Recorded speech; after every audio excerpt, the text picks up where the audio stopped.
right. Kiko, how are you?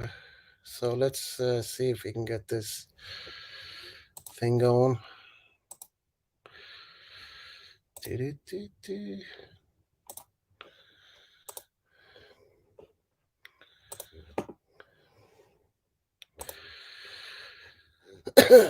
Excuse me.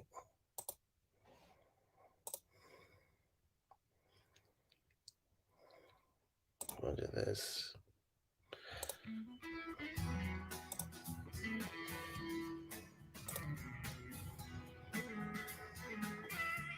Hi guys, and welcome back. Just got the call. Adrian has arrived, so I'm gonna head on downstairs and meet up with Adrian and Connie. We'll see you in a little bit.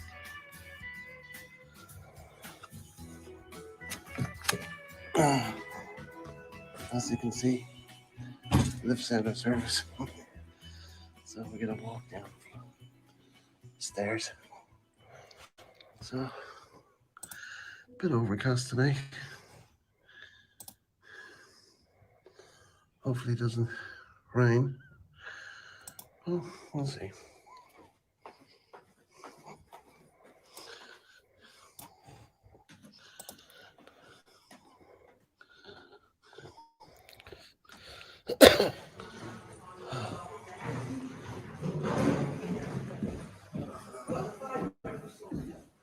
Coppers. How's it going, brother?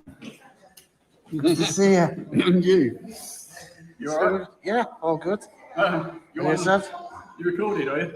Yeah, I'm recording it. Of course I am. Have to. It's documented. Go ahead. Thank you. See you in 2 weeks. Thank you. Have a safe journey. So where are we? Right or left? Oh, around here. I wasn't sure where to park, to be honest. To start with, so I came in there, went round here. Yeah, well, they all park there at night time. It's sort of a bit of a free for all. Busy hotel. Busy. Yeah. It's a bit rough. Yeah, but it's busy. Mind you, don't put that on the video. You better chop that bit out. No, Well, I mean, it's, you know. it's grand for the price. I'm sure it's fine. I mean, it's the location. Trust me, I've stayed in worse places. It's the location, Yeah. which is the important thing. Yeah, that's right. Yeah, I mean, I went in the loos. They were a bit sort of. I wouldn't worry about it. Which were we in? All right. And we have herself with her teddy bear. Sit on the thing. Yeah.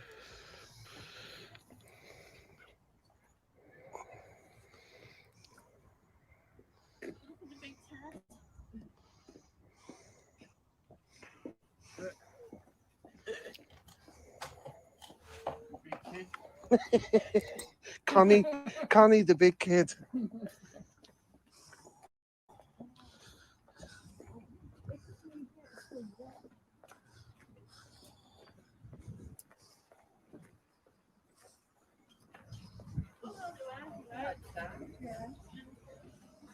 Hey guys, I think we have to wear a mask. No.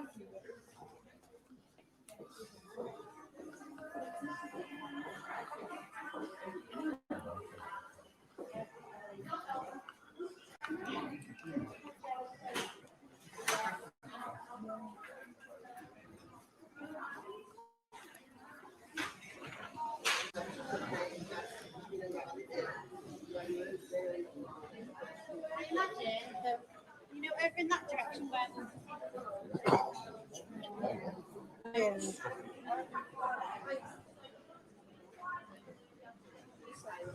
Sorry.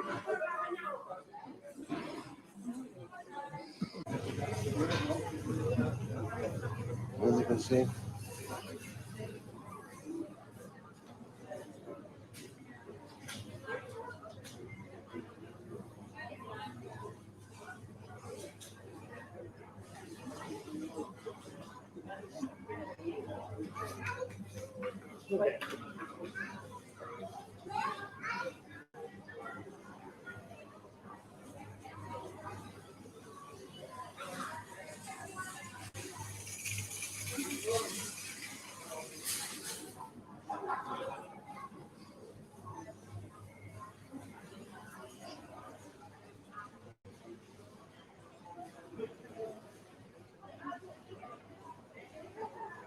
Ah, this is the beers where you showed me there the other week, Simon.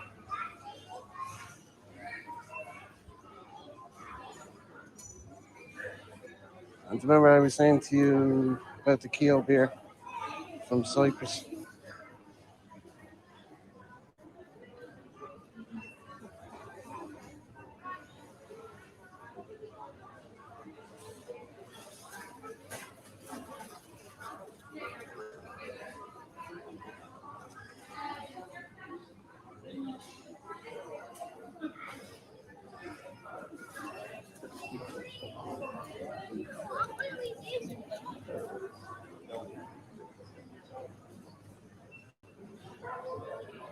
Ah, frozen cooked dinners.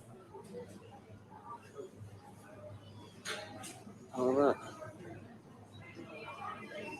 Well, some selection here.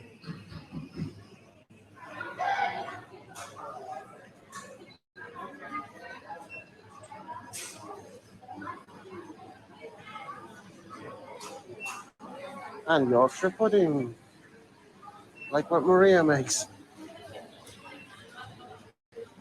Frozen veg. Ah, pies.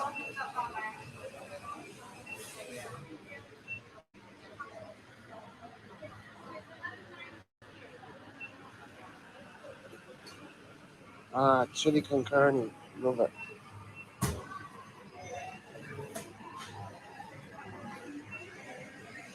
And you see, we got some coffee makers over here. A bit pricey. Toaster for 55 quid.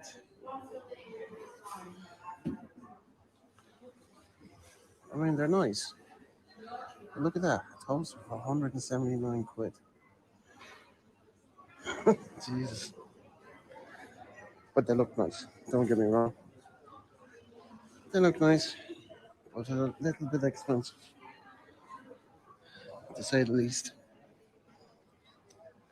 But, I mean, you pay for quality, I suppose. Decadence.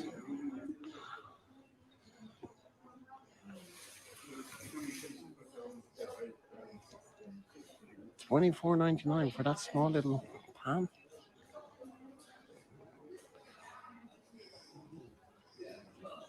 Plant-based non-stick. Okay.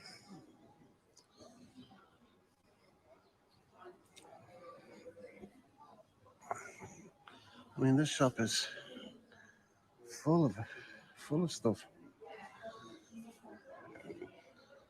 We haven't even gone out to the garden centre yet.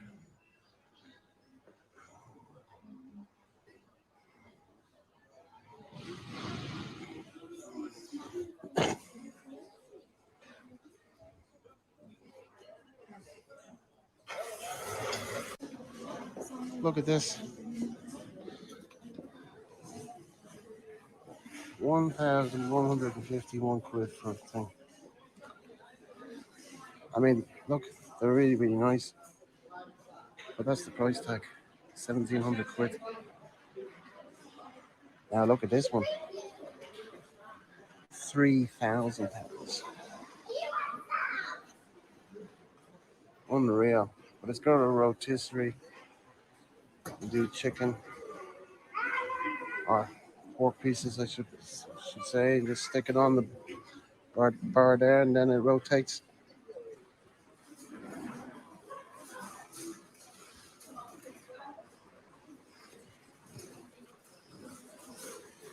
And here's another one, but doesn't tell us the price. And this is the one with the chicken, so you can stick the chicken and one chicken there, or take it off, and then just put pork pieces. I mean, they're really, really cool.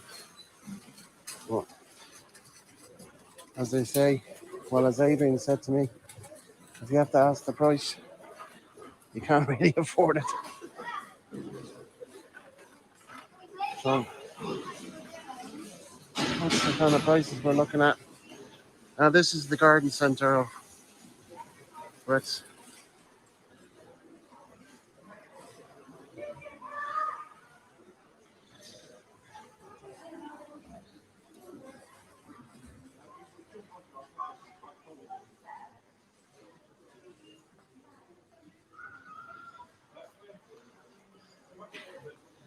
I'm going to caught up with Connie now. So, what do you think of the place? It's massive. Isn't it? Very expensive.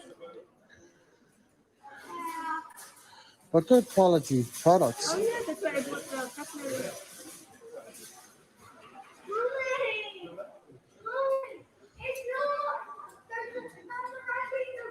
Oh, we're looking for Adrian. He's gone missing.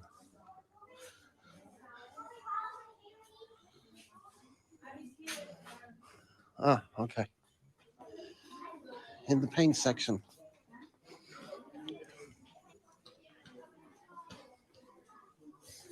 I hear you like to paint, but by numbers. Yes.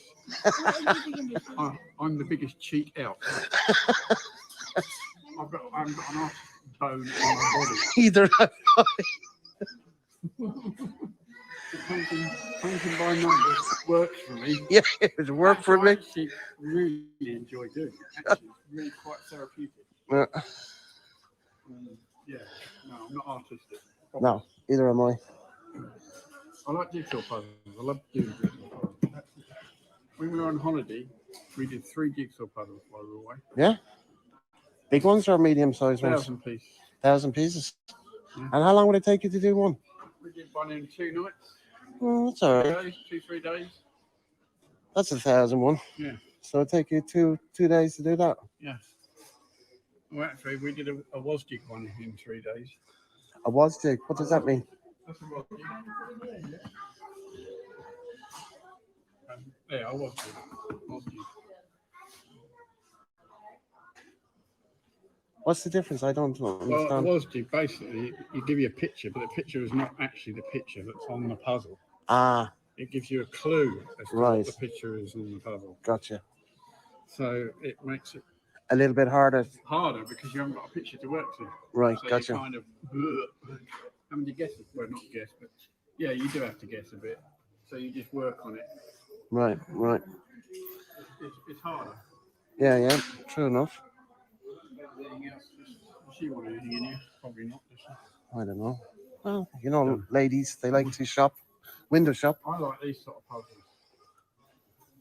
What I tend to do with puzzles is to pick them up from charity shops. Right. Pick one up for a couple of quid, do it, then give it back. Yeah, Because once you've done them, you don't need it anymore. well, you don't. Oh, you want that, do you? This one. We want them. Okay.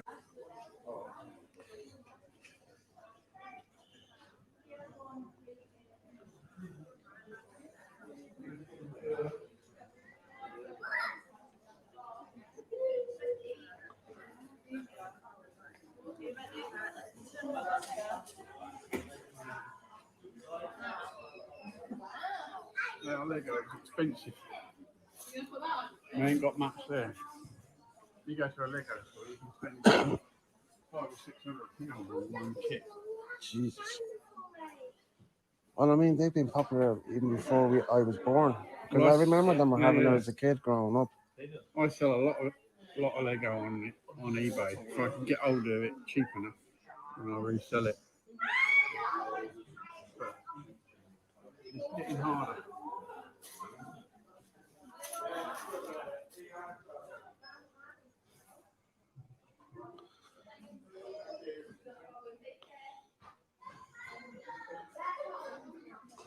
Sugar and spice.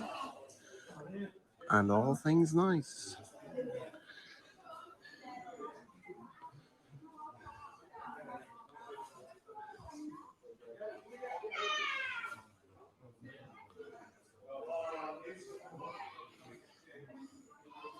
Old drum kits. Percussion.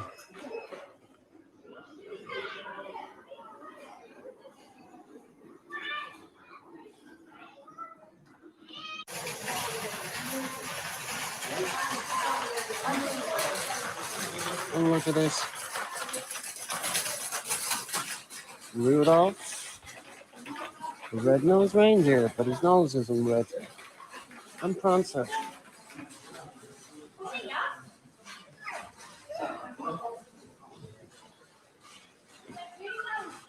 And that must be the back stores.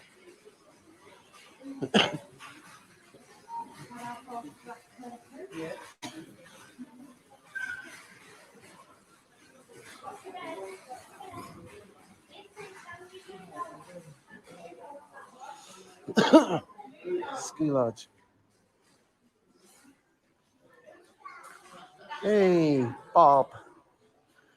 Bob, meet the Bobs. Or Bobs, meet the Bob.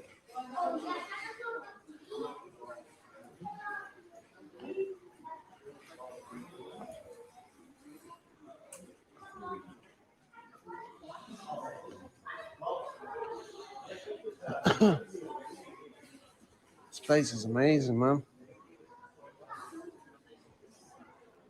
Amazing. Yeah, yeah. And it opens up.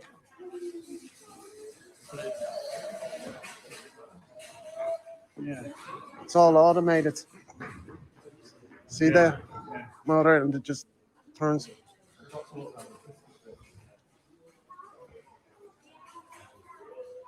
No wonder it cost 10 million.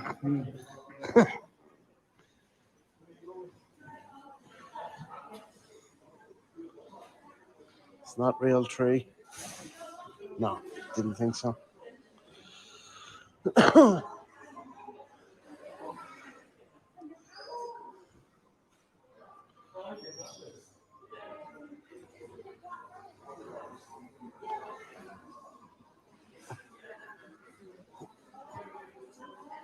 Amazing. And this is only October. And all of this.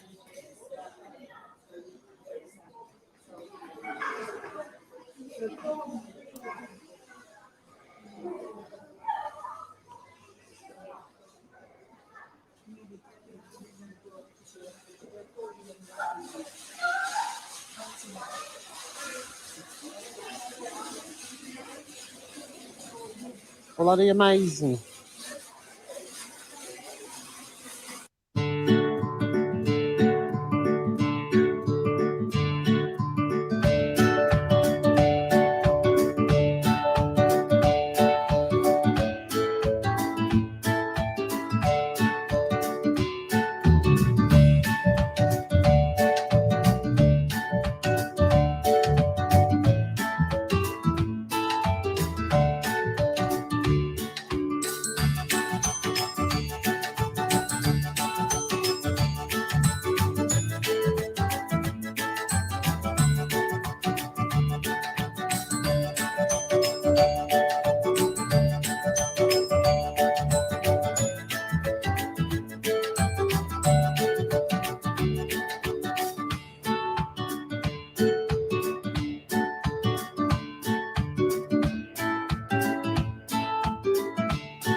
So that was it.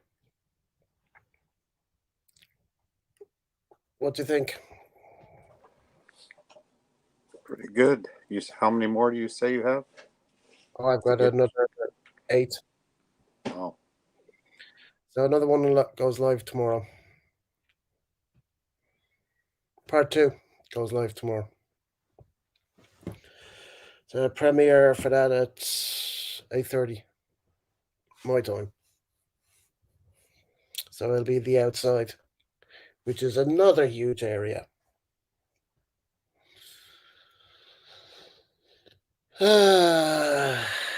Who's got? Oh, Simon's reached 2K. Congratulations, Simon. How are you, mate? You see the stairs there anyway, Simon. I dropped it ages ago.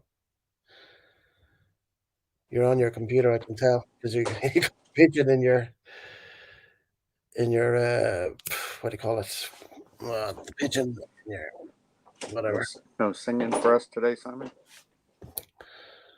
No, I guess not. Oh, good. I missed that. I mean, well, I was asleep anyway, so got the end of it. So you ran Well, out I of was gone. kebabs, huh? No, well, I had about four on Monday, and I had two Monday. I had two Tuesday. So yes, Simon, we know, but you pass out early, even on a weekend night, like you did on Saturday. You weren't working on Saturday. You weren't working on Sunday, and you still passed out early.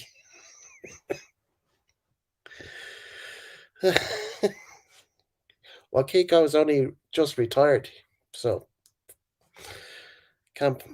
He hasn't been long enough been retired. 30 odd years with the same firm, Kiko. Almost 38. 38 years.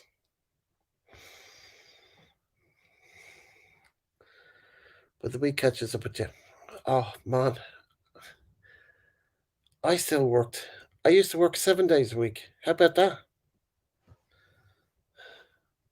Didn't have a choice. Had to work 7 days a week. So try 7 days a week. Long hours. Into the early hours of the morning. I think your pictures froze up. Your audio's continuing, but your pictures froze, Gareth. All right. Okay. I'll change the internet here.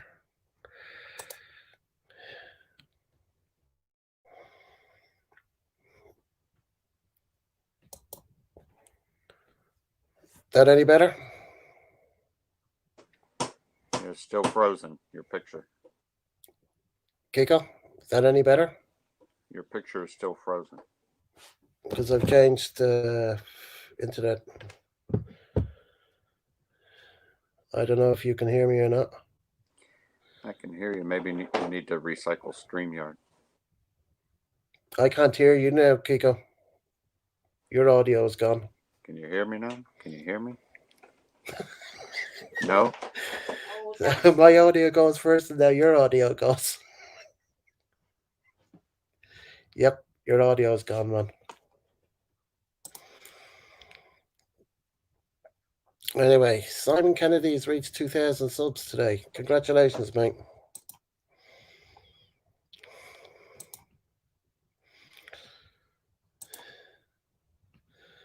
Ain't man of leisure like you and Kiko. Yeah, but like I said, I used to work 7 days a week. No choice. Can you hear me now?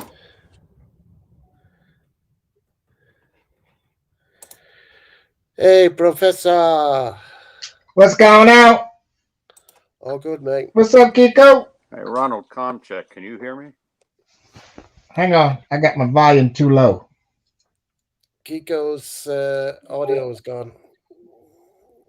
What'd you say, So Kiko? I Kiko said, lost his audio. can you hear me, Ronald? Perfectly. Happy Veterans Day, brother. Okay. Gareth cannot hear me. Wait, That's Gareth's problem. And his picture's you frozen can't hear up. me? Is it frozen up for you? He's black. He's stuck serious? on smiling. Oh shit! Don't be telling me that now. You black. You need to I'm reset black? your What do you StreamYard. mean I'm black? Tell him, Ronald, he can't hear me. I Right. can, You're you have no icon up there. Your Irish logo is gone, your face is gone. No, Nah, he'll be back. gone. Totally gone.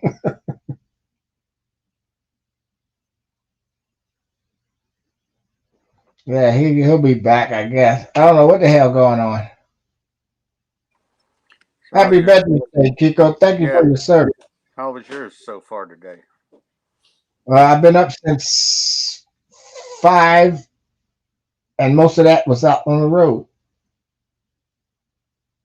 And now it's high noon. I went to the gym for a while and I came home and took a nap. There you go. You'll get used to this retirement thing. Trust me, it took me a while. It took me a power sewing machine, 4 Xboxes,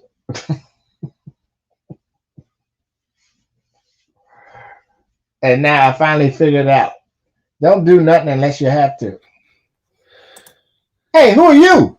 Wow, look at that, clear, crystal clear. The host. Who is this? Who is this dude? What's up, Michael? The boogie man. I'm the I'm boogie sorry. man.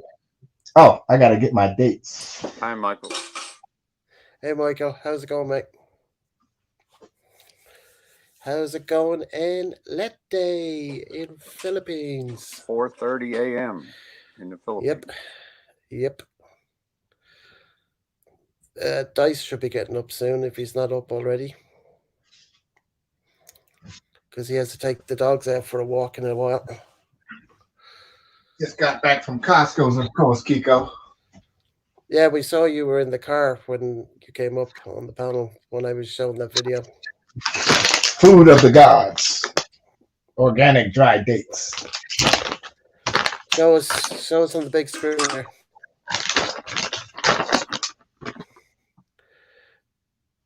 Super snack, organic dried dates.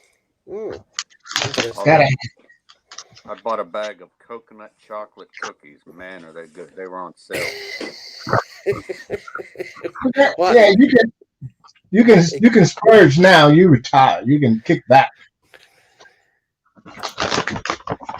But after a while, you want to get back to the healthy foods, Kiko. I guarantee it.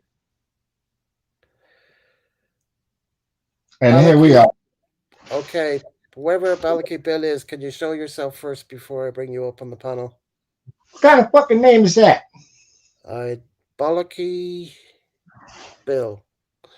I don't know. If I don't see who it is, then I'm not letting you up. You know what Bullocks is? Guess who it is? Fucking Simon, man. I'll never be that goddamn Englishman. Goddamn Englishman. Hey, Simon, I did get a watch, but it wasn't a gold one. It was a cheap one. Say what, Kiko? You asked me if I got a gold watch. I said I got a watch, but it was a cheap one. Oh, it's a cheap one, goddamn it. What? It's the thought It's that one of those with the clasp, and it's way too big for my wrist. Oh, yeah. Anyway, I just want to say, Kiko, Ronald, thank you for your service. Yes, sir. You're welcome, Bill. Bollocky Bill to you. Bollocky. Where'd you make that name up from? Yeah, Where'd you get that name? That's what my old fella used to call me. Oh, shit. Okay. When I was a kid, Bollocky Bill. Okay, So you were a bit of a... What does bollocks mean? Bollock, you've got... Hey, Kiko, I think you've got 2 of them. When she lets me use them.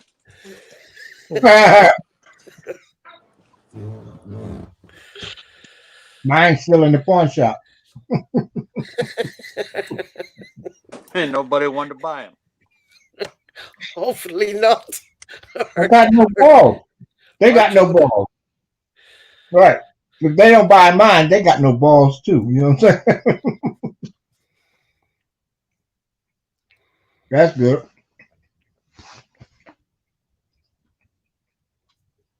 It's November here. Still raining like the dickens. No rain. No rain, no pain. Hello, Michael McFarland. Michael McFarland, all the way from Leyte, Philippines. He's one of Tim Kay's mates, right? Yes, he's in the same general area. That fat slob. There, you got another one here. That's what I say, Michael. Fuck that tub. Hey.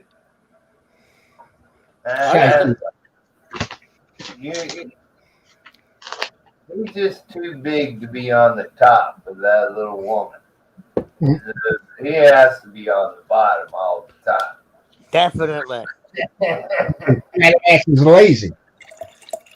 He's killer. He's never done a day's work in his life. Hey, Gareth, have you heard from the commander lately? No, I haven't talked to him since Friday. So, 5 days.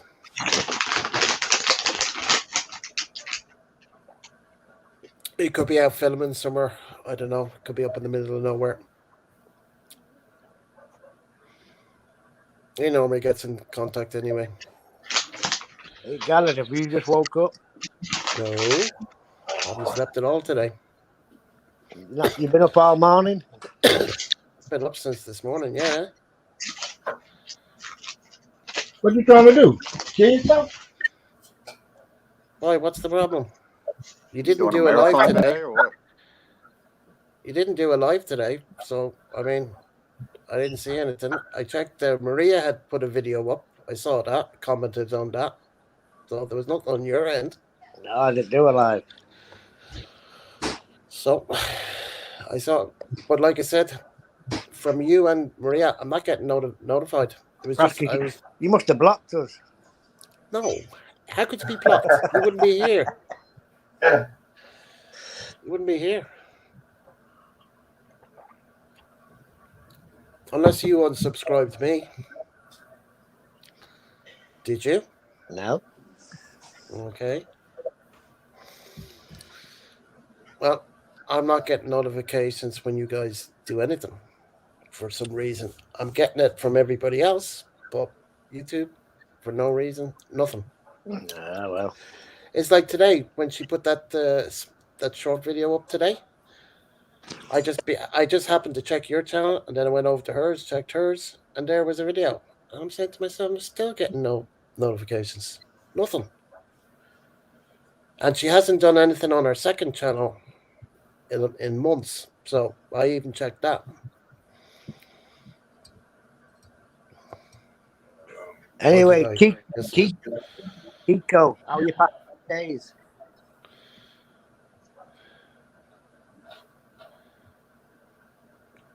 Kiko. I didn't even understand you, Simon. What do you mean? You're Irish. Yeah, but I still didn't even understand you. Kiko, how are you passing the days? Well, I get up, I go to the fitness center for a couple, 3 hours, and then I come home and take a nap. Okay. You don't want any pigeons yet? Only for dinner. Hey, you got to have a hobby, right? Only if they're on a stick, and I don't want the intestines of them. I want the real You know what? breast meat. You know what they say, Kiko? You've got to have a hobby when you retire.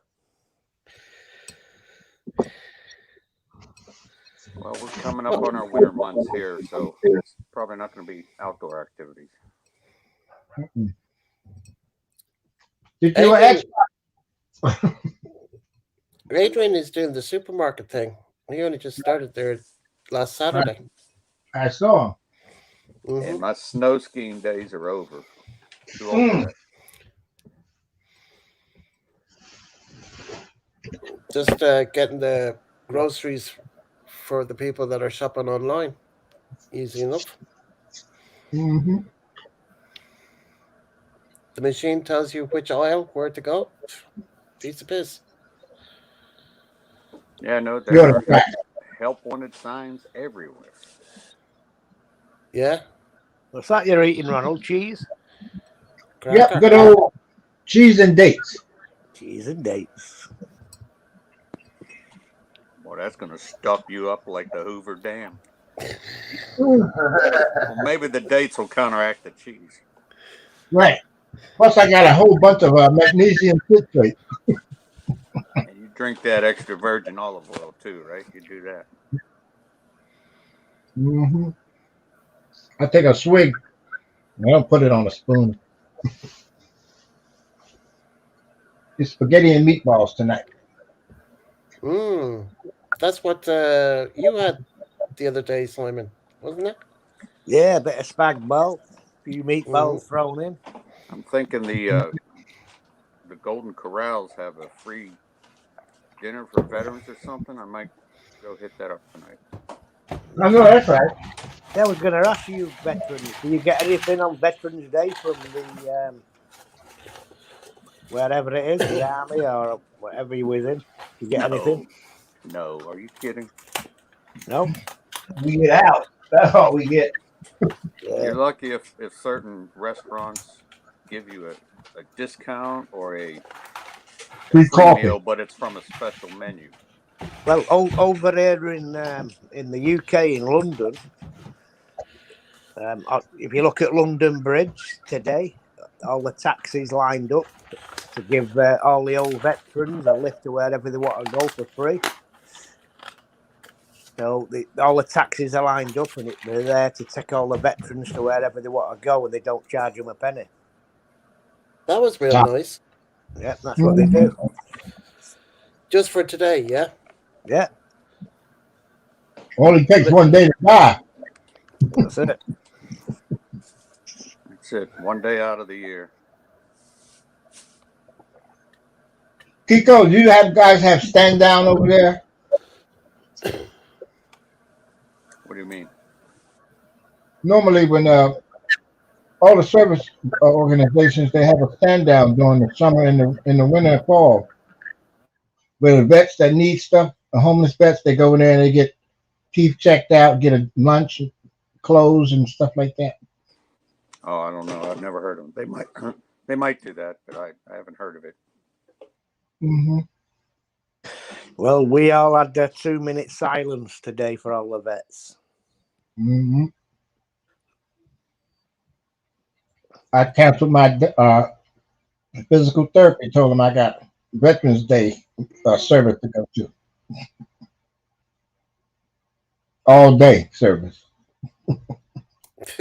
On the booze Mm-mm. in the casino. Mm-mm. This all day is Veterans Day all day. Yeah, so what you do? Nothing. Just another day. Ubering. Need an Ubering. Since this morning.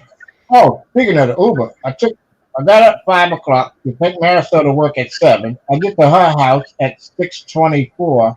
She's texting me, telling me it's a holiday. Her boyfriend gonna take her to work. I'm sitting in the driveway with the garage door open. I can see his car. Oh no. That's what pissed me off. So I said I ain't going to the other appointment today. I'll take LaVon to Costco and that's it. You tell her thanks for telling you yesterday. Yeah. Mm-mm. She know not to text me because old guys like me, we only do certain things. We listen for the phone, or I can see you in person. But don't text me because I ain't listen for no text. So why don't she just call you instead? That's why I want to know. I mean, I'm sure it's free to make a phone call. It's like free here, like any mobile over here I can call for free or any landline. She probably didn't want her boyfriend to know she's taking me to work. And I'm taking her to work. Huh? Yeah. But She didn't want to say it out loud, but well, she must have known before he arrived that he was coming, Why, so is she she could have done it afraid you'd then. be jealous? No, he that type of idiot. Oh my god, one of those. No, this the same dude I met back in about 12 years ago when we was in the club. She said, brother, I want you to meet my boyfriend, Alan. And I'm drunk. I don't want to meet this fucking nigga. Oh, Yeah, he ain't forgot that. And now he treat her like shit and he acting just like a nigga. oh, And they got a son, 12 years old.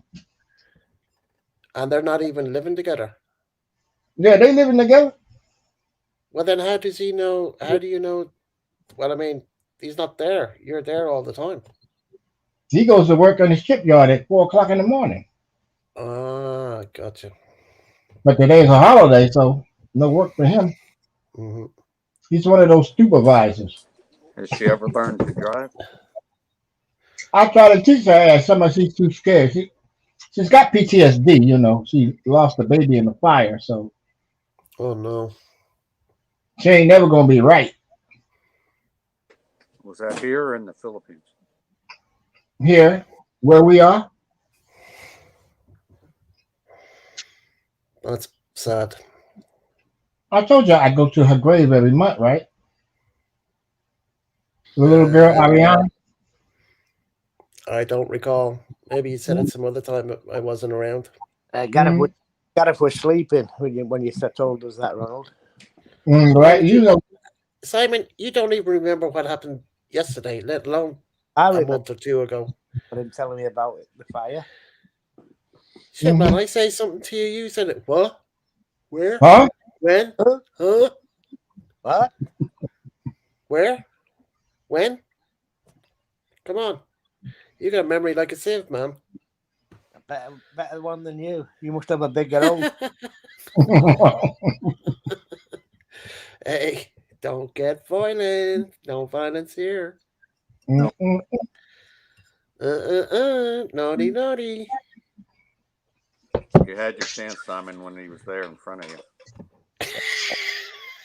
You damn sure did. I was there in front of you for 2 weeks, man. You had your chance then, so you blew it. So up yours.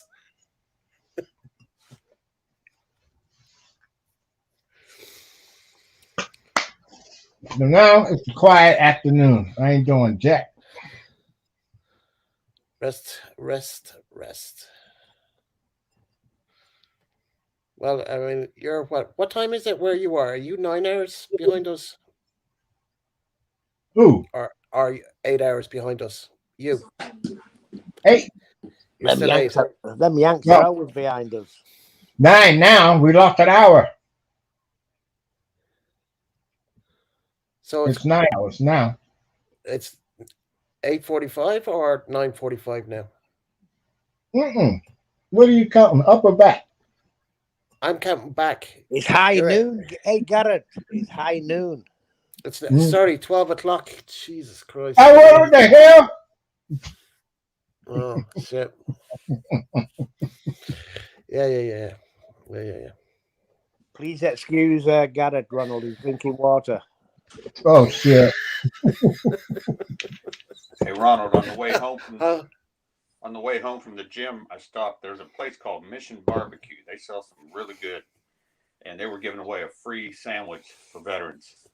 So I got me a pulled pork sandwich. Ooh, nice. Very good. Oh, I like that. Yeah, I like that pulled pork, Kiko.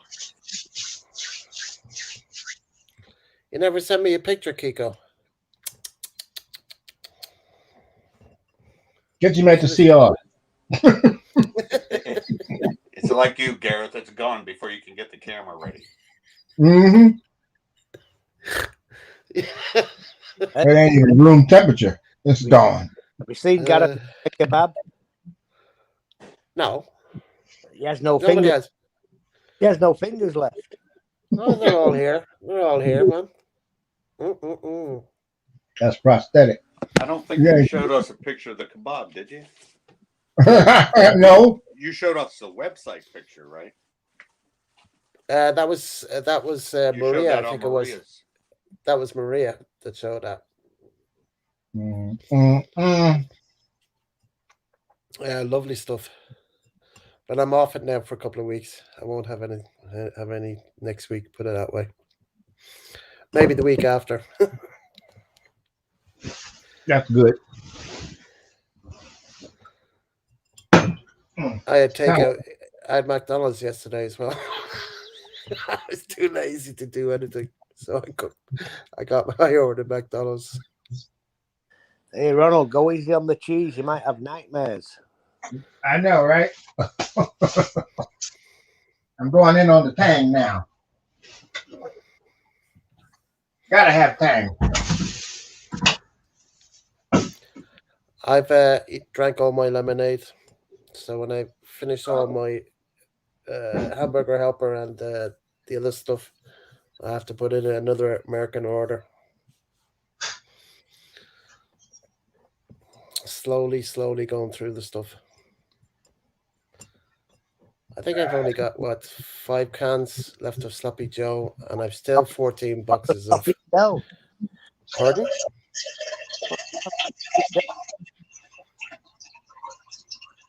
What the hell is that? That's Simon, you're breaking up.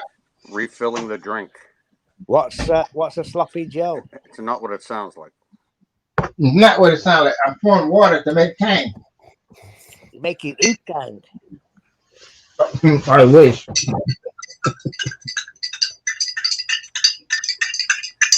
That's the only thing he can have right now, Simon. I'm telling you. It's the strongest I think you have. Mountain Dew out the door. It's on the wagon. I'm on the wagon. Cold red is in effect. Water and juice. Well, at least that's better for you than the Mountain Dew. Where do you buy that from, Ronald? I'm going to have to get some. I haven't had that in decades. I got some from Safeway, and I got the other one from Costco. I didn't even see that in Costco. Mm-hmm. Get it now. I sent Jonah and them the big one. Well, that's all they have in Costco is a large economy size. Right.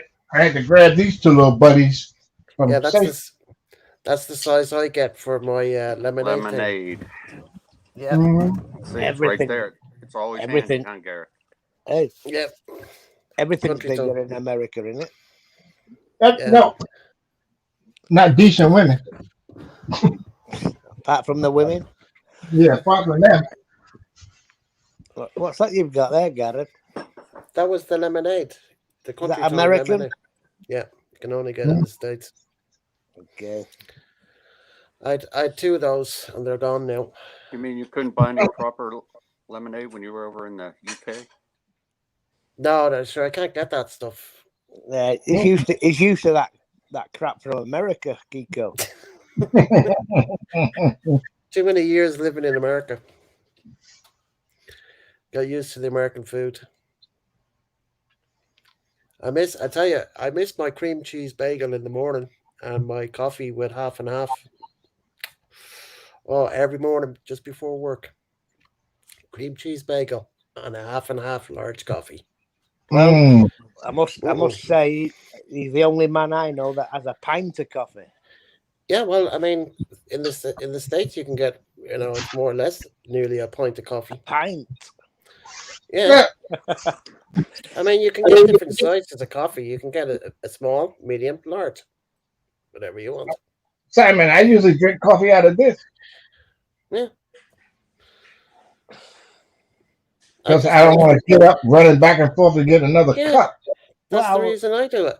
out of the pint pot. Yes. Well, that's a liter. That's probably a liter. If I drank that, I'll drown. I only drink one cup of coffee in the morning. That's it.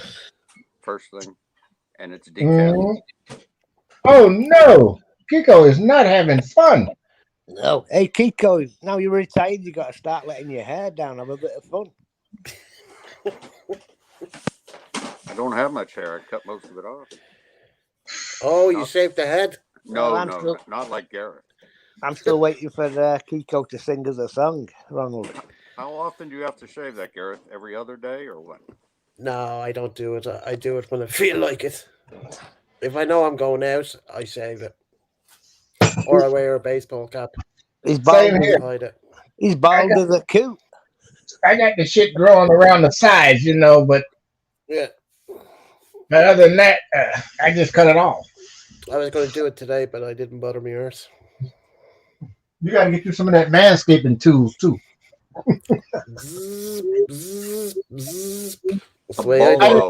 A bolo. Anyway, I've got a question for Gareth and Ronald. Okay. When you go bald, does that mean you're bankrupt? Yep. What does that mean? You got the that's a nice. That's a Manscape. Yeah, for everything. Brazilian wax kit. Oh hell no! I go for below the waist grooming and hygiene. Is that the wax? Is that the wax back and crap, Ronald? Yeah, they got the nut cream and the nut juice, everything. You smell like a brand new baby down there when you get it done. The only thing missing is some Johnson's baby powder.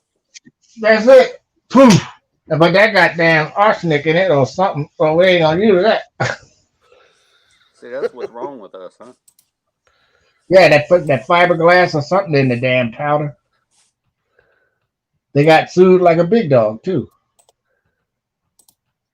Johnson and Johnson.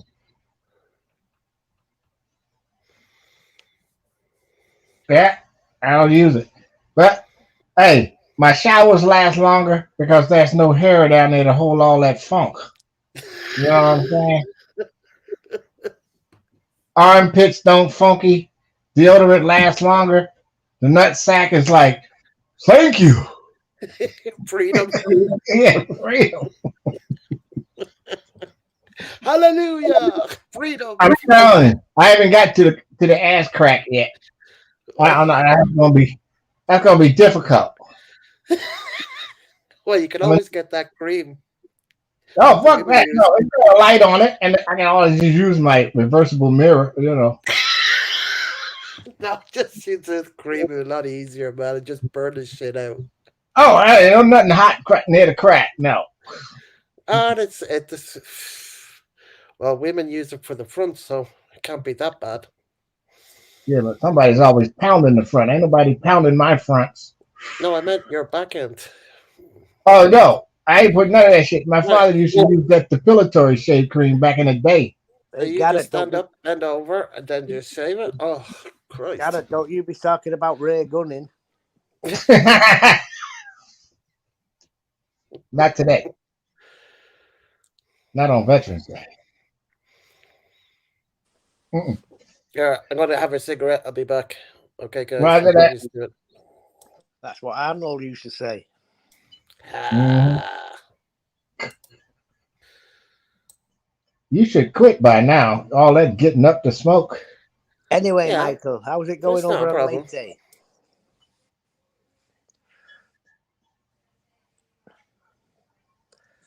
Hey, Michael McFarland, are you still here? Yep. You on the San Miguel's? Yeah, I got one in my hand. Yeah, good on you. Anyway, I seen you on Philly in the Philippines live the other day. Oh yeah? Yeah. Yeah, sometimes I go over there. Yeah, I like him. I like Brian.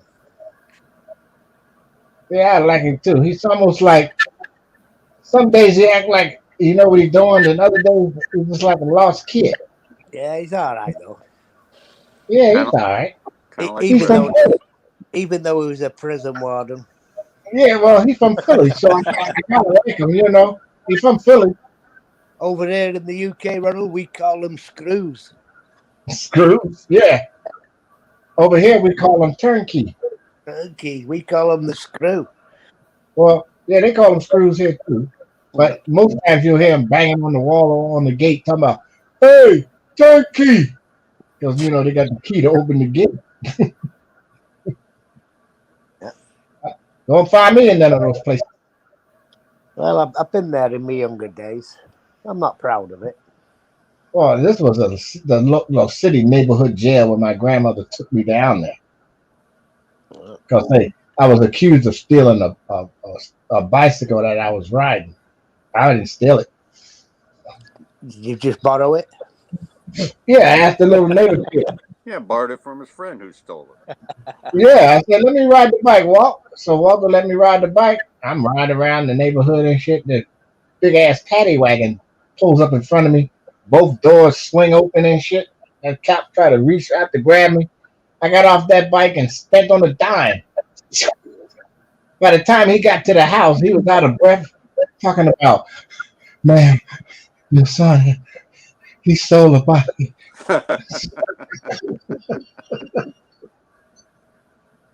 That poor cop was in desperate need of some oxygen. I ran all the way from, must have been about 5 blocks, straight to the house, through the house, down in the basement and to the window. And I could see the cop up there panting and shit. Went to see the judge. The judge says, I don't want to see you here no more. Or you just don't know the half of it. I don't want to see your ass either. Ain't been in trouble since.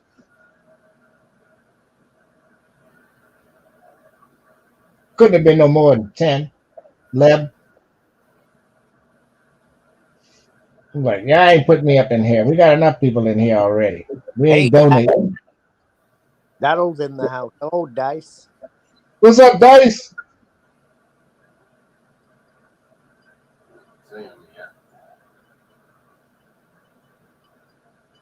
You'll have to wait, Daryl. Gareth's still smoking. Yeah, it's taking out another lung. Hey, Ronald, you know, I visited a channel earlier before I was waiting for the paddy to come live. Just Freezer.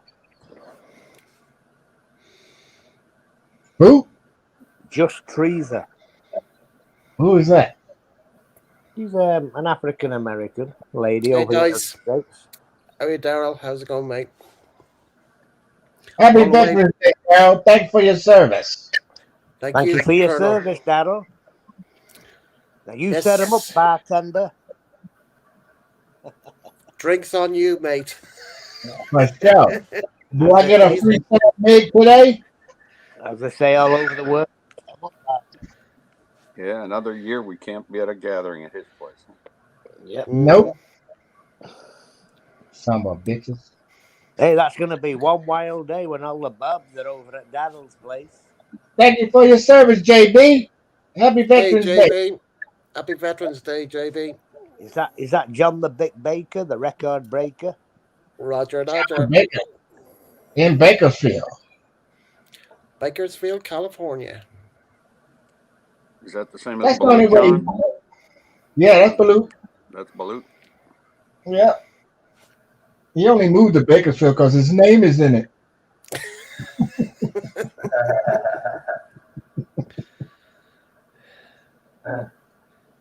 Why don't you go on the YouTube page and then come up on the panel, John? Then we can see you then if you want, if you're out and about, because He's sometimes probably you're at out. Starbucks or he's eating a He T-bone might know. somewhere. Hey, Gareth, he might know what to. Don't be pushing him. He'll come up if he wants to come. Making bacon in Bakersfield. John the Big Baker, the record breaker. Speaking of that, how's the Baconator? Anybody heard from him lately? Yeah, I seen him up on my last live. Yeah. What was that, Tuesday? When a Brit in the Philippines hoax was in the house. Oh, yeah. We caught it, Kiko. What's We, that? we, Got we, it. knew, we got it. We knew it wasn't him because I said, hey, a Brit in the Philippines, how's Edith? And he didn't know what I was talking about. He didn't know Edith Pussy Someone impersonating him or what? all the time. And Marie said, Ronald, is that him? I don't think so. I'm going to say, let me try something. Yes, Daryl. Irish lives matter. Hey, Simon, what day was that you were singing? Was that yesterday or the day before? I get mixed up now that I'm retired. Hey, Kiko, don't tell me you was drunk and you forgot.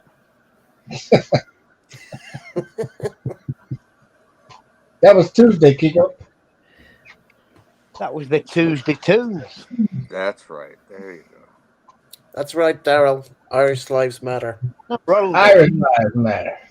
Yeah. Hey, don't get it twisted. I'm one part Irish. All lives matter. Whether you're black, Irish, white, What about yellow, Chinese? they all matter. Green. I ain't never seen a yellow Purple. person yet.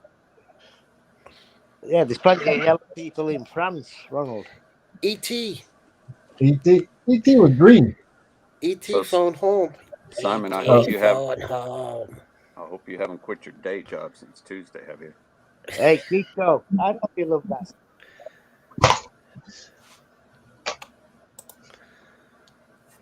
I ain't even on the YouTube page. I went straight to my messenger. I know Ronald was enjoying it. Yeah, I love that.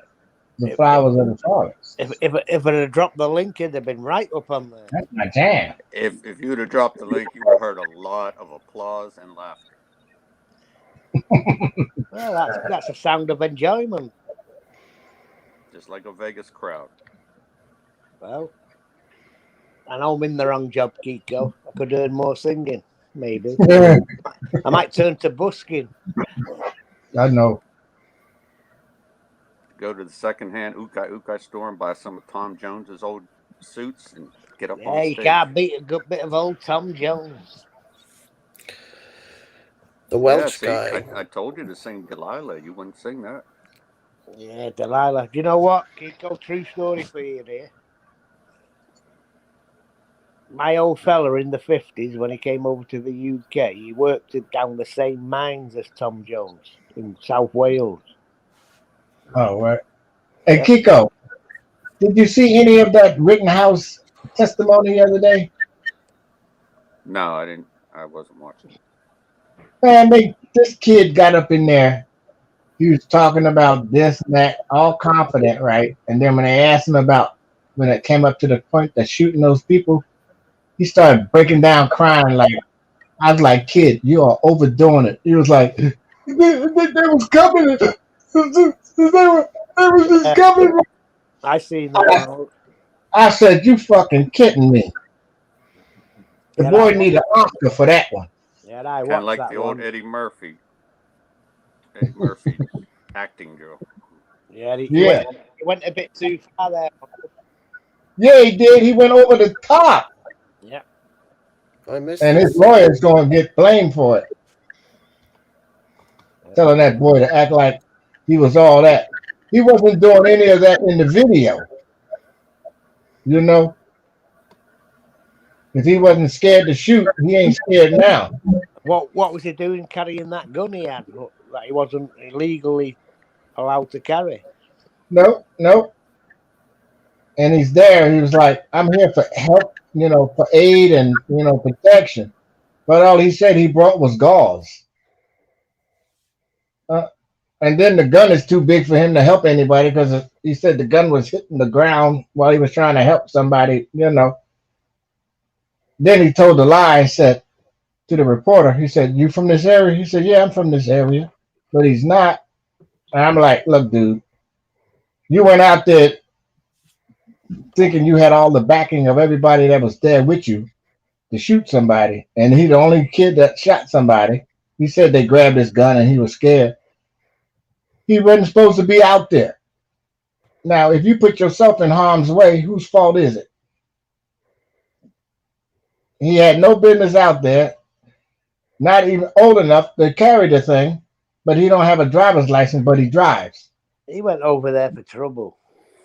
Yeah, he went over there, and then he said he tried to help the car dealership owners by saying, no, they didn't ask us to, protect their property. But then he said he was out there to protect people and property. Yep. And nobody deputized him to do any of that. John the Baker says, "Thank you for your service, Ronald." Thanks, brother. Appreciate it. Same to you. Same to you, Michael McFarlane and Kiko. Yep, absolutely. Yeah. I drank Don't forget Carol. and I get to celebrate twice. We're not forgetting that here on the live.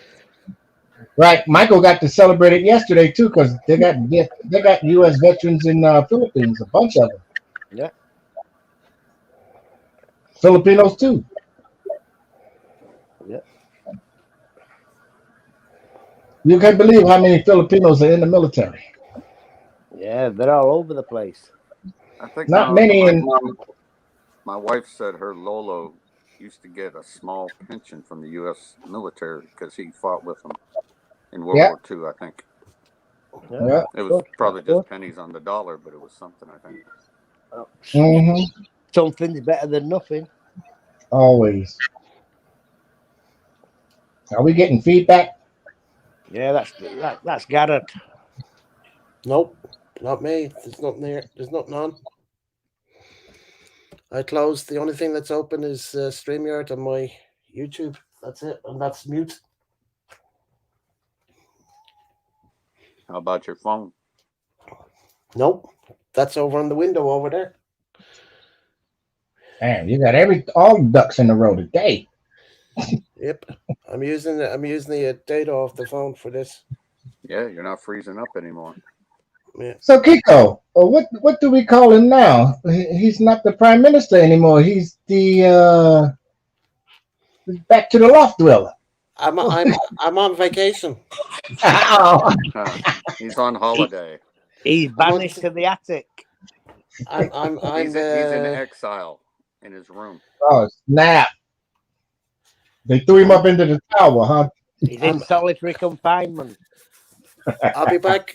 I'll be back the week after next. Oh, the Prime Minister's on holiday. He'll be back the week He'll after next. he'll have the run of the place next week. No, the week after next. Week after next, Right. he'll have the run of the place. What's up, Daryl? Thank you for your service, Lieutenant Commander. Colonel. In the house. No, he's a commander, Hey, Dice. right? He's a commander, 05. yes. One step Commander up, right? In the Navy. Lieutenant Commander. Yeah, I thought he was in the CIA. No, he's No, that's a full commander, right? In the Navy. 05. But he wasn't in the Navy. Don't you get He your was own? it. Well, you're calling him commander. Right. But that's what he was in the Army. No, he's lieutenant colonel. Colonel. Oh, Lieutenant Colonel. Oh, yeah, okay. Sorry, Colonel. I thought he was special agent in the CIA. He's all of that.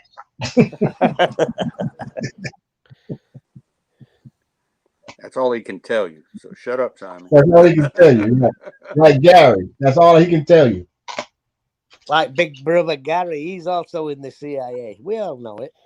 Uh-huh. He's a sleeper. He's another one. He's banished in exile in his room also. Is he? Except that he's in the basement. Right. We got one up and one down. In the dungeon. In the dungeon. Throw him in the catacombs. Just like Monty Python days. All right. At least his ain't wet and drafty. It's just drafty. Yeah, I used to work with the spooks, man. I'm telling you, Gary's a spook. Yeah. He got some odd stuff. No, Daryl. They ain't no call his number. Daryl, I wasn't. He wasn't. Believe me. Yeah, Gary got pissed off at Dennis the other day because his girlfriend's in the hospital with an IV drip. Dennis says, "How much, Gary?" Then he got all upset. I'm like, man, you got to have some thick skin when you get to the P. You're gonna get that. You're gonna get that skin tax. Guaranteed. Guaranteed. And the next day, Carabao was at the veterinarian. Reminds me of the what? The Supreme Court judge that cried when being interviewed to become the Supreme Court. Yeah, this Merrick Garland is a wimp. A good thing. I'm glad he didn't get in. He turns out to be a pain. But what's this? Thursday night live chat with friends from around the world.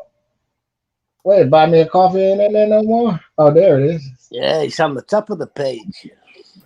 Oh, shit. I'm Please. just Buy like me a Chico. Budweiser. Today's Thursday. Yep, today's Thursday. Did you say stay thirsty or today's Thursday? It's today Thursday. I said I'm just like Kiko. It's today Thursday. Shit, I'm tired. Sorry, Right? I'm still paying off the loan, Ronald, from feeding the motherfucker. Who took you out for dinner that Saturday? I'm only kidding, Gary. Don't take it to heart. I'm telling you, man. Besides, that was the money you borrowed from Simon. He'd only been off the plane 5 minutes and he was borrowing cigarettes. I won't let him. Fuck's sake, one or two. Jesus Christ. Hey, yeah, but that was a desperation smoke. You had to have it, Simon. You had to give it to him. He would have strangled you to death. Hey, we need the Minister of Satire gear on board here. Oh yeah. Yeah, the I hope. Yeah, we got to get a double check on him too. I'm going to hit him up on Skype, find out how the doctor visit went. Anyway, where's Uncle Tony? We miss Uncle Tony's right. Well, it won't be coming here, I don't think. Oh, he's just got his 9A visa, hasn't he? I've seen his video. Yeah, he's out of here January 9th, ain't he? Yeah. Yeah, But, somebody hey, need to do a welfare check on him. Need to text him, see if he's still alive. he'll be getting plenty of checks over there. Don't you worry about that. I saw he JB, came on when I left you guys the other night. I checked back later. You guys had gone, and he was on the bloody panel, or he who? was down. Gary, he was at the bottom. Like he couldn't No, be clicked in no, because I we wasn't were there. talking about Tony. Yeah, but I'm just saying, Gary. When I left you guys Tuesday night to yourselves, I came on an hour or so later. You guys had gone, and Gary was at the bottom. His thing was still there. Who was left? So he must have Me, been Ronald, listening and to you Michael, guys. right? Yeah, Anyway, but he clicked on the old link that I had left on the YouTube thing. So he must have watched the replay, clicked on the link at the top, and then he must have come in the bottom. So he was listening to you guys. When he came in, I don't know. anyway, I should have John Baker, taken it. I should have taken it off, but I forgot. You know what I mean? John Baker's 58-year-old FBI fat belly Indian. He's a true American.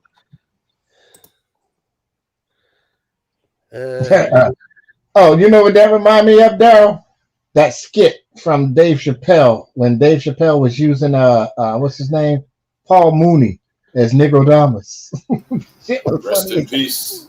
Yeah, rest in peace. Hey Maria, how Hey are you? Maria, Paul Mooney ain't take no shit from nobody in Hollywood. Tuna for dinner. So was that your dinner as well, Simon? Hey, Tuna? don't eat no canned tuna, Gareth. I'm having fresh smoked haddock with cauliflower cheese. Oh, yeah, I saw Hey, the cauliflower. I saw the cauliflower thing. That's what I saw. The Yeah. video earlier on today. hey, Maria, make sure you check out my videos. I just put up 3 of them, and Word. Hey, yeah, Daryl, she can check them out if they're not porn videos. Don't you be putting no porn up. no, If the, no, I can put it up if there's no music. There's no music at all. Do you want me to put it up? It's only the historian talking. Yeah, the historian is talking. So let me get you some background on it. So Do you want to that was send me the if you send the link in YouTube, I can put it up on the screen. okay. This was the last Or trip we or took just you before we. click the share thing and put it up yourself if you want. Yeah, play it here. Let's have a look. Yeah. Well, I have to tell you about it first. Hey, it's Taj Mahal in India, and I took my wife there just before the lockdown. Now, the guy who built the Taj Mahal built it because his wife died on the 14th child during birth. He didn't marry any other ladies, although he was a young guy, and he built this entire shrine in this big building to her, Mm-hmm. called the Taj Mahal. Now, what's interesting is he took Filipinos, Iranians, and Turkish guys and had them work for 44 years building this damn thing. Right? Now, it's called the Taj Mahal, and one of the main words in I love you in the Philippines is Mahal Mahal Kita. Yes, guys who are married to Filipinos? Right? Mahal, Mahal. Mahal Tika Kita. So, hey. Mahal Kita. Yes. So Wait, you built just this learning building. that, Gareth? No, I heard that ages ago. Oh, ages ago. Before you got, yeah, okay, I know. YouTube. I learned it off YouTube. Yep. Okay, Probably my missus, my ex-missus probably told me it and I just forgotten. Which one I'm going to do? Okay, I'll do this one. Part Hey, you want to hear 2. one in a dialect? Gihi Gugma. Oh my gosh. What is that, the size? Gihi Gugma Koikau. That's Kamayo. Oh my gosh. Kamayo. And you can type Galog as well. Jesus, I was surprised that day when you typed that. I thought that was your missus that did that. But I know Gareth, it was you, but Gareth, it's just a keyboard. yeah, but I mean I can't It's spell not it. like I can't I'm even typing Chinese or something. look like Chinese to me, man. It all read the It didn't same make to you. it didn't make any sense to me. Yeah, he comes up and says, "Hey, you got Mrs. Kiko typing for you." Yeah, that's No, what I thought. no, she ain't even home.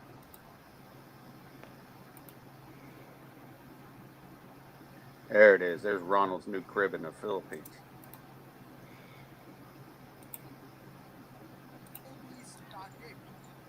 She died 1630, central part of India, Burhanpur, below Put it 39, up a bit louder, Daryl. of 14 children. She has 14 kids. After the 14 kids, she looks like a beautiful lady. When she died on childbirth. Number 14. When she died, her husband not with the lady. Her husband will be busy to another part of India to camping for army. He's fighting a When she war. died, her husband get the message she no more. The man is a very disappointed. He directly come back to Agra because Agra is the capital of Mughal during the time.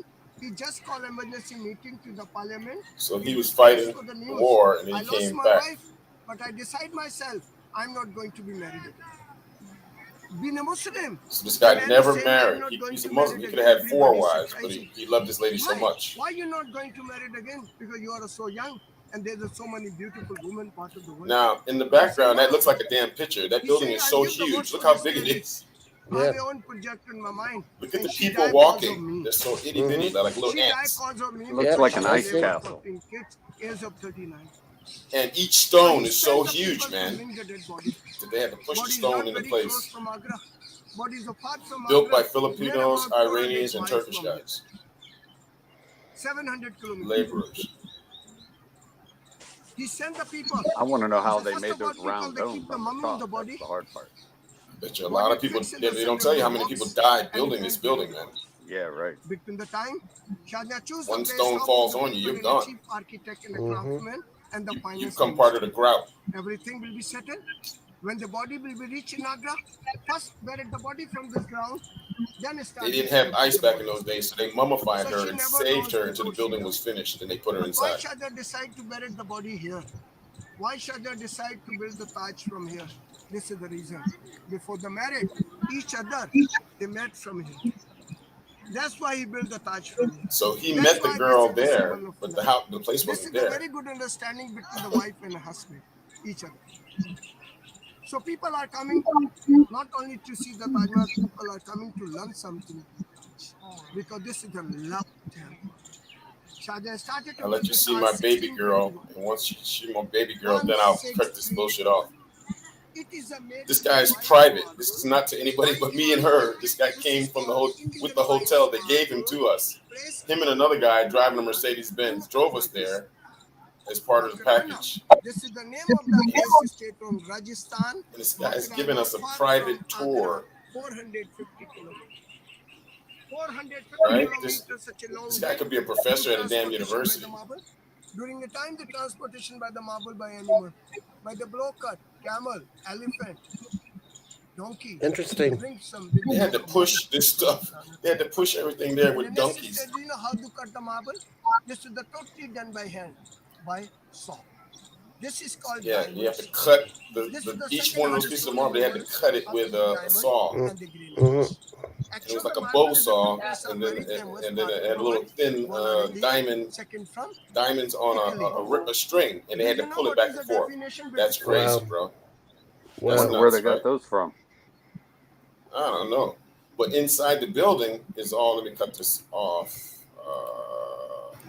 Inside the building is all this marble and topaz and all kinds of stuff on the walls that's built into the wall. You can't even steal it if you wanted to. It's built into the marble, the topaz, and there's so many different names he spit it out, but they're all the gems are inside the wall. And when we walked in there, I was like, wow, this dude really loved this lady, huh?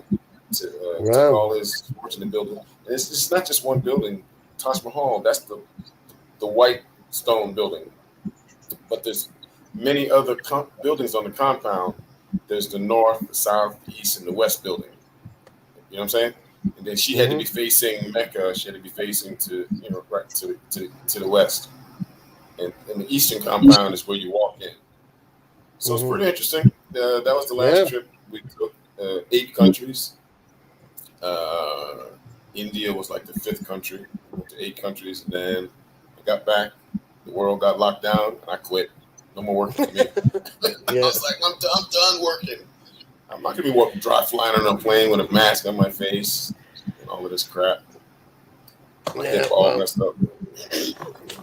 at least my last flight wasn't too bad. It was up and down in 35 minutes. Yeah, But the okay, minute, yeah, that's not too bad. but Not minute, too bad. yeah, but the minute you walk in the airport, you have to have it on. That's the only thing, and you can't Meet take it any off till you get outside the meet other any interesting people on the flight, Gareth? place. The plane was packed, packed. No shields, just the mask, right?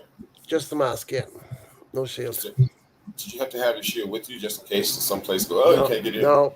My brother had Okay, been over to the UK a couple of weeks before, so he he knew said about it. no. Okay, okay. Yeah, so I asked him. I have one anyway, just in case, but So everybody he here in the said you don't need it. Philippines carries the mask almost like a fashion statement.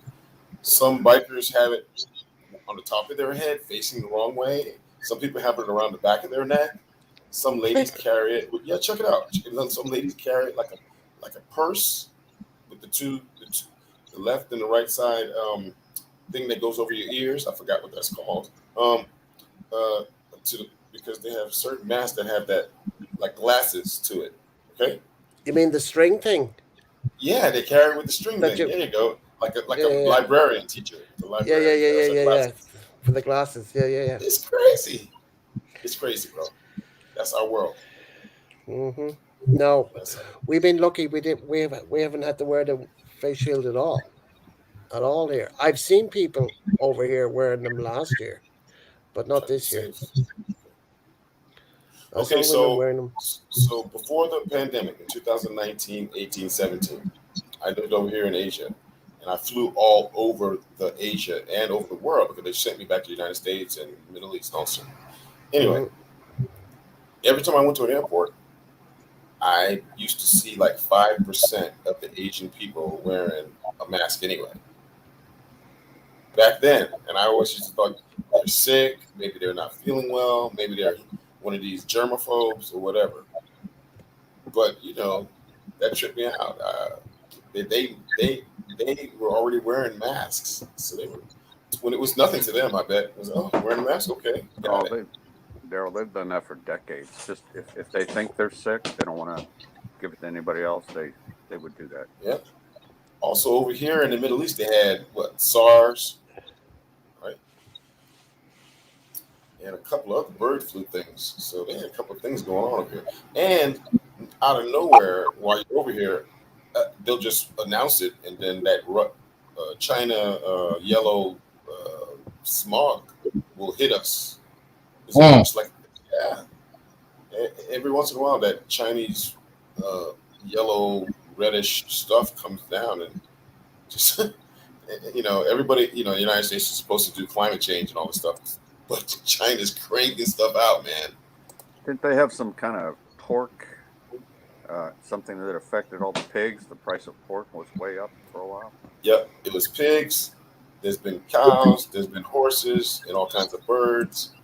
There's always something breaking out over here, and they have to kill thousands and thousands of livestock.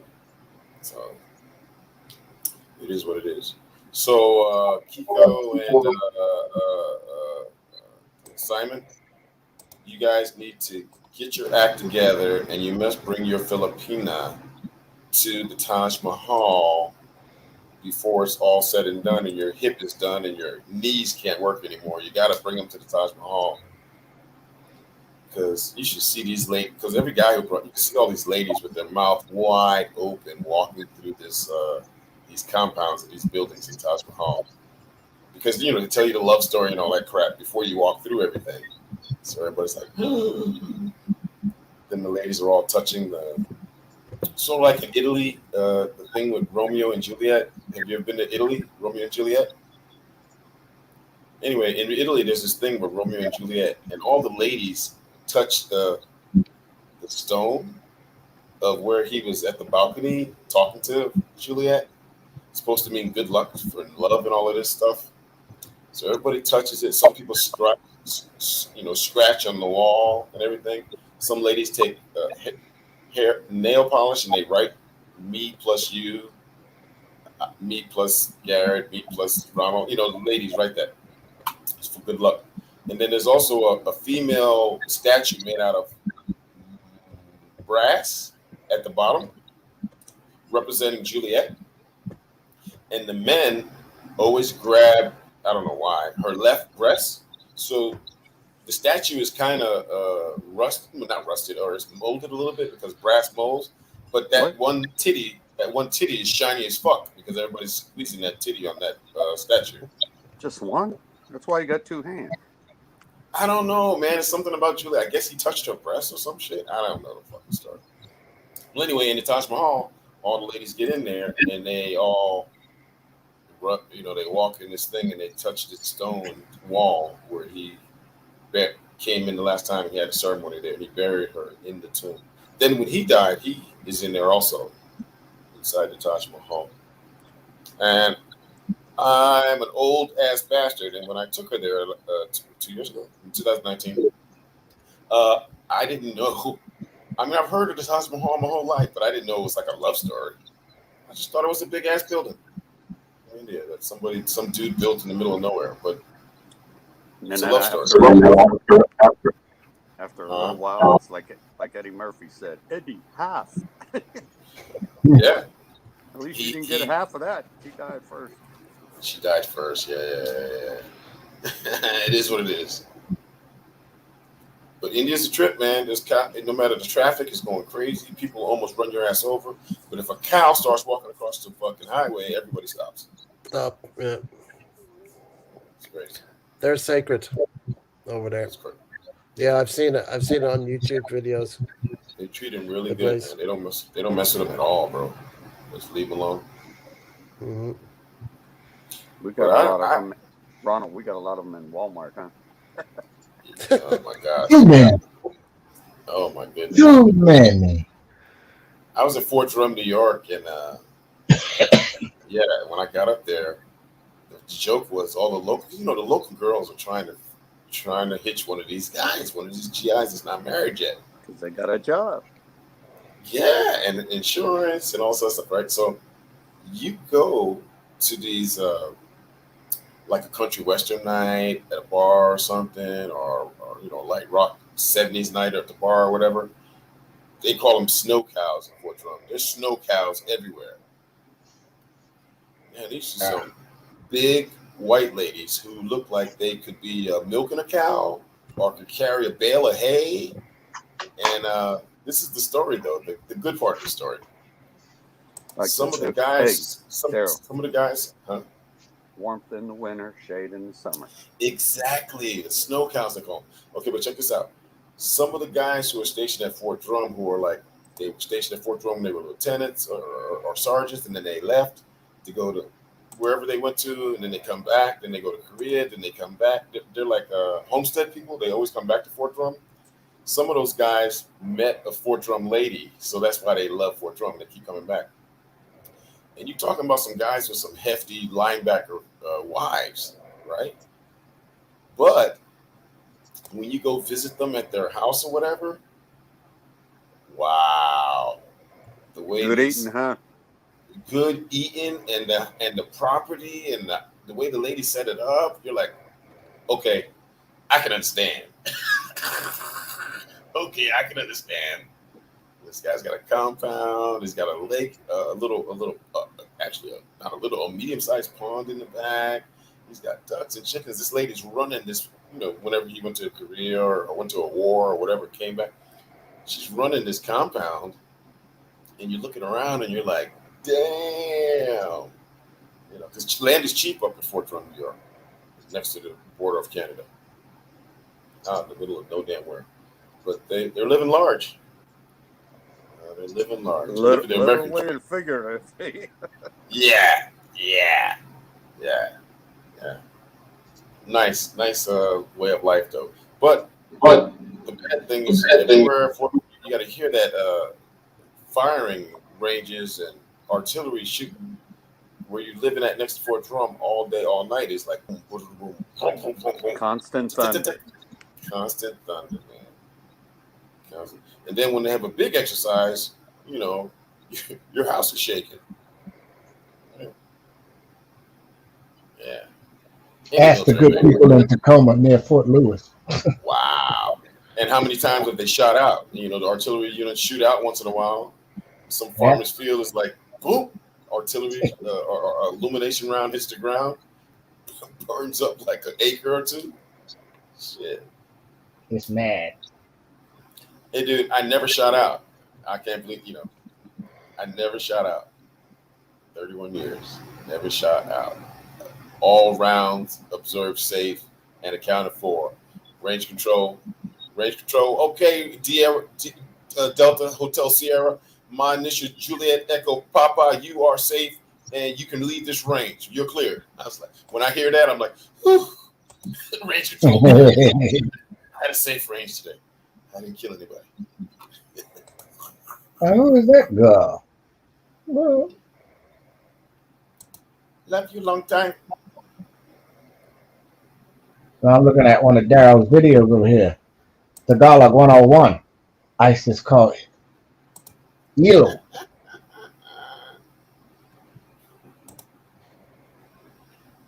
Man, they got some nice little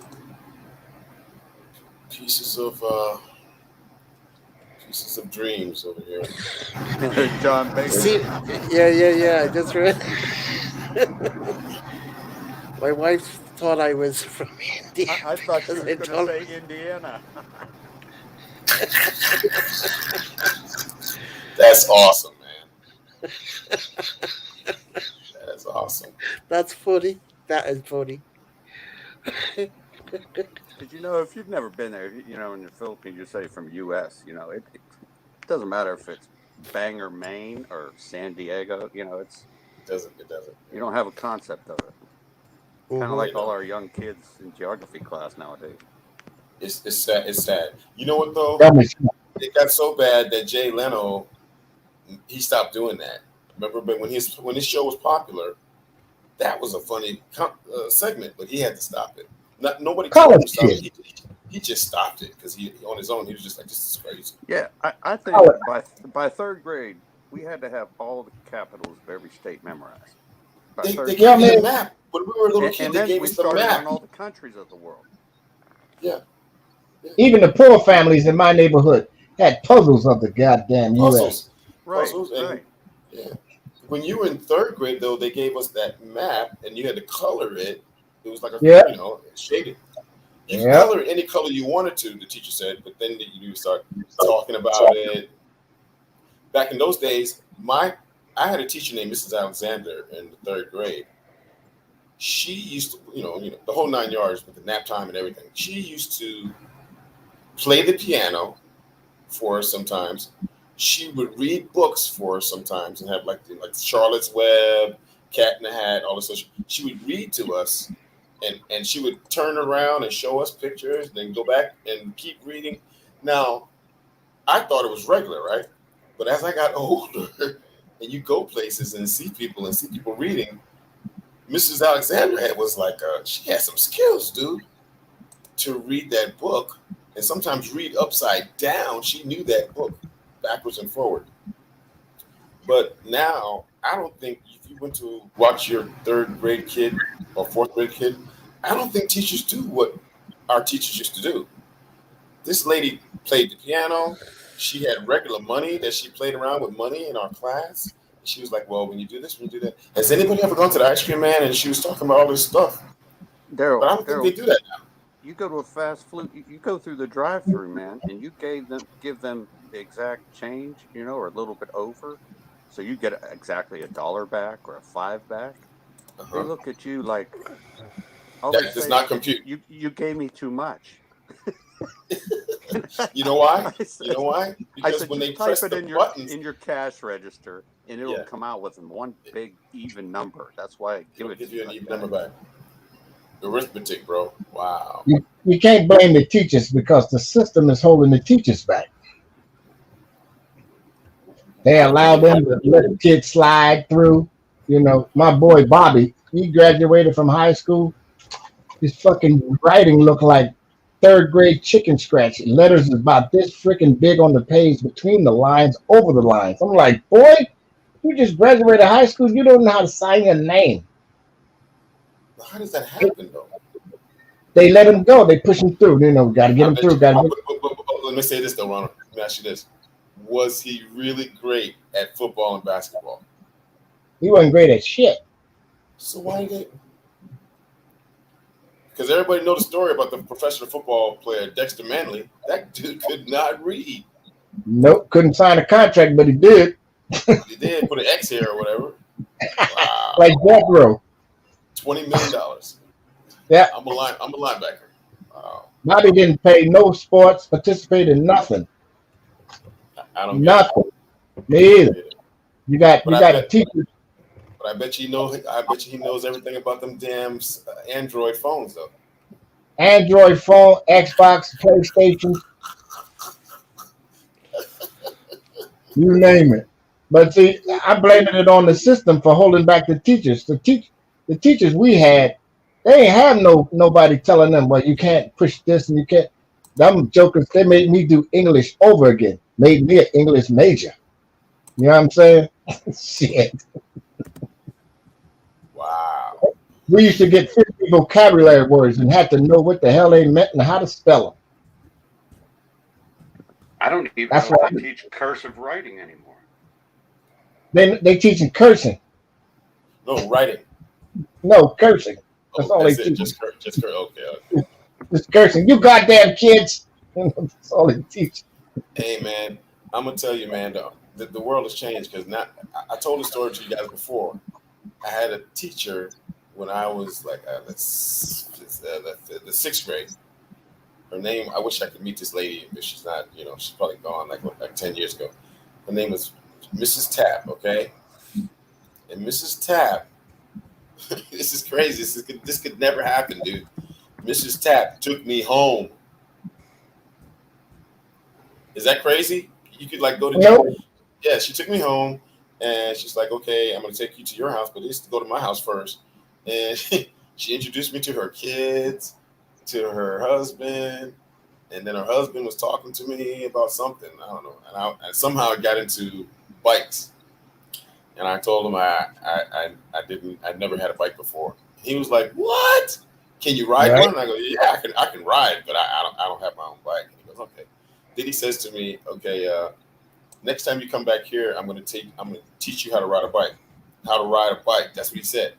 And I was like, yes, sir, or whatever. Anyway, many months later, Mrs. Tapp goes, okay, she took me home with her. She goes, I want you all to come to my house for a weekend. And these are the permission slips, get your parents to sign. And I tried to get my aunt to sign the paper. This is what she said to me. What's going on? I said, this lady wants me to go to her house for the weekend, and all the kids are going there. She goes, okay, sign it and go. She didn't even sign it. I had to sign for her. Right. So anyway, I signed the paper. I gave it to the teacher, and the lady took me to it was like 12 kids out of like 45. 12 kids could get their parents to sign, ghetto, right? But anyway, 12 of us got to go, and we went to her house. And she took us camping with her husband, and it was a trip, dude. This dude taught me about propane. This is one fucking weekend. He taught me about propane and how to use the stove, how to do an open fire, make sure you out it. He had guns and shit, but we didn't shoot. But he showed us if something happened, he had a gun. I was like, holy shit. Then this is the big deal. He goes, now remember I told you I promised you I was going to show you how to ride a bike. I was like, yes, sir. And I was thinking maybe because we had the caravan thing. Him and his wife had the two vans. This dude, his sons, they came with bikes, but they were mini bikes. I was like, holy shit. So they had me on the bike. They were showing me this and showing me that. Within 4 days, for that 4-day weekend, I was riding a mini bike, and they showed me the concept and everything. That was cool, bro. Right. I mean, she didn't even have to do that. No. We're in New York, man. She took us upstate where there's pine trees and shit. And the name of the place was called Sterling Forest. Mm. So it took us up to Sterling Forest, New York. We're riding Oh, mini bikes and stuff, and doing marshmallows and freaking hot dogs on it. Oh man, it was crazy. I couldn't believe it. I didn't know. I was like, wow, this is how people live on the weekend, hanging You out know, like Daryl, this. nowadays, for any school outing or trip, they send the same form home. You got to fill the same information, all your insurance company, your account number, and then Wow, it says, if there's an emergency, what would you like us to do? And I always wow. put seek immediate medical attention. yeah, I right. mean, it's No, common sense, you know? it's But they Why do stupid. they had to have do to that send a because something form? happened before, Kiko. Yeah, Now the because lawyers are some involved lawyer nowadays. sued them. Yeah. Yeah, yeah. Hmm. Wow. I bet you everybody here got a favorite teacher they'll never forget. Of course, bro. Everybody. Everybody. Joan Tapp later on became my sixth. She became my favorite. But um, Mrs. Alexander, I told you about the third grade, fourth grade, Mrs. Brand. They were just nice people, and they took care. I remember when I was in the fourth grade, two kids got into a fight. Mrs. Brand, sweet little lady, but she got in there and broke up these two little kids, reprimanded them without cursing, and then, dude, before the end of the day, she made them not kiss and make up, but kind of the concept. She made them two guys hug, shake hands. I mean, it was just like I don't know if they could do that nowadays. Kind of the concept. She made them two guys hug, shake hands. I mean, it was just like I don't know if they could do that nowadays. Kind of the concept. She made them two guys hug, shake hands. Echo. I mean, it was just like I'm looking to see if I don't have anything open. The only thing I have open is Yeah, too YouTube. many open. No, I don't have anything open. All I have That was is me. okay. Hey, so Oh, yeah, man. What could they do nowadays? They would just send the two kids home or something. They would. they both get. You know what I heard the other day? My nephew Antoine got caught smoking weed on campus. Right? High school? Yeah, high school. Even though it's legal, you know the one I'm trying to get in the army. Even though it's legal here, and he only 17 and a half. You know what they did? They called the mother. They gave the boy 3 day suspension, Wow. and then had to come back to school on Tuesday for in school detention. I mean, in school suspension. Oh, he had to do that. That little. What's that name of that movie? Breakfast Club. You had to sit in there with all the other bad kids. Sit in No, it detention. wasn't detention. It wasn't detention. It was suspension. Oh, okay. I ain't never heard of in school suspension. They got some new shit. Okay, that's like time Yeah, out. I don't know what the hell that is. And probably just give him a lighter. You know, I don't know. crazy. Yeah, he Wow. had his Uber early this morning. Oh no, it was cancelled this morning. It was the second one you did after. Maria's asking, did you do an Uber this morning? Yeah, he Yeah, I showed did up, a but he half a wasn't Uber. needed. Yeah, I drove all the way to the woman's house. She sends me a message on Messenger. Uh-oh. Oh, get some rest, brother. The master gonna take. That's what she called her boyfriend, the master, because he's slave driving. The master gonna take me to work today. Get some rest. I'm sitting in the driveway reading this damn message. What? Yeah. That would. I kindly backed out, turned on the boombox, Man. blasted my way out of the hood. Oh shit! It's 5:47. I'll be right back, guys. Shit. All Okay. right, there. Damn dogs are barking like they hear my voice and they're like barking like, "What the fuck, man? Let me Oh, you out. I better gotta pee. I gotta pee. make sure you mute, Daryl. We're late, bro." Okay. He's There you muted. go. Yeah, because that would be a mess. We trying to hear them talking, and dogs is talking too, and the dog's like, "No, wrong. We ain't fed up. I'm walking over there on the ride screen." I'm about to hit anything that's vertical in this house here. All right, right. Where you walking around? I ain't had nothing to rink. Ruh-roh, Shaggy. Rograggy, give me a Ramajale. No, give me a what? How you say? How you say? Again, it's in dog talk. Renus. Give me a Renus. I can turn the space heater off. I will be a 7-Eleven hot dog. Mm-hmm. I love the hot dogs in New York You City, know, man. when Daryl leaves the house, those dogs probably have a bottle opener and everything. They're ready to go. Oh, Yo, he's got Raggy. he hangs out by the gate. He lets the dogs do whatever they're doing. He just stands there at the gate. He doesn't walk anywhere. Yo, Raggy. Rice left the house. He's done it on video before, so I've seen him. So he just goes as far as the gate, opens the gate, lets the dogs out. They do their business. Mm. Yeah, you don't see people in the Philippines walking around with their little bags, right, when they're walking their dogs, so they can pick up all their pooper scoopers. No, just fertilizer for the roadside malungai. I tell you, he sent me a few pictures of the garden there the other day. Man, it's looking. Phew, those things are straight, man. Jesus Christ! He got those guys doing a really good job at his place. Look at this place. For next year's growing. Right. Yeah, he's got his properties in tip-top shape, man. Tip-top. It don't take much money to do it. No, I mean, he's got 2 guys there working full-time, 6 days a week. I mean, the place is in better condition than when he rented it in the beginning. Right. So I'd say his landlord is way happy with him.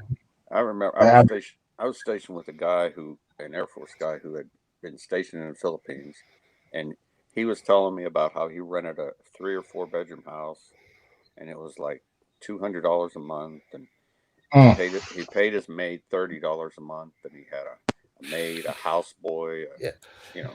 Yeah, I said, they even have a "Don't you do maid as anything?" well. He said, "Nope." Darren has a girl working in the house as well. Does cooking, whatever, cleaning. Ain't no girl. That woman like 40, 60 something years old. Yeah, but I mean, what is his house? 4 or 5 bedroom house. Big house, and it's just him and Olga, and then one of the relatives that works in the bar. I think it's Olga's brother or cousin or something. Still, I can't remember. I'm getting cheated out of 3 rooms because I'm paying the same amount, 30,000. Yeah. Well, I mean, what's that? But you can't beat 30,000. Yeah, you can't beat. Yeah, you can't beat 30,000 in Washington State. And I got a big bedroom, big living room that is just there because I don't live out there. No, this is your office, same as me. This is the command center right here. Everything happens right here. Mm-hmm. Only time I'm using that living room is when I'm bleak by on. Mm-hmm. That's your warehouse. And I got it. Yep, that's the warehouse. It's cold like a warehouse too. Because rarely do I turn on the heat in there. Yep. For what? Yeah, you got everything there, man. All your electronics. You could do your gaming. Everything. You could do your YouTubing. You could do your whatever. I'm gonna have to change this up because I'm gonna have to move my command center to the outside. What's your weather there today, Gareth? Is it like 16, Oh, it was raining, 19? raining, cloudy all day, raining. You know that real fine rain, drizzle rain? Yeah, I think today's our last beautiful day because winter's about to come this way. Yeah, we send Pico from the northwest. I haven't left the house. Hey, I sent all my rain your way. We might. Maybe snow flurries by the weekend or something. I don't know. Yeah, Tim Kay said one of his videos, or Chrissy, his wife, said that they've nothing. They've just had days and days of rain where they live. I see she's just put up another one there a while ago, an hour or so ago. Watch it tomorrow. Yeah, that rice need water. Mm-hmm. Okay, water is life, not rice. Water. Rice is life. Too much water. Uh-uh. You're gonna get too much water. Yeah, can't be helped. Once it gets so high, then they kind of drain them rice paddies. But when it rains, they just fill right back up, and it kills. Overflow. It drowns them. Yeah. It drowns the rice. Hey, So Michael, then that's it just probably a good reason why you got a second floor apartment, huh? Say that again, Kiko. I said that's good that you have a second floor apartment. Even when the monsoon and the floods come, you're all right. Oh yeah, well, I'm only I don't know 4 blocks from the ocean. Damn. That ain't nothing to running water. It'll be there in seconds. Ronald, do you remember Oh watching yeah, that the video of that? tsunami comes. Do you remember watching the video of that earthquake that hit, remember, Sendai, Japan, and that tidal wave? Did you see that Oh yeah, video? yeah, yeah. Remember, that water came in like a mile inland, man. Everything was gone. Woo! Boats, I mean cars, and then the cars were the first ones to get shuffled around like it was toys. And then boats are about a mile inland, houses Yep, gone. That yep. A whole house I floating. was watching that and I said that looks like a movie, man. But it's real, you know. It was real, but people within the high rise could look down and watch it and film it. And everybody running for high ground. Yeah, it was. It was crazy. I saw another one like that. Came inland somewhere near like some mining field or something, and all the dirt and mud and the trucks was all out there, and this shit just came in.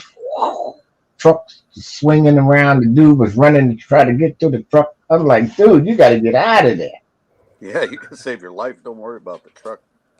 right? Just run. Reminds me of that part of the movie. Run, run! When I was watching Doom in 1994. And Duke Leto jumped out of the harvester, told those boys, "Run, run!" Hey, Gareth, have you seen any of the photos or video from that where your folks went, that island, La Palma, from that no, no, volcano? no, Oh no, man, no. ash They don't ash like to up to the share. What's roofs of going our on with house. those two? They're not going to share. I like to see it. Unbelievable. Well, you know I'm over here 24/7. Yep, my plan is to do nothing for the rest of the week because the rest of the week it's going to be rain all the way through next week. It's November. Did we expect it? We got to water all these evergreens we got here. And they just harvesting Christmas trees the other day by helicopter. They get them all, cut them down, bundle them in the pile. Helicopter snatch them up, drop them in the truck. You don't need 5 guys anymore. I can't believe they even let you cut down live trees anymore. Yeah, the ones you can plant and replant. Yeah, not the ones standing alone. I'm like, somebody's got to cut trees down. That reminds me of a story. Me and my buddy, I had a pickup truck when I was like 18, 17, you know, and we needed a Christmas tree. So we just went out driving around, and there's this beautiful little tree in front of these people's yard. Oh, We got out with one of them saws, you know, he's on one side, the saw, I'm on the other. Cut that thing down, threw it in the back of the truck, and we were gone. that's all it takes. Their house was like probably 150 feet back, you know, from the road, and Mm-hmm. the tree was right up on the road. And that's probably the worst thing I've done in my life, I think. Well, that wasn't too bad. I mean, come on. They probably said, "Oh, thanks. We don't have to worry about this one." No, it was a real pretty one. I don't think they wanted to get rid of it, but it was perfect size for to put in your living room for Christmas. Oh, wow. Well, everybody got a little dirt on them, and nobody's dirt free. Nobody. If you can't do it once, He ain't human. Oh, what's going on over here? Fit. What is that? I wonder what that should just buy. So, Gareth, what'd you have for a meal today? You order out? No, I didn't. I ordered out for Monday, Tuesday, Wednesday, so just had some homemade hamburgers. That reminds me, I got to take my ground turkey out. What do they have in Ireland? Do they have stuff like Uber Eats, DoorDash? Yep, Is it Uber called the Eats. same Oh, thing? We got Uber Eats. We got and Deliveroo. We've got another one. What's it called? Eat In or Eat Out, something like that. So yesterday I got McDonald's. mm, that McDonald's. reminds me, I got to What thaw out my would you have? ground turkey from the Quarter meatballs. pounder? No, I had a Big Mac meal. Big Mac. Now Yeah, you Big know Mac. you're gonna get something that says big. So Yeah. while you Well, they have a new one now. It's called the Double Big Mac. Yeah, I was going to say oh just Lord. one. You only got one meal? How many did you actually buy? One meal. One meal. Double Big Mac. It's fucking huge, man. Can't even get your mouth around it, huh? No, I had to eat half of it. Like take top of the bun off, two burgers, and the middle bun, eat that, and then eat the other half with two pates and the bottom bun. It was too big to get your mouth around it, but it was nice. It was only 80 cents more for the extra two patties. So like why not? Do you recall what that, just for price sake, how many euros was that McDonald's meal? Uh, I think it was €9 or something Wow, because it was a large French fry and a large Fanta, right. nearly about €9 plus no €4 delivery. Oh, you have to pay for that too. Wow. Hmm. Yeah, it was no. In fact, it was three something delivery, wasn't the other one was $3.99 on Is the that other app. from a delivery app or is that McDonald's Yeah, delivery? no, it's delivery app. The McDonald's app, they don't have a delivery on that one. It might work in the UK. I don't know. I didn't test it. Anyway, I wasn't near a McDonald's, so I couldn't get anything from McDonald's. Seems like Hey, I'm buying organic day to day. hey, Ronald, Organic do, spaghetti. do they have Popeye's chicken up in Washington State? Oh hell no! All the black people banned it. Yeah, we got it. Oh, do you? Yeah, Yeah, we got Popeyes right up there on Wheaton Way, right by the not far from a McDonald's. I like I that. tell you, I like their chicken. I miss The sandwich Wendy's. ain't bad. I miss Wendy's. I must say I miss Wendy's because then they just give you the bun and the burger patties, and then you put the rest of the stuff on yourself. Yeah, Yum yum. can't do that now. Wow, we had a Wendy's here. It didn't last too long. Maybe about a year. They couldn't get used to the square concept. I don't know. It was just up the road from McDonald's. I think the square burger put them off. Back I when don't know. Wendy's first started, their burgers were really good, but Yeah, they were. like everything, probably They all went frozen downhill. now. But the Well, fries still good. They use the skin on the tater. uh, if somebody says to me the chips, one of my mates says to me, the chips are better in Burger King than they are in McDonald's. Have you ever come across that before? I can't tell the difference. Yeah, it's all Says they're personal preference. Yeah, one of the guys, I think it's Gary that was telling me, the guy that lives down in London, he prefers the chips in Burger King than McDonald's. I mean, it's all the same to me anyway, but. Exactly. The burgers at Burger King and the burgers at Oh, yeah. Wendy's and the burgers at McDonald's and Jack in the Box is all the same meat. Hmm. It's all the same. I, I must say, I do like the double whopper. Yeah, I like the Impossible Whopper. The Oh triple no, whopper? snap! I bought that by mistake one time. You bought the Triple. Impossible by mistake?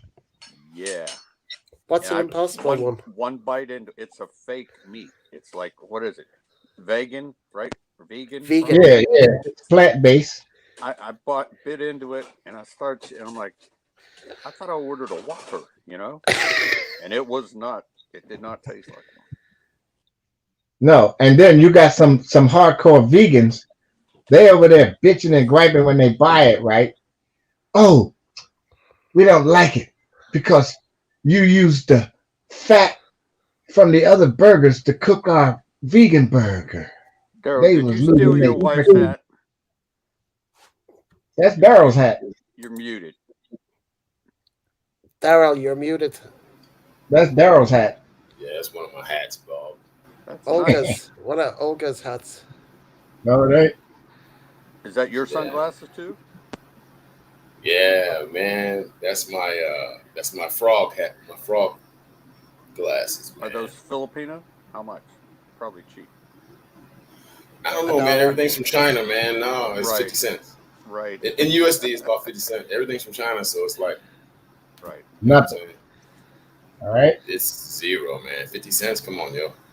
I think I'll put this pasta on now. Yeah, it's all good. What Colonel is this? Sullivan wearing a lady's You hat. got organic pasta. Yep.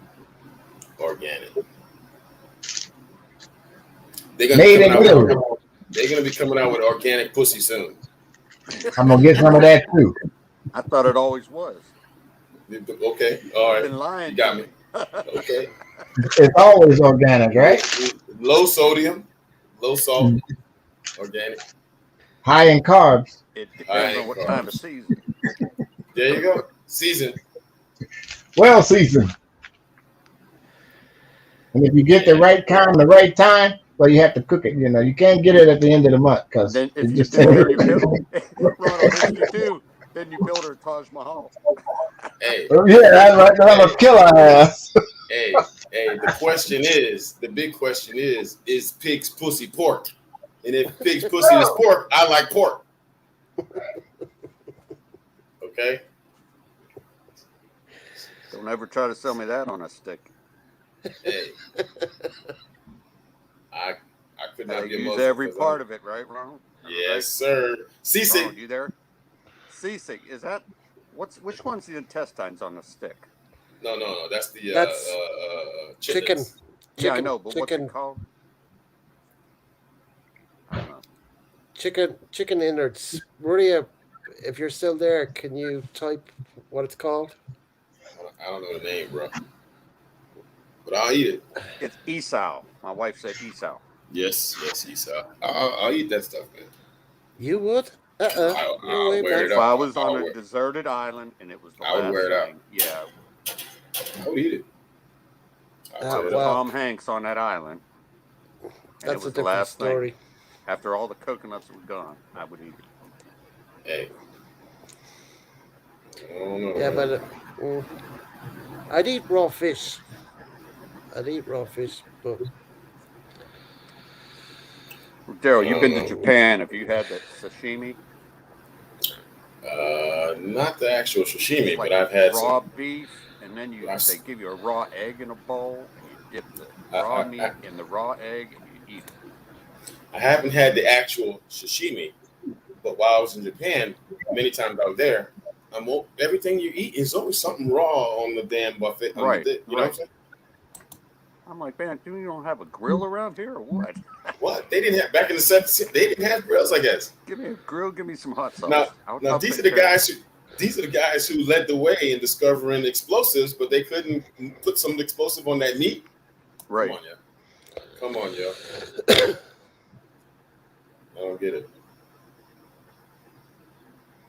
I don't get it. So let me creep over here and take a look. I hear a lot of yelling at my close in my.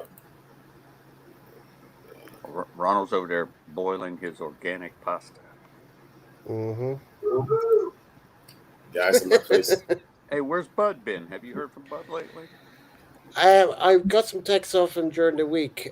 He's on an antibiotic. He's been having a lot of headaches, and let me check. Message should be still there. He's feeling rough. I fell asleep yesterday around 6, got up around 3, fell back to sleep on the couch. If The hell today's you running course for? makes me feel like this again, I will call my doctor and pharmacist. So he's having a rough time. Stop running. Why are you running at it? Yeah, we're not no spring chickens. Stop running. You should be walking fast, not running. So he could be here. He could be in the background here. Bud, if you're in the background, just say hello to us so we know you're okay. Hell yeah. Who? Backstage. Bud. Oh. Presley. Mr. Presley. Oh. Yeah, he texted me the other day. Like I text him on Facebook. We talk every now and again. In between YouTube stuff. Hey, Daryl, I see you got your camera working. Yeah, man, I had to get on all kinds of YouTube and StreamYard for Dummies and figure it out my way own. Now, is that a laptop you're using or your computer, a camera on that? Yeah, it's a laptop brand new that I bought in 2019, but I never used it because I actually had like 6 of these Two of things, them. you know. I thought you bought two. Oh, that's the bought one you two bought in the brand new. States, right? Yeah, I bought it. Well, no, these two I bought in camp, some Air Force base in Korea. Air Force base in Korea. Camp military Humphreys. base down south. Oh, that's the aviation army. I'm talking about Air Force. You've heard of Camp Red Cloud, right? No, way down south, man. Oh, Next to Pusan? Next to Camp Carroll. Yeah. Next to Camp, the Osans. That's nice. I used to hang out there. Tegu. The one. Busan. Man. No, way down south. Gwangju. Okay. I'm running out of Air Force bases. Okay, no. The only way the Air Force base is named one thing, and the town is named the other thing. It starts with a G.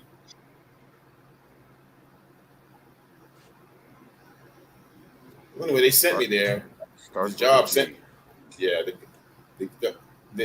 I'm gonna Google it real quick. They sent me there, and while I was there, I was like, used my Star card. I brought two brand new laptops that look exactly the same, called Nitro 5, whatever the hell they are. That's the brand name?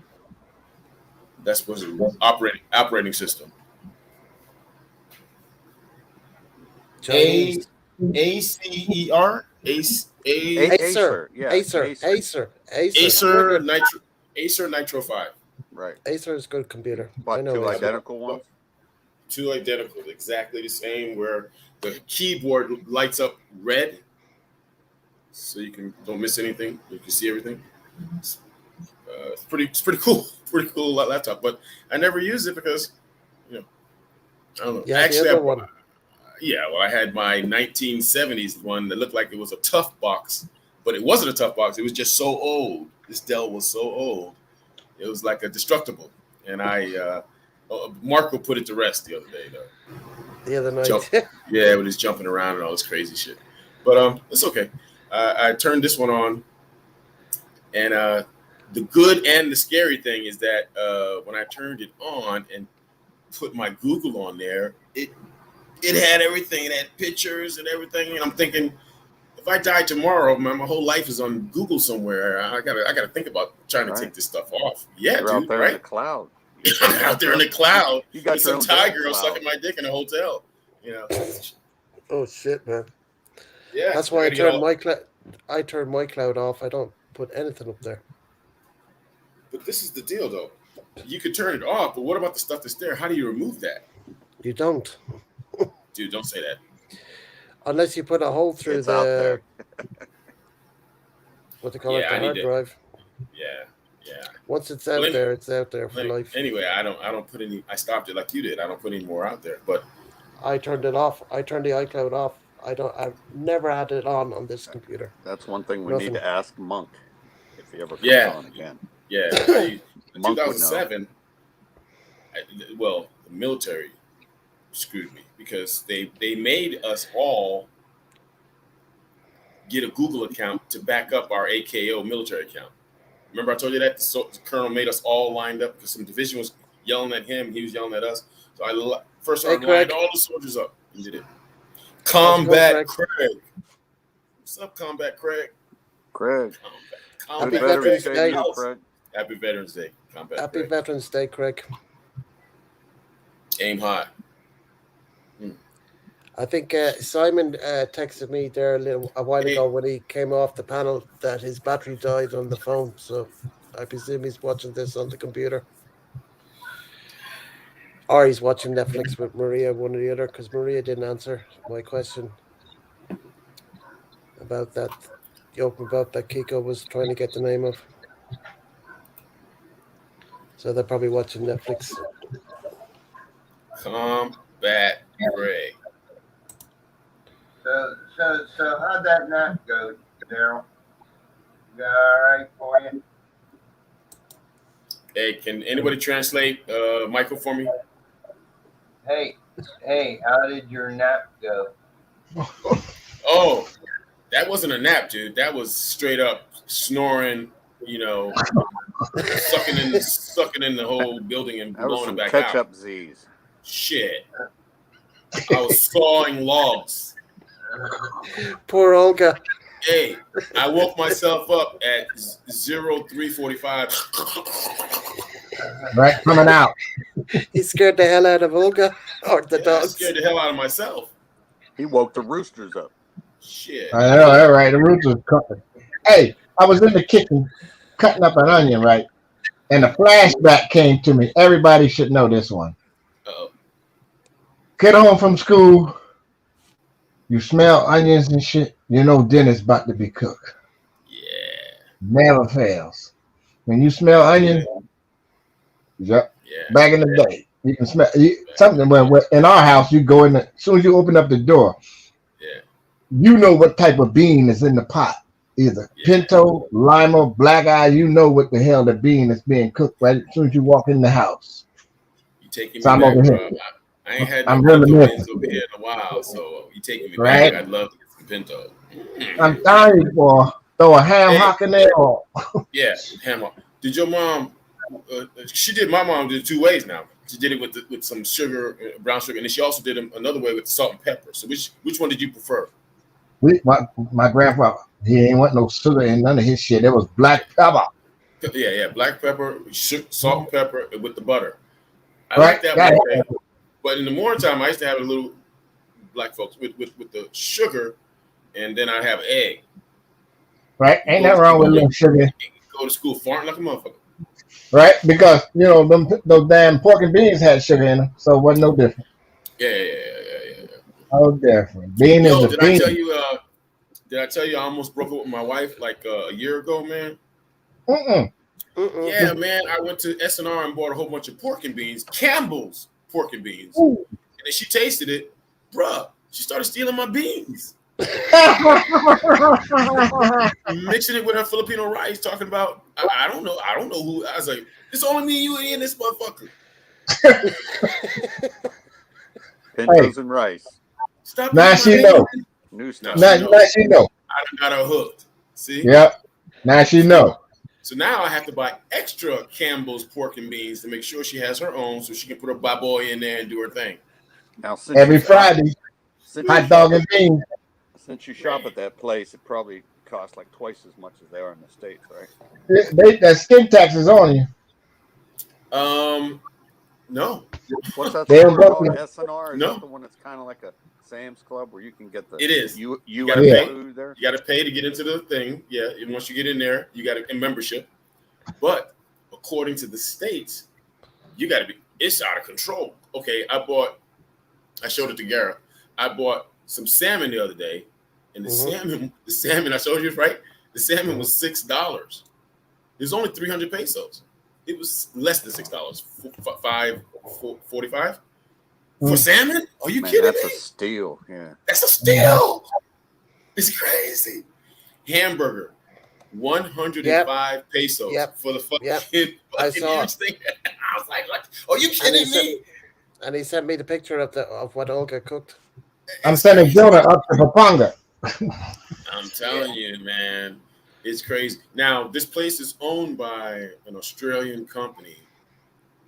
So the S&R is sort of like a Sam's or a Costco, Australian Sam's, Walmart club, whatever, Sam's Club, Right. whatever. And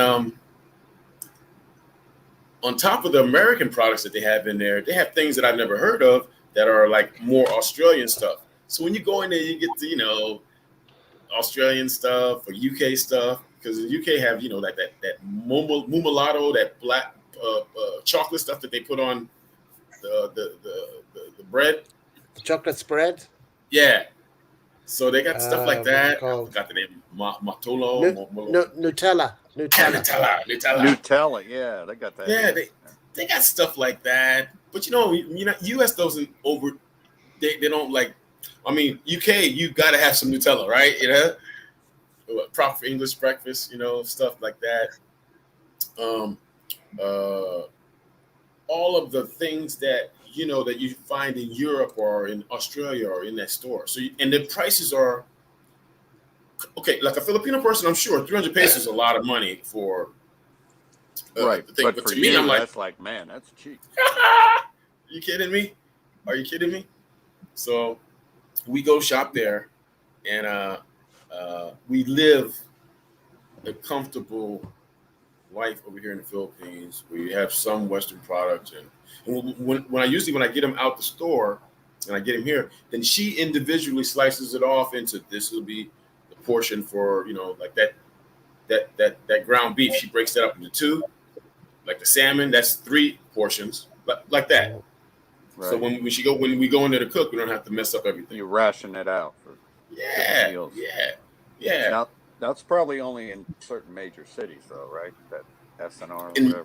SNR is in major cities. There's one downtown, like Angeles, Manila, Manila, Davao, probably. Davao, yeah, each major city. The one that's in Hang on, Manila, guys.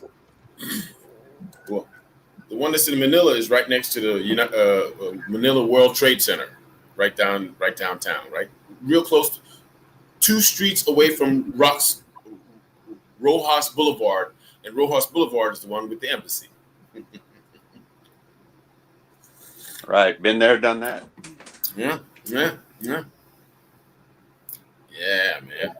They got some stuff out here that's amazing. There's every place has its good and bad things, but there's too many good things that outweigh the bad. It's crazy to come over here and. Oh yeah, if I was somewhere where there was one of those stores, nearby, like say within an hour, I think you could go. Get in your SUV, go out there. You and your wife are good for 60 days, because when she gets home, she portions everything out. You know what I'm saying? You got your vegetables, you got this, you got that. Everything's portioned out, bro. It's crazy. And then on the economy, local Philippines, no matter what city you're at, in the local Philippines, they have their wet market. So you go to their wet market and you get all the stuff there also that you need to get. And you just cure it and make sure it's okay and clean it and throw some vinegar on it. Make sure you get it all cleaned up, whatever. But you let your wife go there and barter because you pay the tax. You pay the tax. I sit in the car. Yeah. Her and her brother go inside there. I don't go inside the wet market. I went one time. My wife, when I went to see her in Metro Manila, I said, I want to go to the market. She said, no, you don't. It's dirty. It's stinky. I said, look, I can't smell, so the stinky doesn't bother me, and I don't mind if I get a little muddy. So I went there, but she had a male cousin. I said, look, you go up, you barter the price, you get everything you want, and I roll up and I whip out the pesos and buy it. And he did that, man. Those dealers, I could tell they were yelling at him like, you got this rich foreigner, and you're bartering me down to nothing, Come on, man. We could have cut a deal. Right. It is what it is, man. It is what it is. Hey, did I tell you? Me and Mike talk a lot, right? I went to the barangay captain the other day, and to get my SRV thing filled out for my police report that I haven't done anything here in the Philippines. And I thought it was going to take me a couple of weeks or whatever. The guy was like, "Oh, just come back in a couple of hours. It'll be done." Can you believe that? Did you slide him a few pesos though? I wanted to, but she was like, "Come on, let's go." They didn't want anything. They just, that was their thing. Okay, don't worry. Come back in a couple hours. We're done. Wow, you're kidding me. Usually Zero. it's Cost me come nothing. back in 2 weeks, but then you flash them a few, and they say, "Oh, a couple hours, come back." Unbelievable, man. I told you that they won't charge you. I did it twice. I had to have it done twice, But and both times they just changed the date. but you also told me to stay in the car, so that's probably why I stay in the car. But if I walked in there, Yeah. Let your What is it wife like? go. Is it like Get it 500 for you. pesos to renew it or something? The police check? I don't know. That's the I don't MBI. I MBI. tell you what, NBI didn't cost anything either. But okay, I'm sorry. Wait. It costs a little bit. The travel agency charged me 2,000 pesos, and they gave me some guy that came, some Sean guy. He showed up from the NBI in a car to take me, but I had my own car. I said, "No, I'm going to follow you." So I followed him to the NBI station, and he had my paperwork from the travel agency.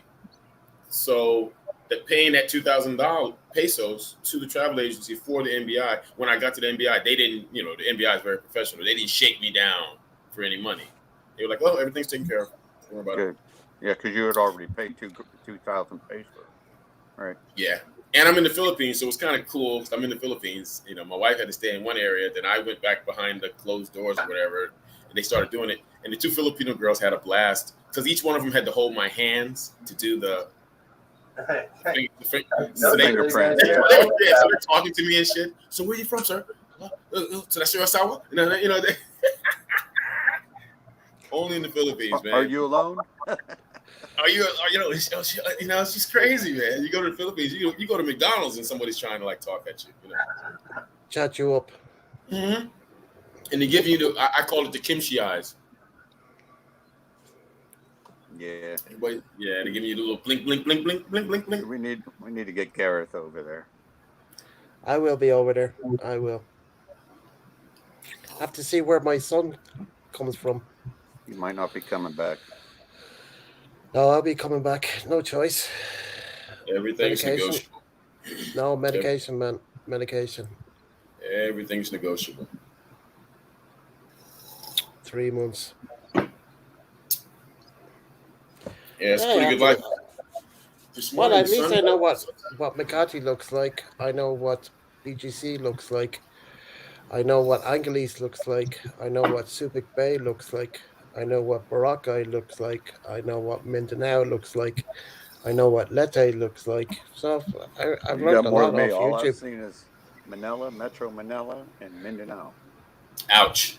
That's it.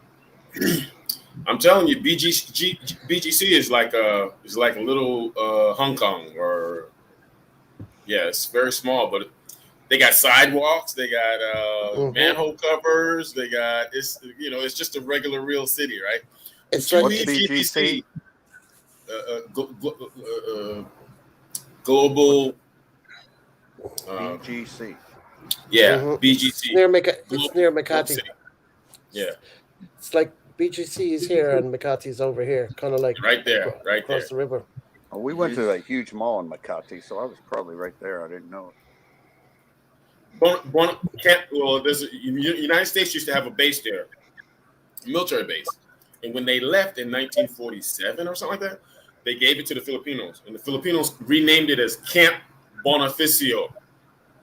So Camp Bonifacio is the military base in the middle, and around that base, they ended up calling it Bonifacio Global City. So it's BGC. Oh, okay.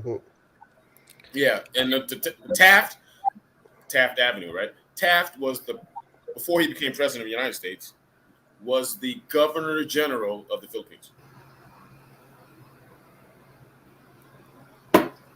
Yeah, there's two couples that I follow, the Juicy Vlog and Making It Happen, and one couple is in Makati and one couple is in BGC. So they've basically been stuck. The couple in BGC are in the UK now because Lucy's having a baby in January. So I've seen all of BGC and their friends making it happen in Makati. So I've seen all of that side. So if me walking around, I'll recognize places, coffee places that they go to, restaurants that they go to, things like that. I don't want to live in that big of. I don't want Manila or Cebu. It's nothing that big. That crowded. So there's a hotel. Well, not really a hotel. It's a condo, and I used to. Okay, the headquarters of the company that I worked at was in Singapore, but the local headquarters for the Philippines was in GBC. Next to the building that I worked at, was the closest, by accident, the first time. Anyway, the closest condo was called the Aviant condo system. But the condo is you could actually rent it for a day. They had empty ones. So I would get an empty one because the people were like losing money, I guess. So they would give me this thing for almost nothing. It was 10,000 pesos. I had an upstairs and a downstairs, kitchen, a sunken tub. It was crazy. So my wife's frequented telling me the BGC wasn't there when we were there 20 years ago. Oh, no, they just built that. Yeah. Okay, we've got a question by a guy called Vincent. Got a question for all the people on the panel. Have anyone or you been involved in amateur radio, or the other terminology is ham radio? So has anybody involved in that? I am not involved with it here in the Philippines. I was in the United States, being a military guy and a tiny prepper in my mind, just in case if anything ever happened in my life. I know how to get on the ham. And I also was a radio guy. Was my first job in the Army. But since I've been here, I see the towers. So out in the barangay. So some Filipinos obviously have these little towers popping out the top of their house, the back of their backyard. They're into it. They have it here. Okay, they got it. Because I seen the little towers, and I was like, that reminds me of my omnidirectional antenna that I had when I was a kid. Not kid. I was a captain or lieutenant, or whatever. Yeah, when I was a kid, I was into citizen band radio. I remember having CB. Yeah, CB. CB is okay, but it's just ham is just more farther distance. Yeah. I used my CB. I was in Canada, a place called St. John's, Newfoundland, and I was on a place called Signal Hill. And I had the CB in my uncle's car. So I was at the top, and I was talking to a guy in America, down south. And I'm on a small little island. And maybe it's because of the way all went down. Yeah, I can't remember what state I was talking to. It might have been because of the terrain. Yeah, it was 10-4. Yeah, Roger that. Roger that. Yeah, man. Back in the day. 10-9. Roger that. Man, me and my brother, Eugene was a big CB guy. He was a big CB guy. There used to be a club down the road from here that I used to go to. It was a CB kind of like radio club that I went to as a kid, but like I was only a teenager. But that was the many closest years thing ago. to the internet way back in the day. In a way, talk to someone somewhere else in the world. Yeah. That was it. And certain times of the year, I could talk to people because I had an aerial on the roof, a car aerial, CB radio aerial on the roof of the house. Nice. And I was getting Germany and places like that certain times of the year. Well, I will tell him to bring his own setup when he gets over here. He can bring his own setup, but be prepared to make sure that you have the you don't waste any money. But then be prepared to have a transform. You gotta buy a Yeah, power transformer transformer. Yeah. to make sure everything is safe, and some type of a fuse system in the middle. Make sure everything's safe, and you can get into it and get local people. Get on Facebook. I mean, they got it here. I see the antennas everywhere. Yeah, they just Okay. don't have the most stable power source. Here's another thing. I don't know exactly what the hell I'm talking about, but here we go. John is John? Is his name? Vincent. Vincent. I'm sorry. Okay, Vincent. When I first got here, I had a guy set up my CCTVs for my house and for my business. I just didn't need what he wanted, what he was offering. But he said, if you want to, sir, I also offer you a service. It was 120,000 pesos, so that's $2,000 US dollars, almost. Because of it's a little bit lower. Let's say it's 900 US dollars, 1,800 US dollars. Okay, and he said he could give me these Motorola things, walkie-talkies. Looks like a walkie-talkie that my wife could have and that I could have, and we ran through the base station of my house. And we and we could talk, and you don't have to pay for Globe and Sun and all these telephone internet, all of that shit. And I was kind of like, no thanks, buddy. Just install the CCTVs. But now, come to think of it,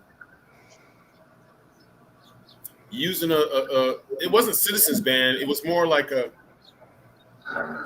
encrypted Motorola system, where it went so you get the same codes, it locks up, and then I can talk to my wife and just, hey, honey bun, this is Sugar Bear, whatever, Sugar Bear. Yeah? Is that our nickname for you, Sugar Bear?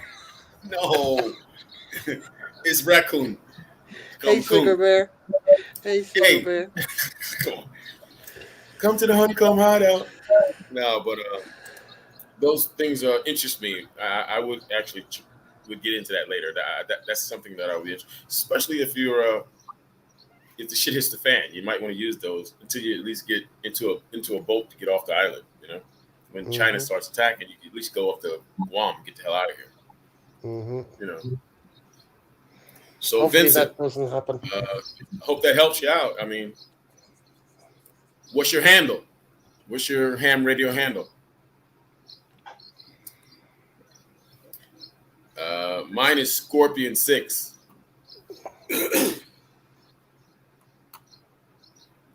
So yeah. Just love. Oh, let me tell you something. When I was like, I still have my set. It's in the still have it? Oh my god! Yeah. Wow, man. I was 9 years old. I'll get it. Hang on a second. I'll get it. Wow. When I was 9 years old, I had a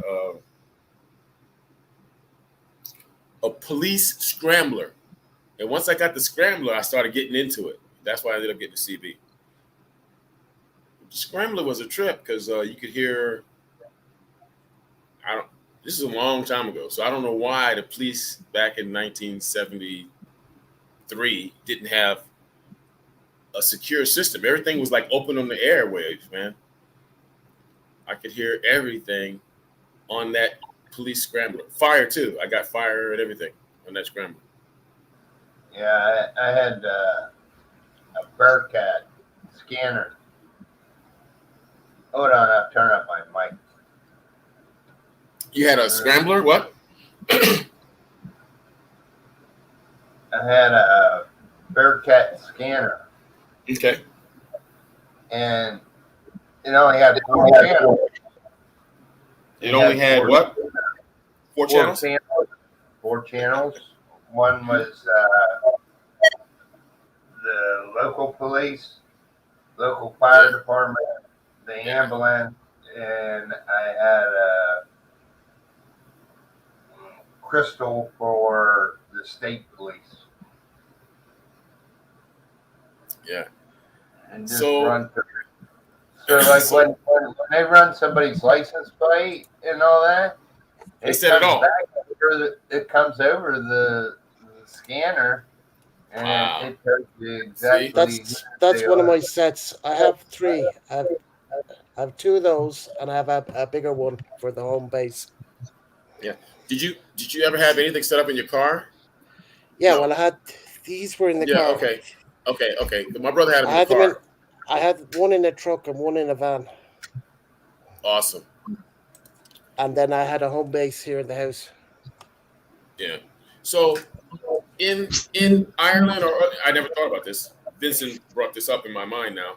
In other countries, do they do the same as the United States? Like, is 1/9 the channel for regular setup? CB. Break 1/9. Yeah, Okay. yeah. CB. Four. Okay. What's up, Craig? Hmm. Hmm. Interesting. Interesting. See, because I, ham, as opposed to CB, can bounce across the yeah, troposphere and go stronger, all the way. So you're talking stronger. to other countries. So in ham, do they have codes to where you can certain channels Yeah, wherever you're that. talking? Yeah, they have I codes. thought I think they I have a thought the different lingo U.S. than Citizen Band Radio. Yeah. I Okay. think I think the U.S. requires you to have a ham radio license. You just can't buy it, Yeah. set it up, CB and is use it. okay. CB is out there, but ham you That's have to have a license. Yep. that's why it's called Citizen Band Radio. As Right. opposed to ham you gotta have a license. So now Hmm. Yeah, ham is almost like the United States military having this thing called the Mars. You ever hear that? Mars, when somebody had a death in the family or whatever, you can get on the Mars military system and talk to anybody in the world. So if something happened, yeah, listen to me. If something happened, you can go to an embassy or go to a military base, get on the Mars system, and talk to anybody anywhere. Hello, Wow. it's called you know you Mars. can type, you know you can get Yeah, the that local police here in the States, right? You just type that was in back in the day. whatever city you in. Like I do it all the time here. When I hear the ambulance is going, I type in Bremerton Police. The scanner comes up. I get fire and police Yeah, Oh, on the okay. internet. I have an app on my phone.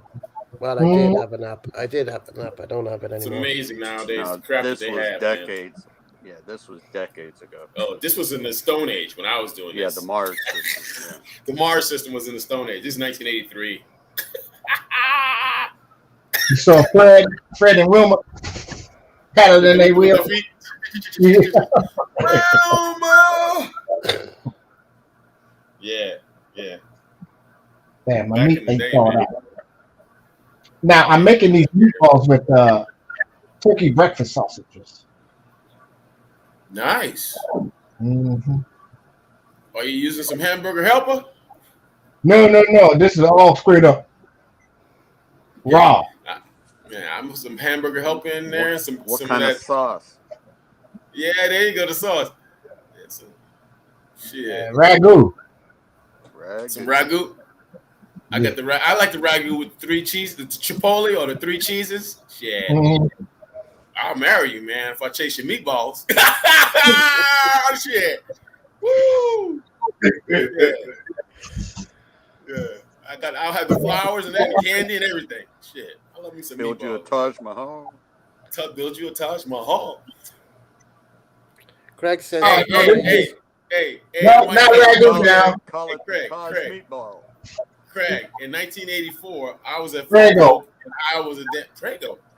Prego's Prego. not bad. Prego's not bad. I No, got some Prego downstairs. low But sodium. I mixed my Prego only one quarter. I mixed the Prego in my soups. See what I'm saying? Jesus. When I'm making a red soup, Mm. yeah. Work, And throw a work little great for a curry. base. Yeah. Yeah, for a base. And then I throw the curry in there, onions and peppers and all that shit from my garden. Shit. Yeah, your garden. I wish I But had a garden.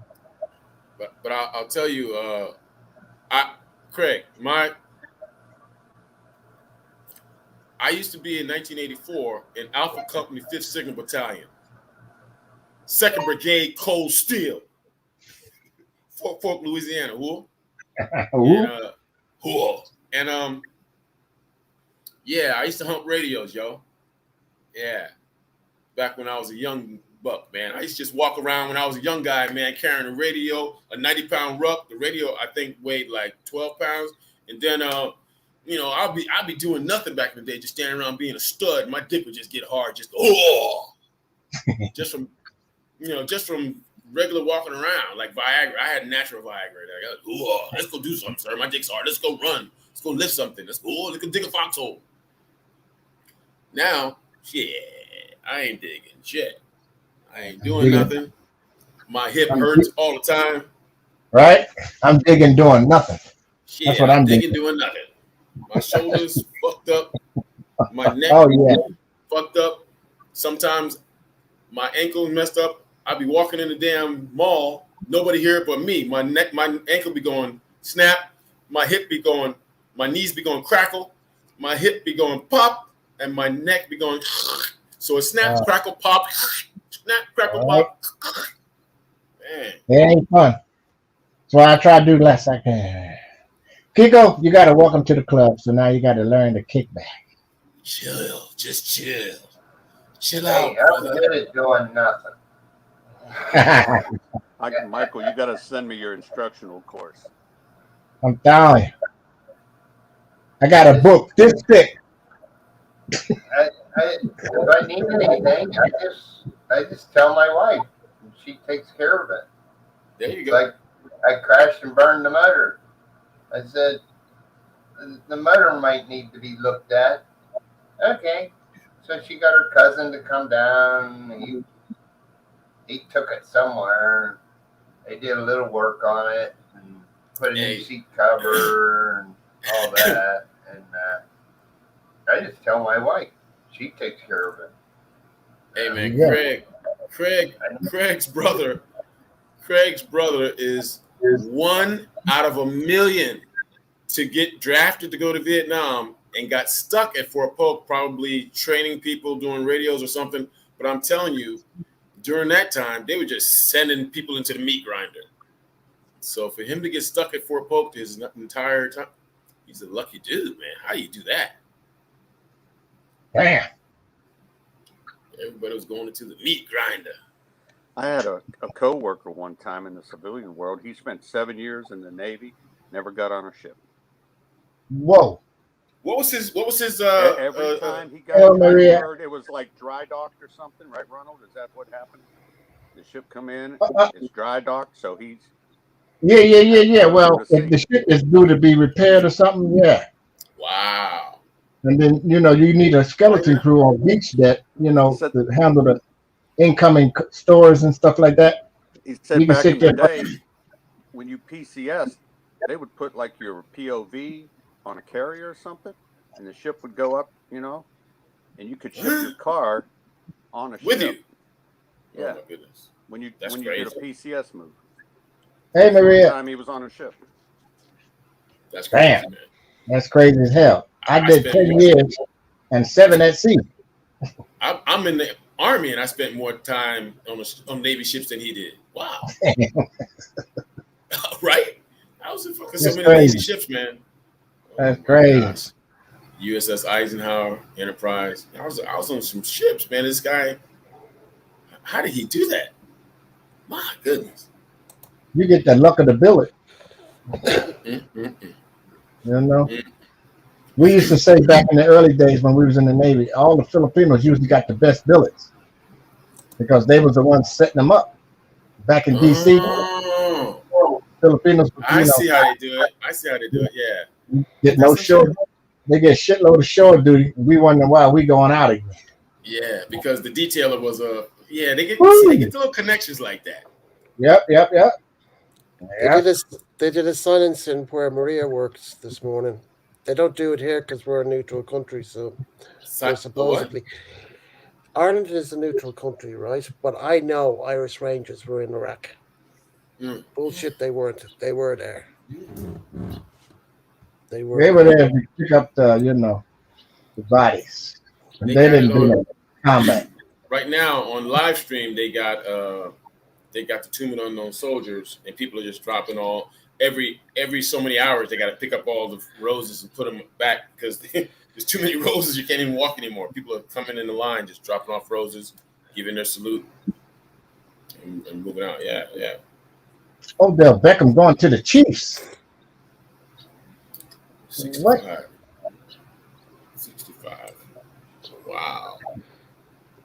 what was that? 65. Okay, Yeah, now that was 60, 63, 4, 5, and 6. 56 years ago. No. no 56 the was year. 90 year. So 64, 63, 4, 5, and 6. That was horrible. Those are the Terrible, years when meat grinders years. Right? terrible. Terrible. And we thought Terrible. we was going too, Daryl.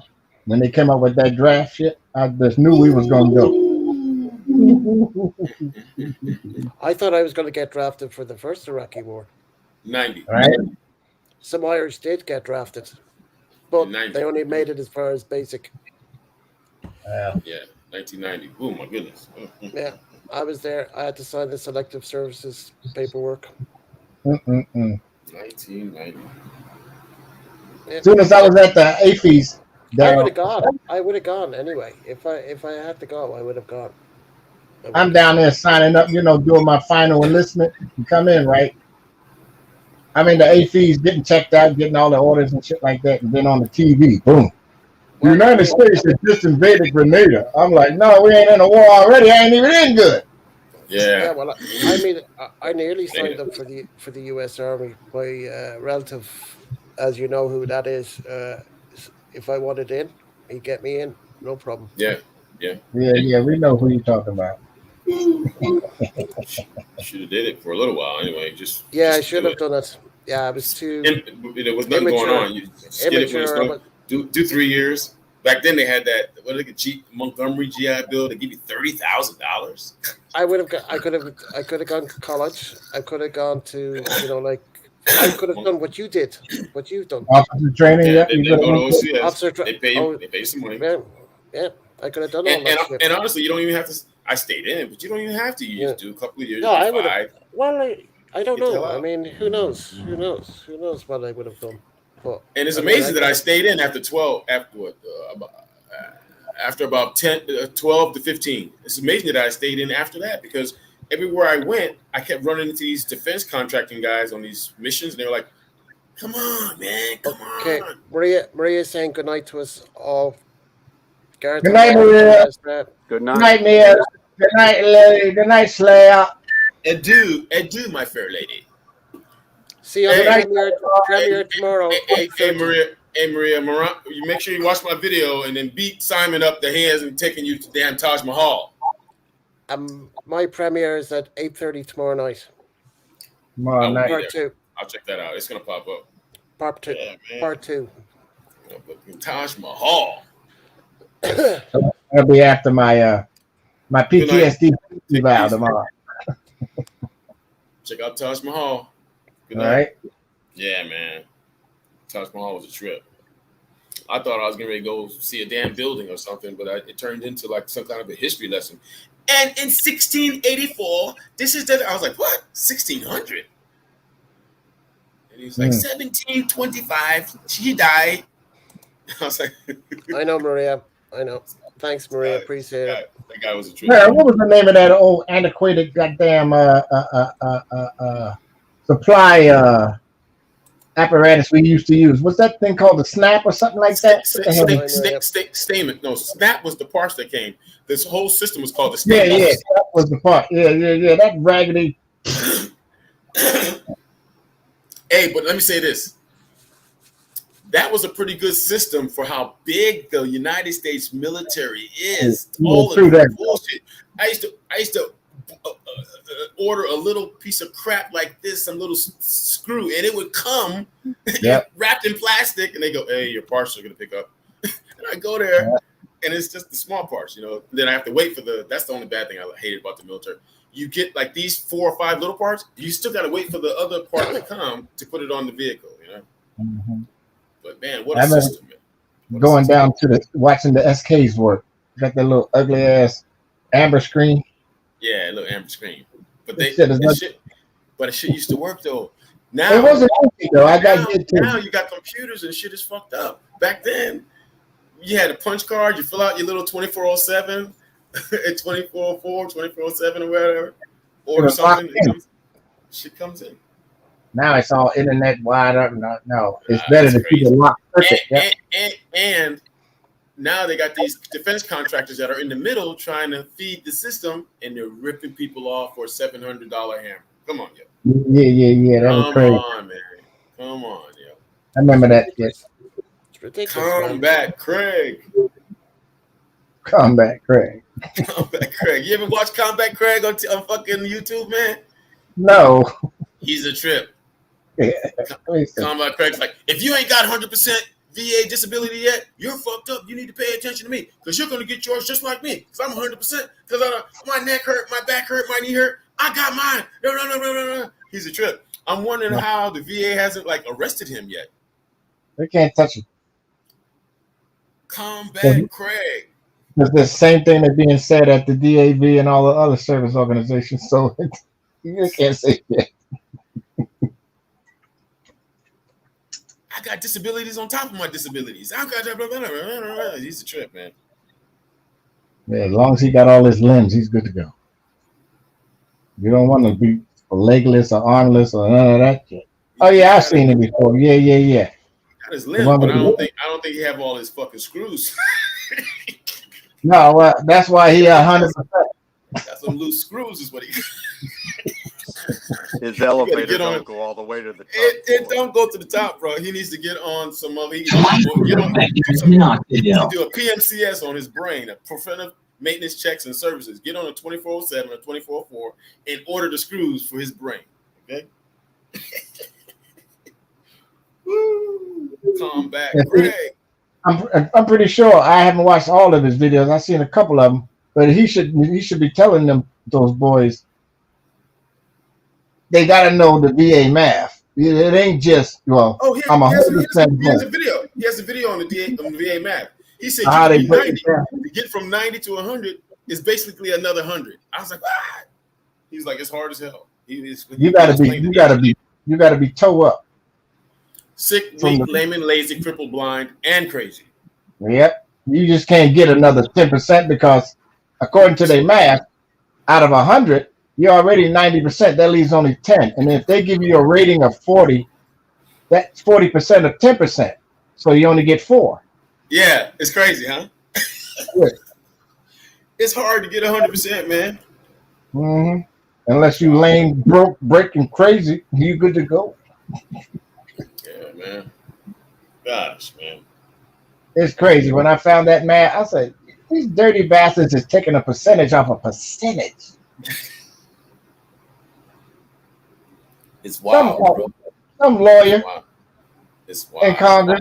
Yeah. I don't know who came up with that math. Man, those guys sit there and they go over that stuff with a fine-tooth comb, brother. And they make big mistakes, too. One time they sent me a check for, what was it? They sent the check for $15,000. Then they turned around and sent another $50,000 because they didn't do the math right. Ain't that some shit? Yeah, I'm like, somebody's sitting there doing that though. Somebody's sitting there. That's their job. That's all they do. Crunch. Hey man, what's up with your boy Biden wanting to hire 78,000 people? Man, I need to be one of those 78,000 IRS guys. How you gonna have? My brother just retired. How you gonna have that many people looking at taxes, man? I don't want to work for the sheriff of Nottingham. 70. It just makes me okay. Every time you take some money out of your bank account, everybody gonna be looking at it. Come on, yo. Yeah. Come on, yo. Come on. You know, it ain't Biden's agenda. It's the New World Order. Bush said it back at the State of the Union. Ain't no damn Bush. That's damn AOC and all those girls. They all got their position to say what they need to say. If they're gonna do that thing with the, they gotta do it right though. If you just throw some bullshit out there, oh, we're gonna get a contract. We're gonna put these stations over here for the electric cars or something. If you don't do that shit right, this ain't 1940s or something. Internet nowadays, people are gonna just take that money and squander that shit, man. It's not. Yeah, they go just like they did the Seattle tunnel. They juiced it. Said it's gonna be done in this. They got that big German drill and shit to get right through. Oh, it broke down. We didn't count on that. Another 20 million to keep it going, and another 20 million, and delay. We just got light rail from Seattle all the way up to maybe Renton. Light Oh, rail, really? yeah. And now they talking about infrastructure like this. It took us this long to get that far. Hey man, listen to me. I was in the army already, and I heard about some stuff going on in New York. I forgot who the mayor was, but they got some German buses from Germany for the New York City transit because the bus had some kind of an air system it went up and then it traveled good, and then when it got to its destination and get to the stop, the air would bring it down so the Hmm. queue can get out. Anyway, really technologically advanced buses for the early early 90s, late 80s. Anyway, come to find out, half the city councilmen were getting the kickbacks from the Grumman bus company in Germany. So they were living upstate and they had a little place in the Hamptons over in Long Island and a place up there upstate. Man, that's what's going to happen with this infrastructure thing. You know how many people are going to milk the system and become millionaires off of this thing? Can you hear Come them on. there? They're already jockeying for position. I can hear this one. Like, it'll be like UFC. I got that contract for the tires. I got that contract for the concrete. Yep, they And, and jockeying then already. and then let me tell you something. Because there's certain contracts that the mafia already owns. You know what I'm saying? So they're gonna be, killing some wise guys, killing some people to make sure that they get their piece of the pie. Trillions of dollars, bro. Come on, man. People will be friendly and nice, and you start talking about trillions, they'd be like, back away from the wood contract. Didn't I say Now, back up from the concrete contract? now we, Back we away. need to look. We need to start looking at some of these upstarters on this light rail and this fucking other shit.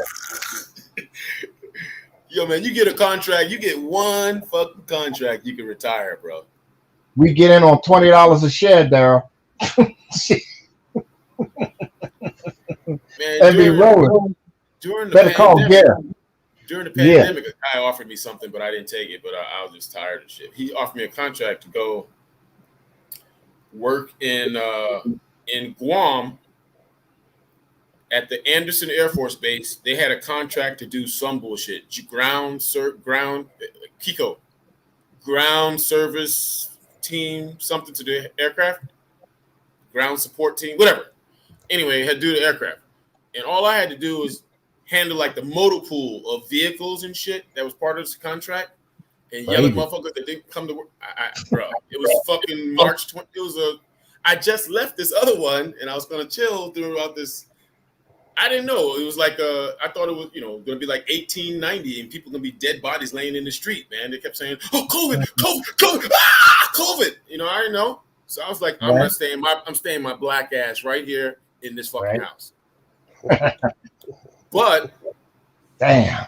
if somebody offered me some shit like that in 2017, 16, before all of this, I'm gonna go sit on my ass, drink coffee, and yell at people in fucking Anderson Air Force Base in Guam. And watch the numbers go up. And watch the numbers go and check Navy Federal Credit Union every fucking. It'll be like a slot machine. Ching, ching, ching. Shit. Hey Vincent, if you like the chat, the stuff that we talk about, can you give me a thumbs up? I'd appreciate it for the channel. And if you're not a Actually, subscriber, can you subscribe as well so you can get in on other chats and whatever? get on here so we can talk to you, man. I like to talk to Yeah, Vincent because he's an yeah. interesting motherfucker, man. If you want Got to some, come up on the panel, you're more than welcome to join us. got some, got some background, some what do they call that? Some content background. My brother, Now we got somebody else called Vincent Cook. Hey Vincent. so Vincent, Two Vincents. We got two Vincents in in the house, as they say. hey, where's What's Vincent the Cook odds of from? that, huh? Back Yeah, to yeah. back. Where's Vincent from, and where has he been in the military? Colonel Cook. Colonel Cook.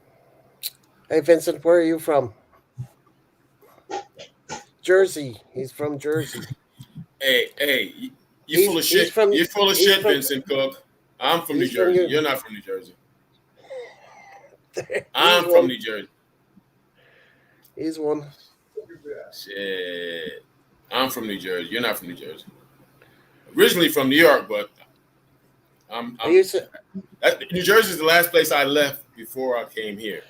So yeah, I guess I'm New Jersey. You know, I used to live in Jersey, New Milford. Milford. Mhm. I used to live in Dover, next to Picatinny Arsenal military base. It's from Baskin Ridge. Baskin Ridge. That's upstate New Jersey near. I used to smell New Jersey. Well, you must have been in the South then, because South Jersey got all those damn plants that be blowing all that damn chemical. Oh man. I'm from Philly. Oh yeah, Bayonne, New Jersey blows all their shit into Philly. There was an All actor. that's There was an actor that was in the. What was the show? He played a cop on Chicago, not Chicago PD, but not 21 Jump Street. Where? What's his name? What was the cop show called? Give me a clue. It was in the 80s, 70s, 80s. The captain Barney Miller. was called. Barney Miller. No. Captain Hill Forello. Street Blues. Captain Forello was the captain. Hill in the Street show. Blues. Hill Street Blues. That's it. Yeah, One of the yeah, actors in that show used to live down the road from where I lived. He was rich. Wow, out in Long Island.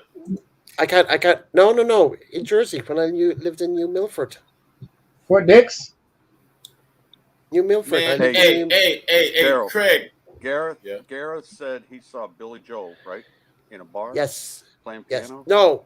He On Long Island. played in a bar that it was in Amagansett that was close to his house. Is that Jonah? And he used to hang out. He was a Long Island guy. He hung out in Long Island, man. Yep. Billy Nobody Joel bothered was him. back in the day. Nobody- Billy Joel used to just wander around New Jersey in Long Island. I A was fucking doing, midget. I was doing a job near their kids' high school, and I seen his wife in Hey, real life. hey, Christy? Billy Joel. Christy. Billy Saw her Joel in used real life. Saw her in real life. Billy Joel used to drive around Long Island, New York, with a damn bottle in between his legs, driving his car. Cops would not even fuck with that guy I'm in the New York state of mind. until he wrapped that damn Porsche around a tree. Yeah, that right? East Police Department. Very highly paid. Yeah. Better paid than the NYPD. Hey, Yeah, tell you in the Hamptons. Craig, you didn't know about my story. Maybe you weren't on one of the some of these live streams, but I joined the Army at Fort Dix, New Jersey, and went in 1983. When I retired from Fort Dix, New Jersey, and the same lady who signed the papers to put me in the Army was the same Mrs. Studevant. She was the same lady who. Now she's wearing old tennis shoes and an old little lady talking about, bruh, how that's never gonna happen ever to anybody. I could be on TV and talk about that story. Ain't no way the same lady that signed you in gonna retire you from the same place. And she been there longer than you. What? You know what I'm saying? She goes, Right. and she told me the story, and I was like, oh shit, yeah, it was crazy. Man. She signed my Daryl, damn papers, man. I had a guy, he was my buddy in basic training. We went to basic training together, same flight. All right. He was from New York City too.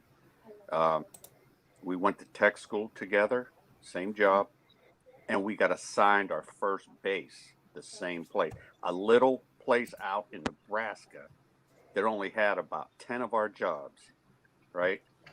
So how often do you know somebody from day one and you spend your first 4 years with that person? Wow. That's He's a rare. good dude. That's rare. I think he said, was there also there were some was there a high lazy school ass called Stony Brook or something? Yeah, Stony Brook. Yeah. I think That's he in the went middle there. In the middle there. Yeah. Thanks, They got- Vincent.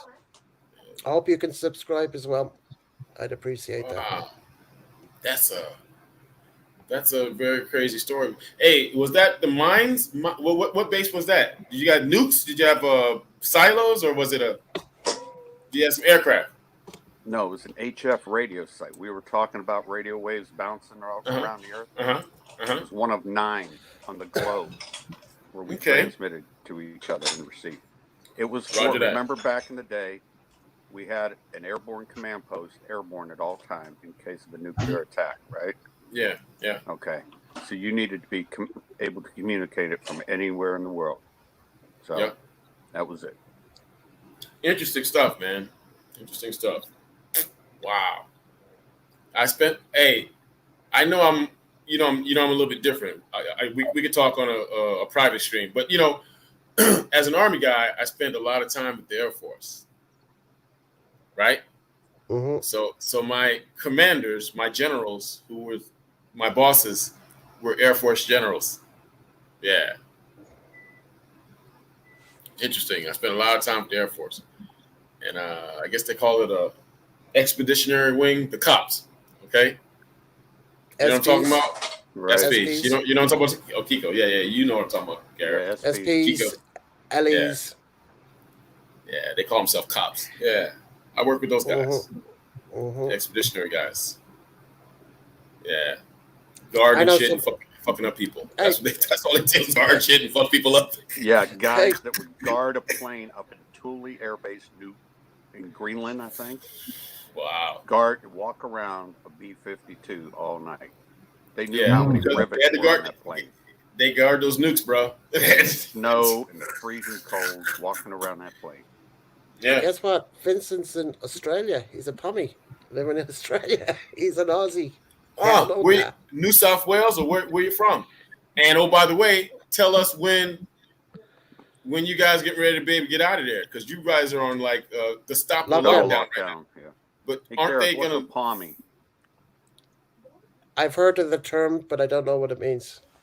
Okay, explain I that think to me. I've heard of the Pommy, term. I've heard that a before. pommy is the guy out in the bush, ain't it? The guy is way out there. He's out in I the can't bush. remember. I can't remember. He's not a city guy. A pommy is like the province, out there. Hey, Them snakes that'll kill your ass in a second, and you go in your backyard and you start boxing a damn kangaroo that's eating your plants. You gotta fucking be careful, man. You gotta be careful out in the outback in fucking Australia, bro. Fuck you right up. You get your ass whipped by a goddamn. hey, Vincent, if you want to come up, I can drop the link and you can come up on the panel if you want. Ah! Jerry, Join the kick panel. his ass. Shit. Join the panel. What do they call that Okay. kangaroo? A Jerry Shit. or There's a Joey? link there. There's a link, Vincent. Mess with a kangaroo if you want to. You get knocked up. You Uh, get knocked out. You get knocked out. There's just too many things in Australia that can kill you. Man, I saw so much stuff on YouTube where a guy just sitting down, drinking some lemonade, smoking a cigar, and all of a sudden he falls out of his chair and jumps because there's a snake crawling by him in his backyard. You know what I'm saying? It's just, I mean, You see those big ass insects, spiders? they got birds that attack you. They got all kinds of stuff. You see those big ass spiders that be crawling on the walls? Fuck, it's a massive. Not they shit. Arm span. Spiders. The deadliest things on the planet. man, you messing around with talking about that. If you see one on the side of the house, that it ain't a mural. You know what I mean? That's where they came It's up a with all real. the ideas for the horror movies, Ronald. You think? That fuckers are huge. They'll eat you whole. That reminds me of that old joke, Red Fox. What was that? Come on. I can't remember. I only know the Come on, punchline. go through that Rolodex in your mind. I don't know that right. Off. What the hell was it? That Red Fox joke. I think it was like something like a tiger walking up to the woman, and the tiger said, I'm gonna eat you. And then the girl says, you gonna eat me whole?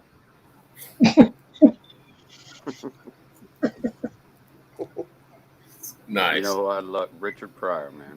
I love Yeah. Richard Pryor. Great actor, That boy funny stupid. comedian, Back in the day. Stupid. Back in the day. funny guy, He can just Stupid. funny make a guy. face and make you laugh. I mean, Yeah, yeah, yeah. He said I Robin was Williams doing. was another good one. Robin Williams Who? was another good. Robin Williams, Yeah, he was Robert another Williams good was one. good, but he wasn't that good. He was good at yeah. sketches and all that. But I I saw like. him He was good live. at movies though. He was good at the I saw movies, man. Robin Williams live. Robin But Harris was good in Baby Kid. He was good but he was at the but he movies, man. but he was good in the show Mork and Mindy. I liked him in Mork and Mindy. That was a Yeah, good that's when little he was show. original. He was I saw original. I saw That That Eddie was was a great funny. Murphy show. live. Eddie Murphy live in Gulfport, Mississippi. Craig Mm-mm-mm. knows about that place, Gulf Coast Coliseum or something like that. And he was doing, I think, the footage for his Eddie Murphy Raw tour. Remember that? Mhm. Mhm. He had this red leather one piece outfit on. You remember that, Ronald? Oh Yeah, I yeah, I remember remember that. that Oh yeah, Red Hot too. Raw. Oh Yeah. man, I never laughed for 2 hours straight in my life like that. It was Oh, awesome. Vincent's married to a Filipina. Oh, this man are like nobody's business out there. My son's half Filipino. Uh, he's married to a Filipino. Uh, Ronald over there, he Get your was finger married out of my to ear. two Get your finger Filipinos. out of my ear. Yeah, let's He's not talk married. about Ronald's past, okay? Let's keep Kiko that. Kiko is married to a Filipina, and Michael. Michael is married to a Filipina. We've all got connections with the Philippines, except my son lives over in Ireland. So And still I'm answer and I'm us, Vincent, what a palmy means. I still don't. Me being an ignorant American, I don't know what that means. I don't even know what it is, but I've heard the saying. living out in the province, out in the bushes. Hey, my wife's a Filipino, but she's looks like Indian. But what's the expression for pommy, Vincent? He just didn't finish typing. That's all. He'll catch up. My He ex is types about from as fast as I do. my ex is from Iloilo. She's married to another Irish guy now. his his his Why you problem now. why you're not naked? You gotta be naked. My ex married somebody else. Thank God. It's his problem now. Oh. Oh, John's wife is Filipina as well, so we all have connection with Philippines. All of us have connection one way or another. Well, Oh, okay. Someone from the I thought UK I had here heard in us. that before. Yeah. That's it. He's right. Yep. He's right. That's it. I knew I knew something, but I couldn't remember. What about the salary? Same thing? We'll tell Daryl when he comes back because he doesn't have his headphones on. He's married. That's his wife, Olga. They live in Angeles in Manila, and he No, owns it's an not Irish Manila. bar. Angeles City. Well, Angeles It's City, it's north of north Manila. north Yeah. of Manila. He owns an Irish pub. He's part Irish. Can you believe that? He's part Irish. On a bad traffic day, it probably takes 2 hours to get there. And I'm true Irish. And Simon, that was here earlier on, he's half Irish. So, and we're all connected with Philippines. What's he called himself? Salfordian. Uh, So, Vincent, no, what part of the UK? What accent do you have? no. He's. He said he's Oh from yeah, the he's UK in probably Australia. So, yeah. what part of the UK Yeah, is he from originally? yeah. You're right. Simon's from Manchester. His wife's Filipina. She's from North Manila. Can you remember the place that Maria's living? Began with a T, Taguig, or something Tag like that. Metro Manila? Tagio, No, Tagal, Tagal or Tagao or Taguig. something. Tagi, something Too like late. that. We gotta ask her next time. Yeah, well, she's gone to bed anyway. Simon's gone to bed. He probably crashed out on the couch again. Story of his life.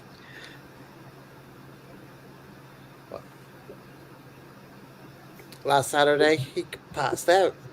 He didn't last too long.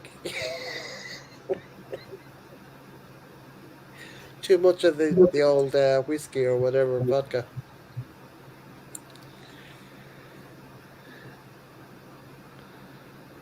Funny guy.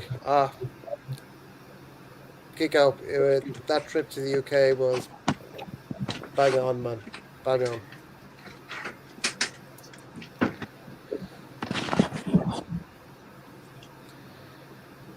You Yeah. plugging in your headset? Did Simon ever say what kind of singing juice he was drinking that day? No, he didn't. I just presume it's whiskey or vodka, one or the other. He likes his vodka and coke. I've seen him drinking it anyway. I never drank in his house, not once. I've And heard when of we went rum to the and coke. restaurants, I've heard yeah, of rum and coke, vodka and orange juice. I've never heard of coke and vodka. yep. Sure, I picked up a bottle of coke one night that we were out. I don't know. I had to get cigarettes or something, and he said, "Can you get me a bottle of coke?" And I said, "Yeah." So,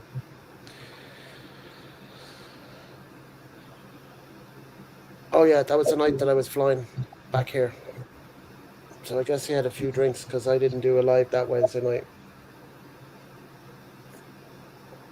Oh well, he did a live. Do you remember? Or were you there for the live when I was flying back here? I don't believe so. Okay. That was a Wednesday night or something?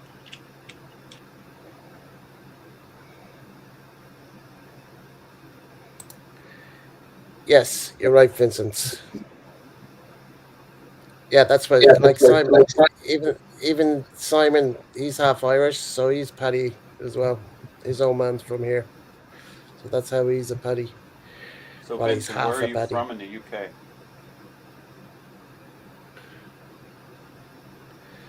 Send deal here. If you are English here in Australia, call upon me.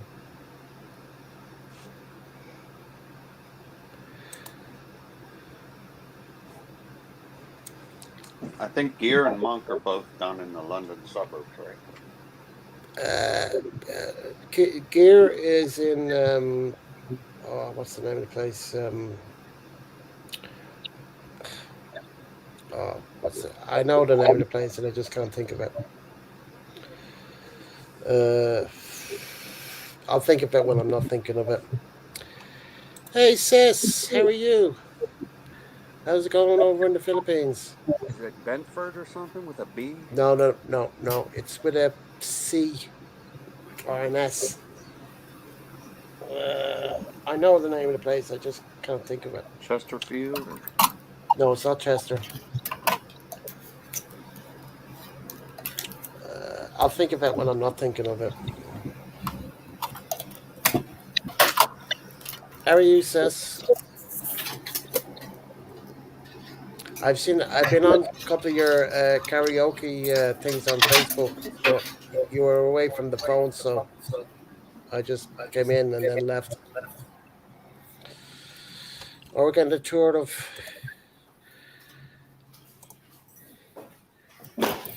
No, I'm just going Whoops! outside. Don't fall down the stairs, Daryl, do you Daryl. rent that place or did you buy it? Yeah, it's rented. It's rented. It's rented. Look, We're on the homestead. look at the garden, man. Look at the Is the garden, club Kiko. downstairs?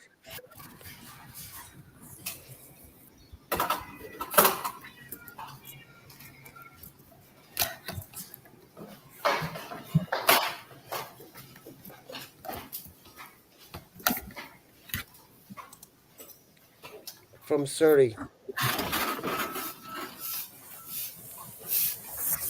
Oh, okay. Thanks, Vincent.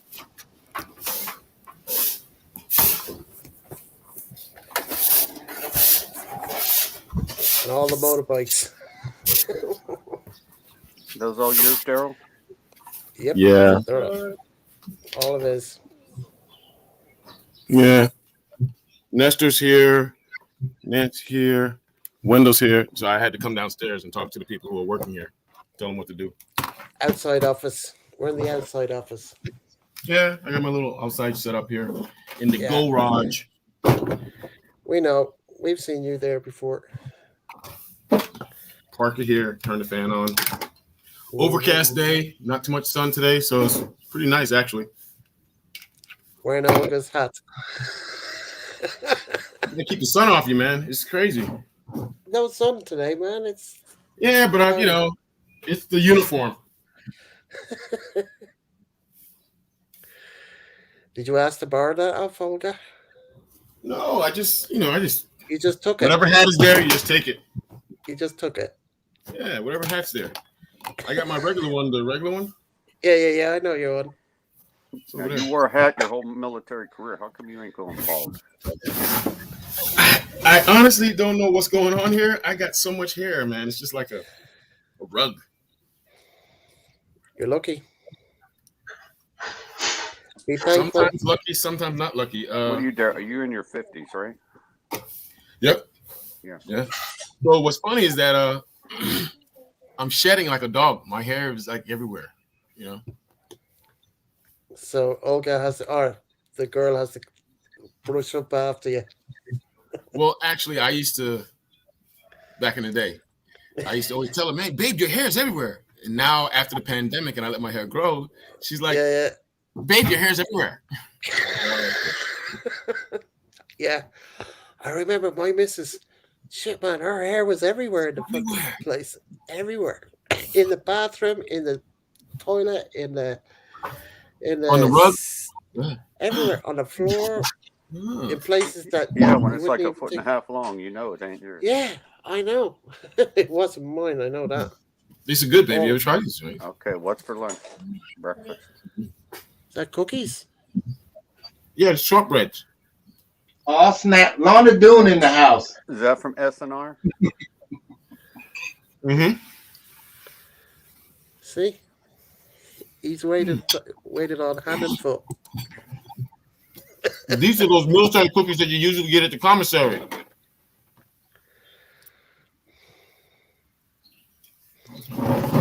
Bring the Londa Dune box, babe.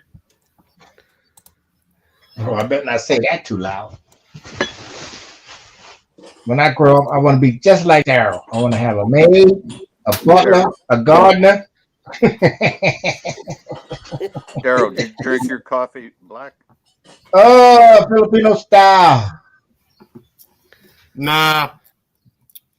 I like there's coffee that. with my milk. What? Right? I usually like my coffee with milk. Yeah, I put that like Hershey's chocolate creamer in mine. I use chocolate milk. Yeah, some other people I know do that. They put the chocolate milk instead of regular milk. Shit, it's a lot cheaper than buying that Hershey's cream. And I hear they don't do pasteurized milk in Philippines. No, but at SNR you do have the regular pasteurized American milk. Real milk. That gives you when you taste it, it's like. In Japan, you cannot get real milk unless you pay an outrageous price. No. At the commissary, though, you're good, huh? No, even the commissary, I don't think they had real milk. It was all. They should try to truck in. They usually try to truck in all American stuff to you, you know. I know, but milk, it goes bad quick. So having to ship it all the way over, maybe that was a problem. Well, I'll take powdered milk. That'll do. Some sort of milk. Cream. Do they have cream in Philippines? They do at certain stores, right? Oh, okay. So it's the same thing as the milk thing. I know you can get soya bean milk or. How about in SNR? Can you get real milk? Oh yeah. SNR is like being in the United States. They hook you up. Brago. Anyway, I'm going for a cigarette, guys. I'll be back. I'm going to invent something for you one day that you can do like this and blow it out and it goes outside. Let me know when you do. Anyway, I'll be back.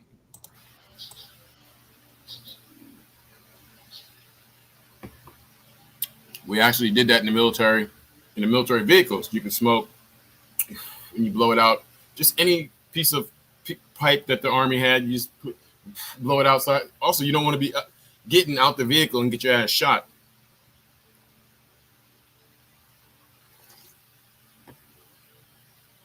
But that wasn't something that was made to the vehicle. That was just something some soldiers rigged up. Yeah, necessity is the mother of invention. It is, right? You know. But check this out. A reverse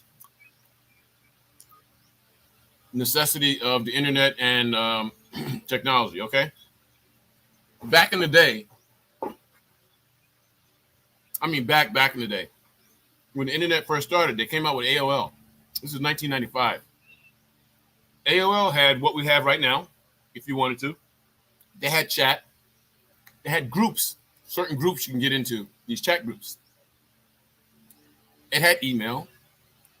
AOL had everything. But it didn't, for some reason, they didn't market it right. Facebook took over and did a small portion of what AOL did. Huh? Hello? And then WhatsApp took over a part of AOL. Started calling it WhatsApp. AOL had all of this shit before. It had your own page also for your what did they call it back in the day? MySpace. So the small portion of MySpace is inside Facebook because everybody has their page in Facebook. And then you got your news feed, and then your bruh. What I'm telling you is Facebook, WhatsApp, all these, the Twitter, all of these things that are out there were all in AOL at one time. And I don't know why AOL did not work.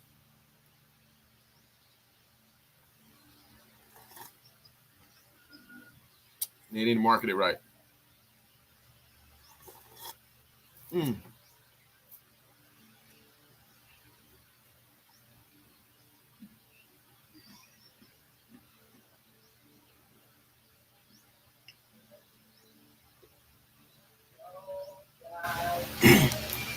Hot.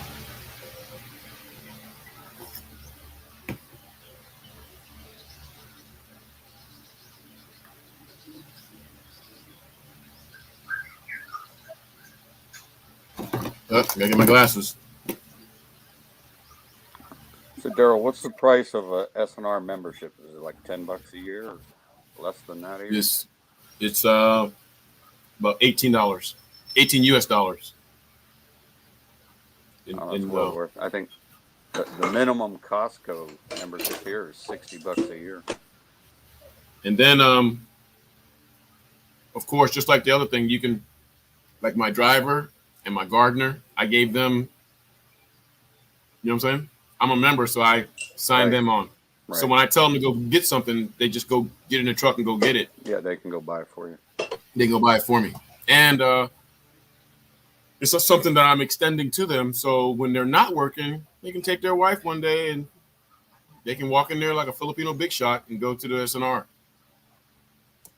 Just be careful. I just want them to be careful and keep it to 2,000 pesos. Don't go in there and try to go. You get to the cash register and get shocked. You got to be careful. Right. Get 2 or 3 items that you never could get anywhere else in the Philippines. You got the card membership, you know, you can go in there, but unless you're with me and I'm giving, we're shopping and I give you a little gift, or we're picking up some beer or something, and I give them something whenever they're with me shopping and shit. Did you see that question? Sorry, Daryl, did you question from Vincent? Oh yeah, Vincent, the internet here is really good when it's good, and it's really bad when it's bad. I don't know. So sometimes it's just like crystal clear, perfect, and other times we don't know what's going on. Too many people are on, or something like that. I don't know.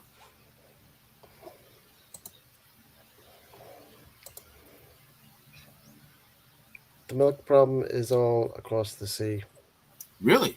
Southeast Asia, yeah, I get that. That's what he meant by SNR. I didn't know that. I didn't know that. But I can get it. I can get it in SNR, Australian milk. Cow's milk. Cow's milk. Real cow's milk. It's thick. It's like it's thick.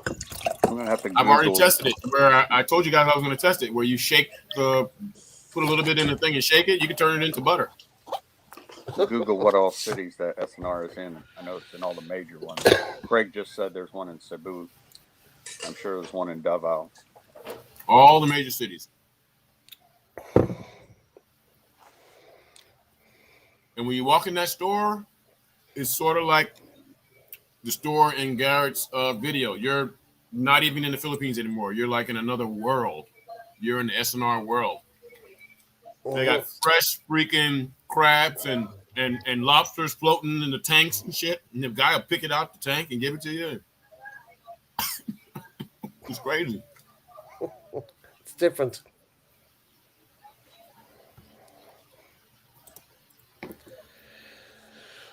Oh, 2023. From anywhere else in the Philippines. Everywhere else in the at least I'll Philippines, be go shopping. There's flies. There's walking through water and thick and blood and all this stuff on the ground. In SNR, you are in a Western style, clean as a whistle place. It's like being in a warehouse like Amazon, where you don't have something. You say, "Well, do you guys have this?" And they'll go, "Oh, actually, we have it up here in aisle 28, fucking shelf." And then they bring a forklift and find it way up there for you. Not over here. They don't. Different kind of situations like that. But Ireland, we're a bit backward. We're only catching up. We're only catching up with the UK. But hey, I hope you check out my videos of UK. I've done two. Well, I'm sending it to Vincent here that I've done 10 videos in the UK. I'm just back from the UK. Wow, I've got 10.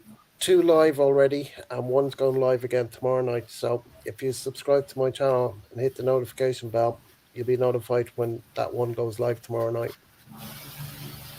And if you're not awake, just watch it when you wake up, because you're in down under, so you're many hours ahead of me. Anyway, just wanted to put that out there for you, Vincent. I was in Manchester. That's where I was. So, what's the name of the store again? Brent's? Bent's. I was in that place for about 3 hours. It's that big. Huge. So, part 2 is coming out tomorrow. The outside part of Bent's. It's got a lake. You can put remote control boats in it. It's got a restaurant out there. It's got a whole lot of shit, man. A whole lot of shit. Fucking hell.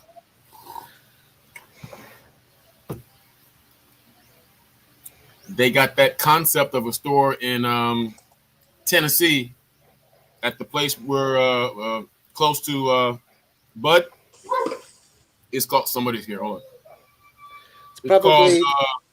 It's called Bass Pro Shop. Shop. Shop. Anyway, you go there and they've got a freaking lake. You can catch fish. You can get in a fucking boat. It's crazy. You can get in the indoor thing and shoot guns and buy a gun and walk out of there.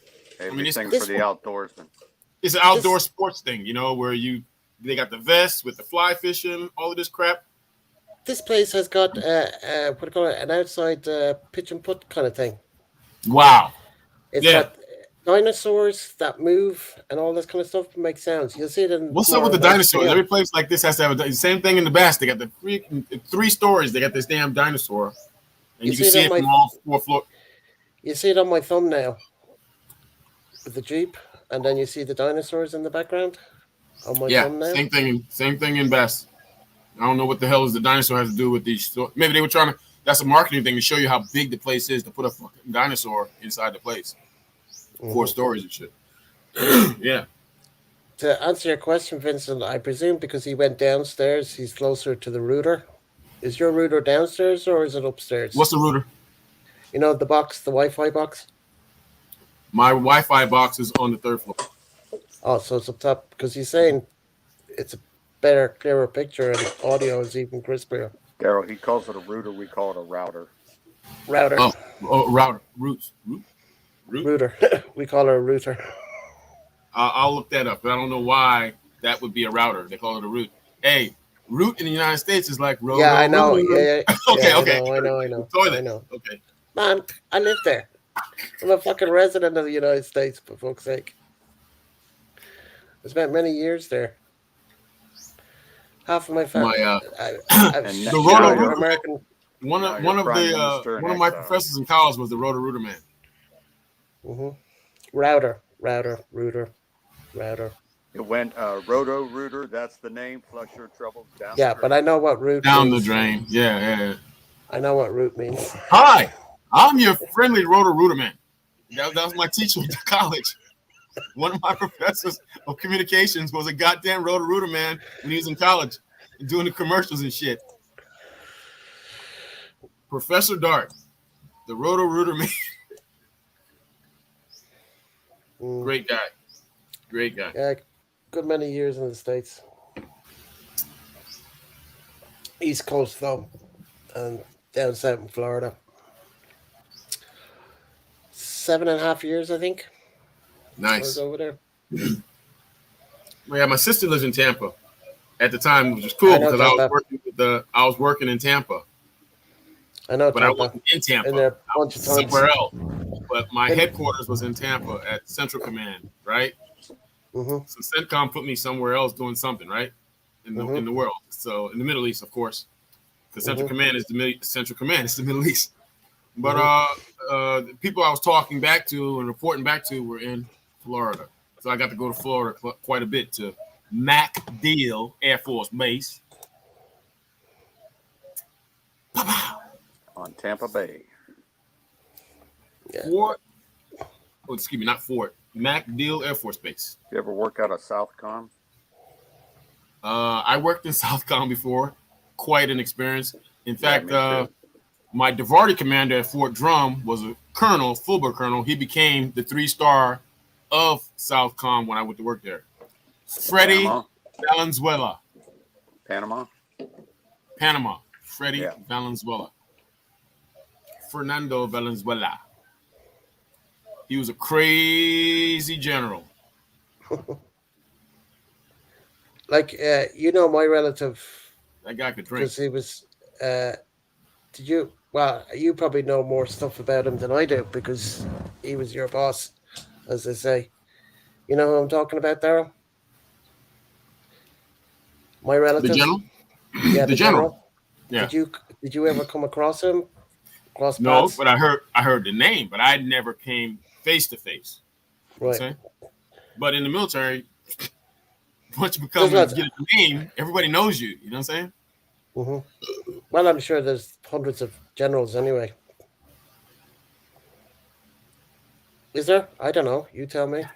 They kind of got a tight, it's kind of tight. You know all the generals. They're just kind of a tight community. You know all the generals, all the different commands, and all the three stars and below. You know them. You know. You might not know all the 1-stars, and you say, "Oh, he's a 1-star." But once you become a 2-star, yeah, you know what I'm saying? Gotcha. You know these guys, right? They all got that secret thing. Once they get in there, they get that belt. They all become, Teddy Roosevelt and shit. You get that fucking Teddy Roosevelt belt, that little tight belt. They walk around, and then also once they get that belt and become a general, they could wear 400 pounds. You know what I'm saying? And they can't even walk anymore. The Army no longer wants them for all of that. They just want them for that brain. How they can sit down and go, okay, strategically, how we can do this and do that. But that didn't work out too fucking well in Afghanistan, huh? Or the nose, Daryl, for the nose. My relative wasn't big. He was a slim guy. Those guys, man. Good on them. Good on them all. I have nothing. I don't know. I love them. I love the military, so I don't complain about even the stupid shit that I saw in Afghanistan. I mean, I just like, okay, that was a fluke. That'll never happen again. I mean, it should not have happened. But I love the military, man. The one military that I was in, that I grew up in, it was very, very organized. Two different worlds. Vincent, depends Very which good part of plan. Ireland you're in. It depends on which part of Ireland you're in. Anyway, it's only what I think. I'm not saying about the other people. It's only what I think. I've been here long enough. I think I know a little bit more. Hey, But we're way past that. Only thing I think about when I say Irish car bomb now is a drink. it's none of that shit anymore. Thank God. That was a messed up Thank God. Thank God. situation. Yeah, That was they a worked messed that up out. situation. Yeah.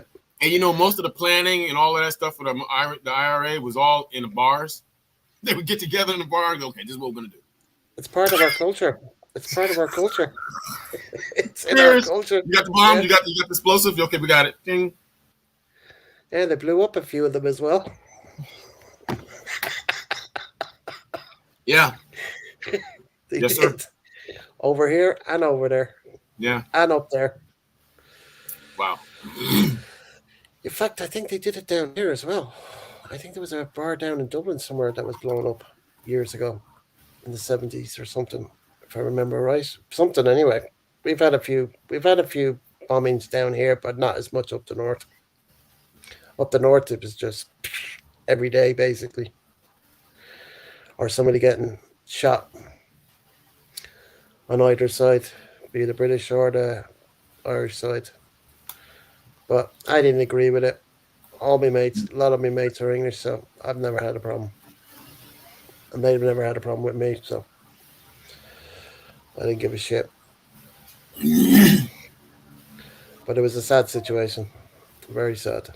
Too many innocent people.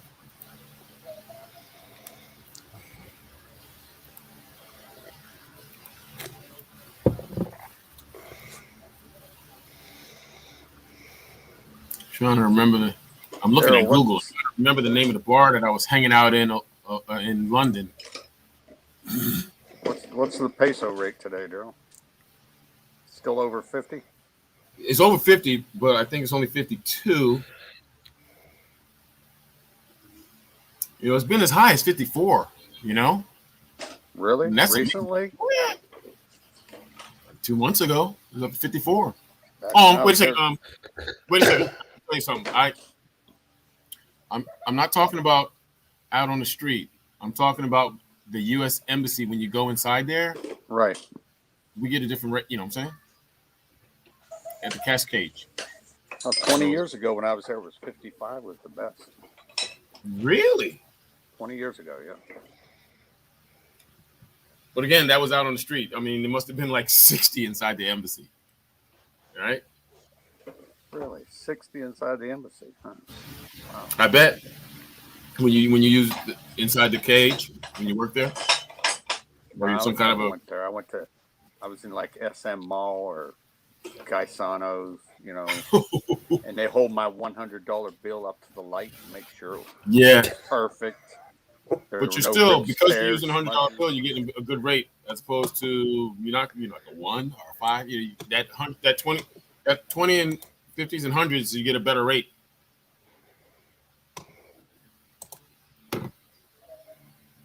Why? I do not know. It should be total whatever it is. Give me my rate. Don't.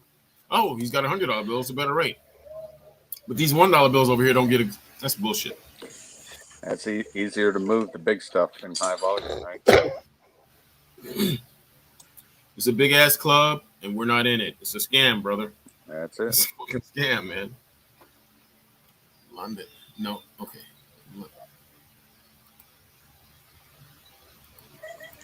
Ronald, you know you're muted, or are you talking to somebody else? Oh, he's talking to Jonah. No, I'm talking to y'all. I sent my Filipino sister. I'm over here cooking spaghetti and meatballs, and here she comes bring me more food. Cook food and shit in the box. What'd you get? She brought me some cod, some flounder, and some rice. And then she got a whole box of fucking canned goods and noodles and shit. No, what did she bring you? Something that was already cooked? Yeah, she brought me some cod and some flounder. Oh man, I know. Right? And I'm here cooking now, and she's bringing me food. So, which do you eat first, the cooked food or the cooked food? But is it breaded fried? No, one is sinigang and one is baked. She baked the cod and sinigang the flounder with their traditional peppers in there. I got these Italian breakfast sausage meatballs sizzling on the pan and some olive oil, and here she bringing me food. And some Prego. She know I You, only eat once a day. you can't I you ain't gonna can't complain about that. fuck no, I'll never complain. Plus, I got food. I think Philly's supposed to get that, but I ain't been over there yet. Hey, when you live in a Filipino community, you don't go hungry. They hook you up. Yeah, like they say in Detroit, we eating.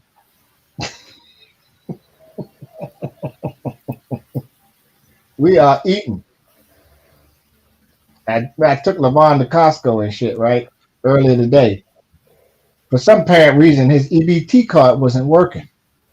So he went back down to DSHS and said, "We're sorry for the inconvenience, Mr. Wilson," and put $1,000 worth of food stamps on his card. Bingo. Cha-ching. Unbelievable. $1,000 on your EBT card for one person. That never happened to me. It never happened to me either. I'm not eligible for food stamps. Even when I was, you know what they told me? I had 4 kids and a wife. Oh, Petty Officer Jefferson, you make $1 too much. That's what they told me. I said, you Yeah, gotta be back in kidding the me. day, we had a lot of Yeah, lower enlisted guys that were on food stamps. yeah. Actually, I E3, could want them, E4. but I never did. All right, E3, E4, 4 kids and a wife, but I make $1 too much to qualify for food stamps. In '84, Mm-hmm. I think our base pay was like 500 something a month. 84? Yeah, for like an E2 or married. Oh yeah, E2. Yeah. Yep. Chump change. And we used to get it in cash. Sir, Private Sullivan reporting for pay. And they would put an actual check in the mailbox, U.S. Treasury. The Eagle We has didn't get landed. right. I know that's right. We got a saying around here in Washington State. When you see that bald eagle flying around, money coming. Oh, No problem, Vincent. good luck.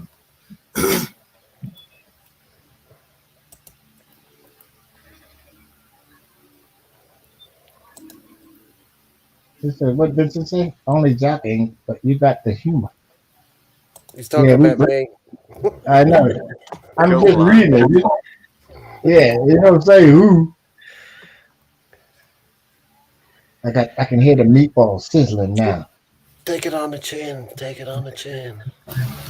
Right cheek. You Right gonna put What? cheek. any cheese on top of that? Grated cheese, Parmesan, something? No cheese.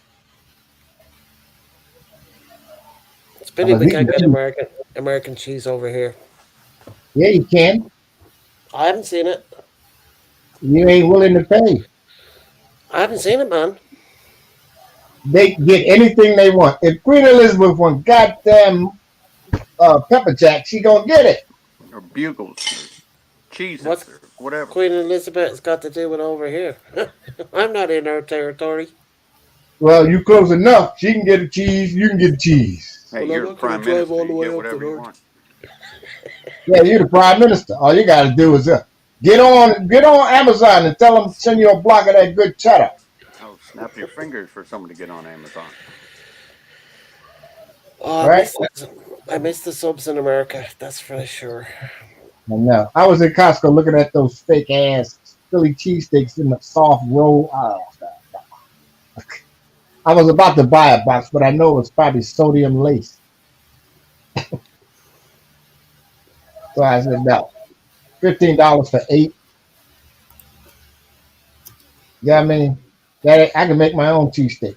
And then they sell them, what, Black Angus burgers or something with the buns Oh yeah, they pretty good. already in the Yeah, plastic. You microwave them. yeah. Oh no, I just buy the Angus burgers. Yeah, that's what I started doing now. Yep. Oh, Much better. Barack was at the tomb of the unknown soldier today. Just Oh, seen a was he? picture of it. Yep, Should just have put seen a the live picture of stream it. on. Check them out. They got a live stream on it. I was watching it yesterday. Who was there? Obama. Hussein? Mm-hmm. Yeah. Oh, Yeah. oh, Yeah, my I'm just boy looking at Barry. it. Was just posted. It was posted 9 hours ago. I'm only seeing it now. You got a video? No, it's not on video. It's just a picture. I No. can share it. I can share it. Hang on a second. Well, there's a Vincent, video of Vincent, did you say, Vincent, that you've been married 42 years? I was about to say 42 times. Mm. Uh-oh.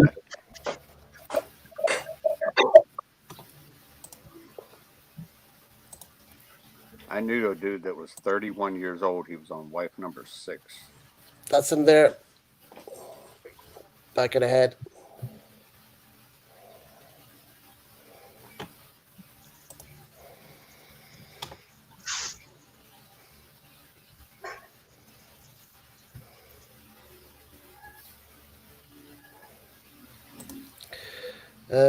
Jumping down and running to the money exchange cash wise, or does that not exist anymore? Daryl, that's for you. Sun's starting to come out. What do you say? Oh, I'm sorry. So he said that. He said, okay, he said this, and then he Option said of this. jumping down and running to exchange cash wise, or does that not exist? Jumping down and running to. Yeah, they got them everywhere, Vincent. You can go there, but I plan it out better, and I go to the embassy whenever I have a guy that runs to the embassy, and I can get a better rate. And I have a thing with the Navy Federal Credit Union where I can use my card at any ATM here in the Philippines. And I don't get charged any. They call it a rebate. I get a rebate type of thing. You know No what I'm saying? fees. No fees. Navy Federal Credit Union in the Philippines. Yeah, and I Not think bad. any veteran and their family can join, right? So there's a lot of, if you come here and you're just oblivious, you're gonna get ripped off, and a lot of things bad gonna happen to you, maybe, or you can lose. I don't know.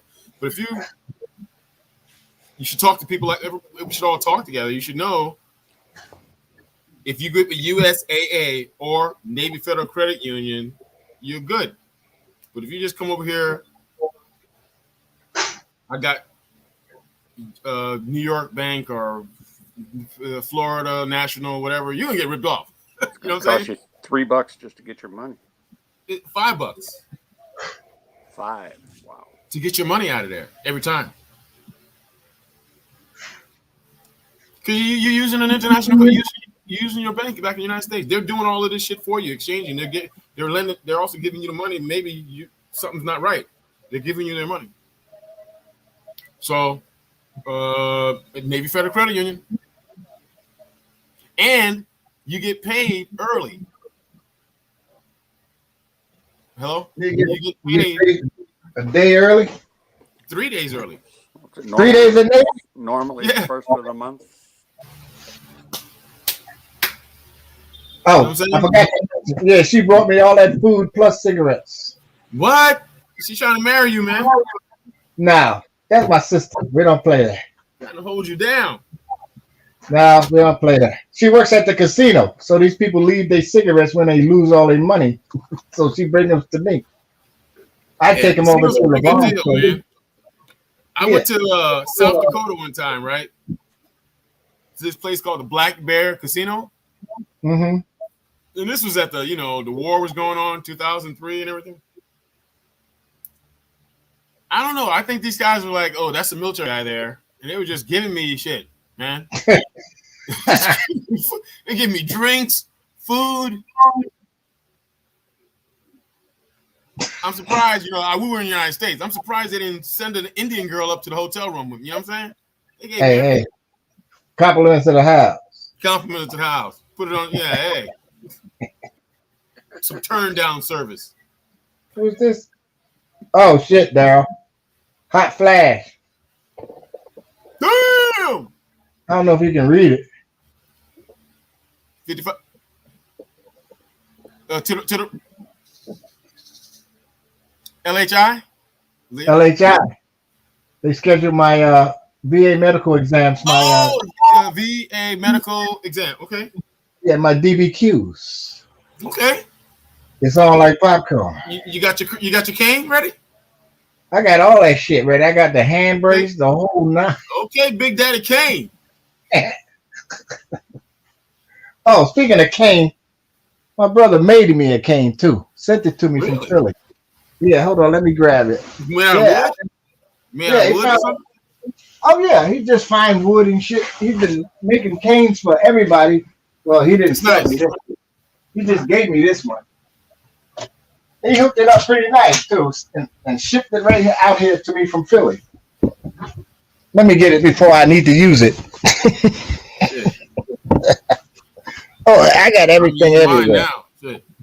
All right, check it out. I had to do some modifications because the handle was a little too thick, but I never did finish it.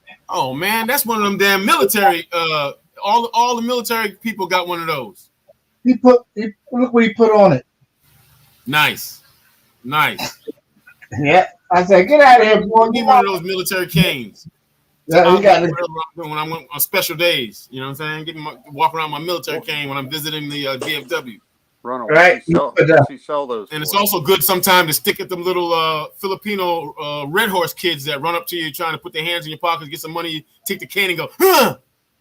Right. This fucker will fuck you up too. Ronald, what's he charge for that? He didn't charge me for it. I don't know. I might ask him when I can hit him up on Messenger and ask him what he charged for canes because he's right there in your area. Hey, the heat tab is out in the military when I'm going through some really bad military training when it's 5 degrees outside, wind chill is about minus 15, and you're going through some training, you're crawling through the mud and everything, and in the morning time, the sun comes out. It's like, thank you, Lord. Mm-hmm. And I made it. All the soldiers call it. The military soldiers call it. The heat tab is out. Oh yeah, the heat tab. Military had these little things that you used to open up and catch them on fire. Yeah. Heat tabs. And that's how you stayed warm, so you didn't get frostbite in the military training. But when the sun comes out, you go, the big ass heat tab is out. Yeah, heat everything, not just your fingers. Let me see. Where was that? Yep, Kiko, married 42 years. Good job, Vincent. I know how you done it. I don't know how I couldn't do it. I couldn't. Good. Well, when you got two cheaters. Man, I was just getting out of high school. Right? Since high school. Them the rare ones, you know what I'm saying? The rare one. Because you done been through everything from high school on up to 30. So you already know what she getting. She already know what you getting. There ain't no getting out of it. Back in the day. Yeah. When I wore a younger man's clothes. I'm telling you, I was thinking that the other day. Billy Joe. La da da da da da. And he's a midget. Technically. He's only like 5'6". Hey. Yeah, he's a little guy. Well, how tall are you, Kiko? 5'5"? 5'7". Oh shit, you good. It ain't short as short. It ain't 5'5". Maybe I'm shrinking now.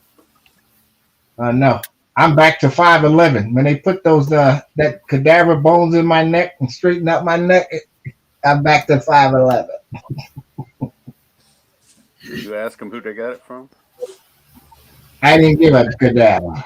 Back in the day. I don't know where they get them from.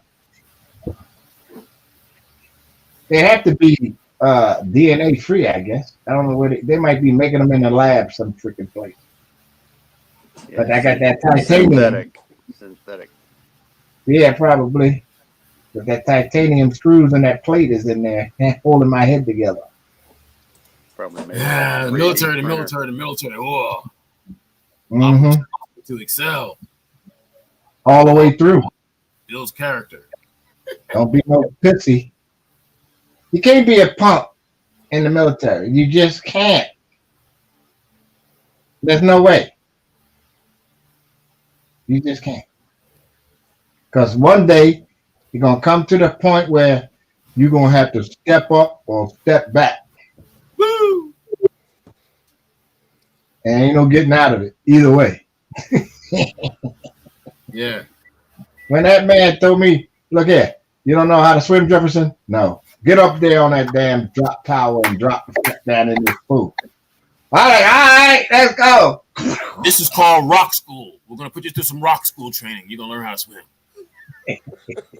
Prepare to enter the water, Cadet Sullivan. I don't know about no damn swimming in the city. Ain't nothing there but the water hydrant. You know what I mean? We get wet. We don't get to warm up. Prepare to enter the water. Unless Gentlemen, you just ready? right like there. You're laying there on the curb and shit while the water runs down the side. Yeah, you can lay down and act like you swimming. The hydrant. Yeah. You ain't going nowhere. Gentlemen, prepare to enter the water. Get ready? Swim. And those who start splashing, we got the divers down there for you. Just in case.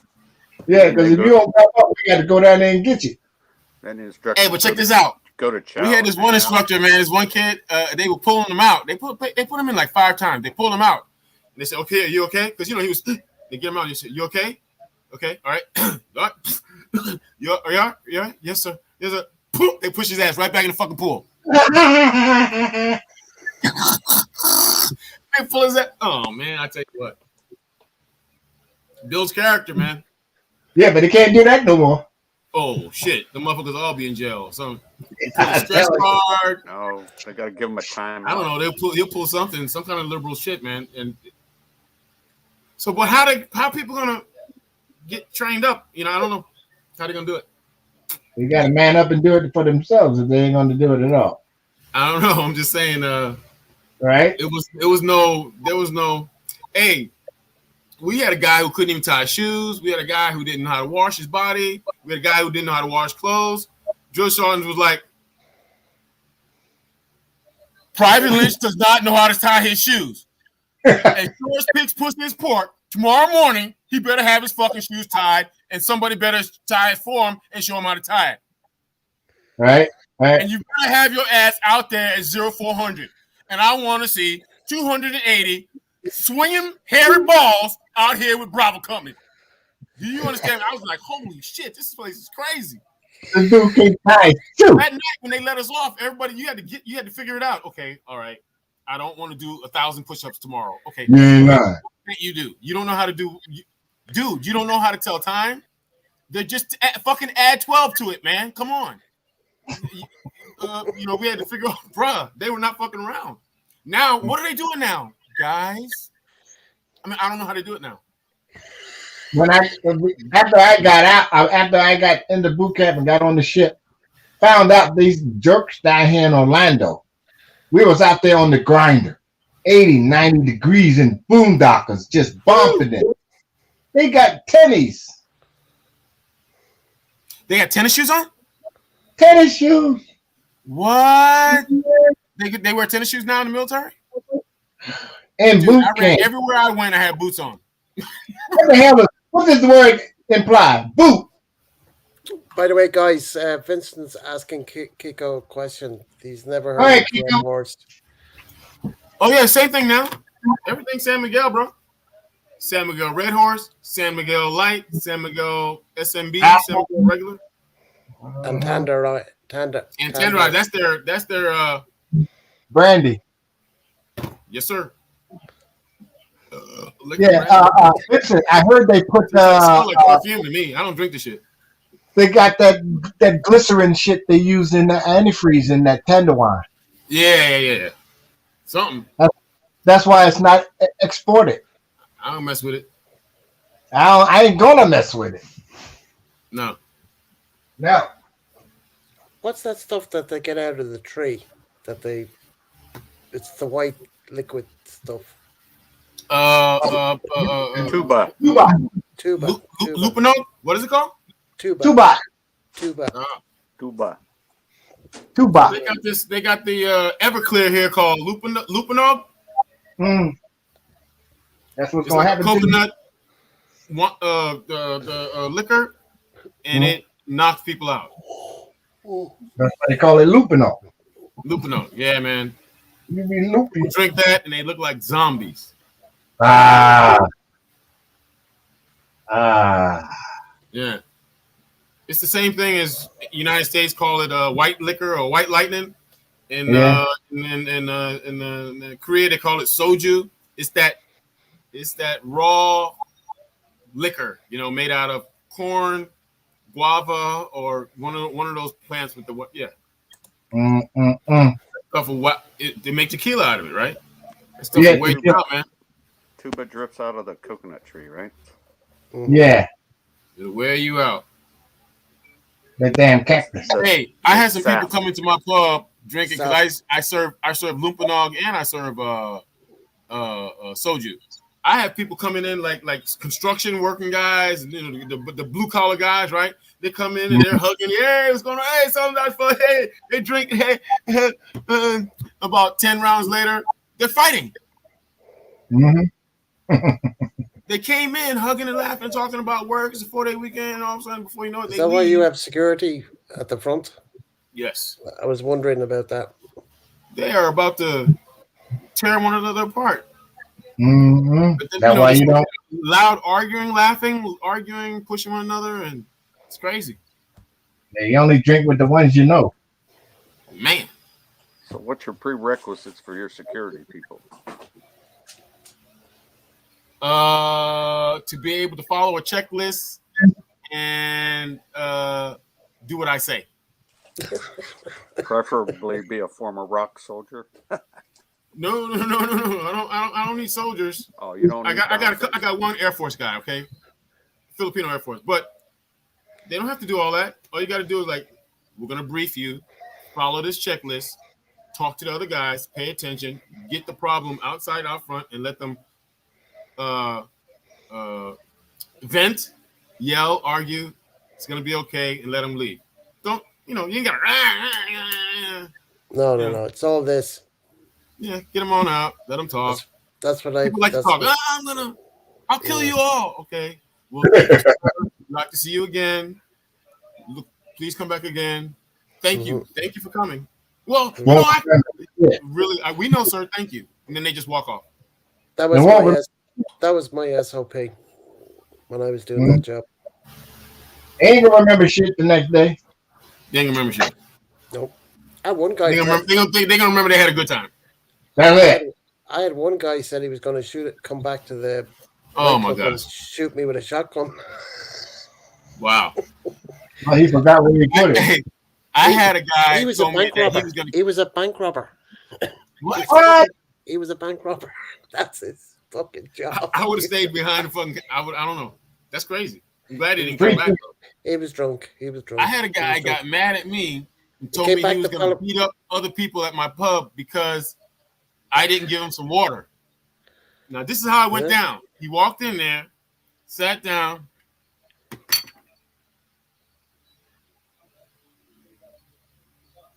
You're the owner? They say outside you're the owner. You own this place? I was like, yes. How you doing? You're the owner? Get me some water. And I went, are you all right? Yeah, I'm all right. Get me some water now. And I was, okay. Fuck you. And I was like, get this motherfucker some water. And if he give you a hard time, get him the fuck out of here. He gave some water. And he took the water, spit it on the ground. I want him to serve me the water. So we just ignored him the entire time. Hey. And then he got up and walked out. Asshole.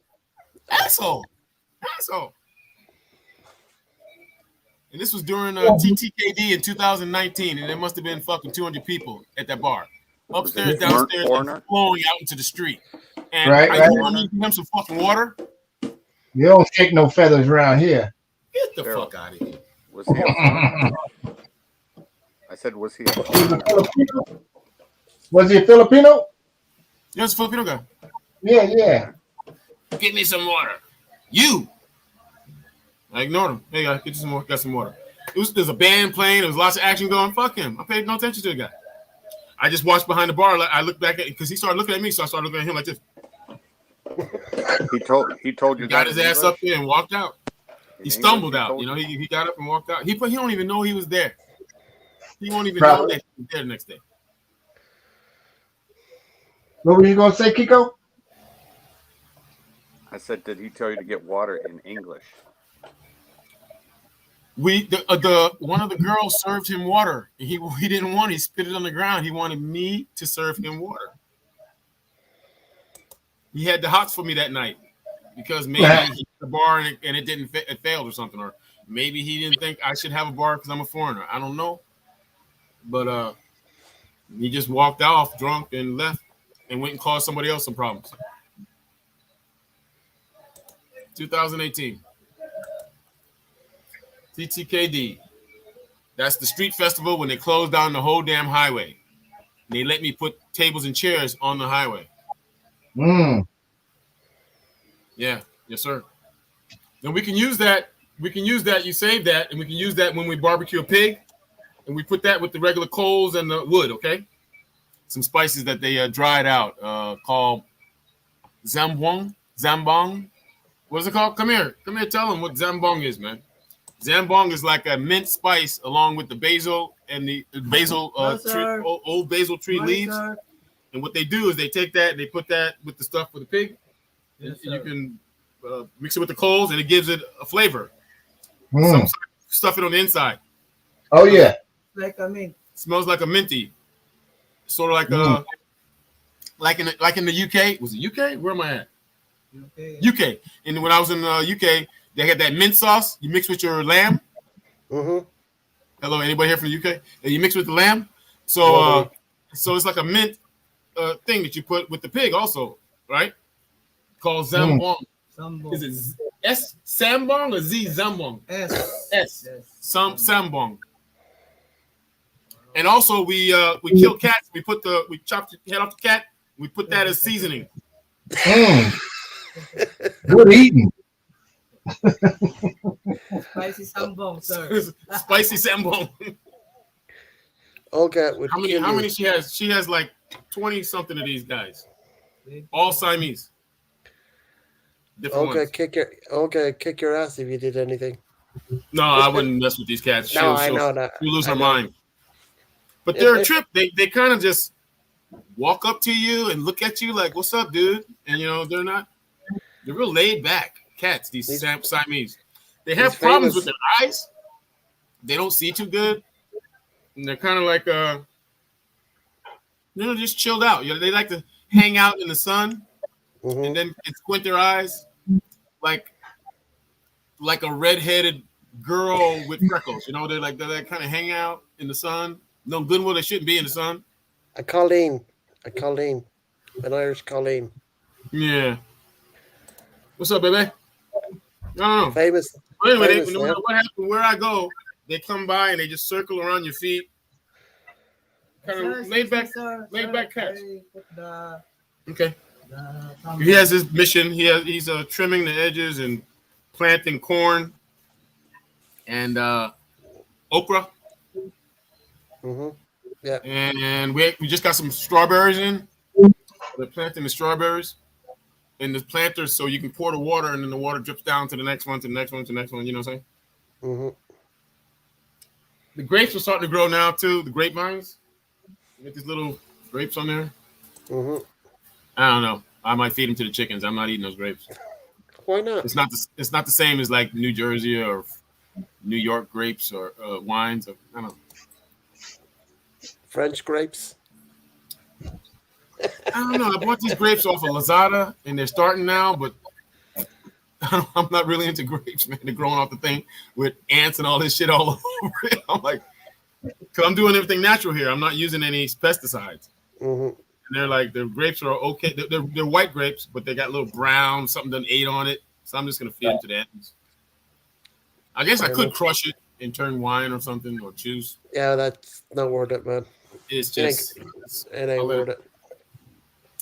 It's too much work. It's too much work, Mm-hmm. bro. So I'll feed it to the chickens because we had chickens and ducks I know. and Dogs, cats. dogs, cats. Cats. We used to have a goat. A coat. Goat. He's gone. What happened to him? In the We ate him. tummy. Yeah, we ate him.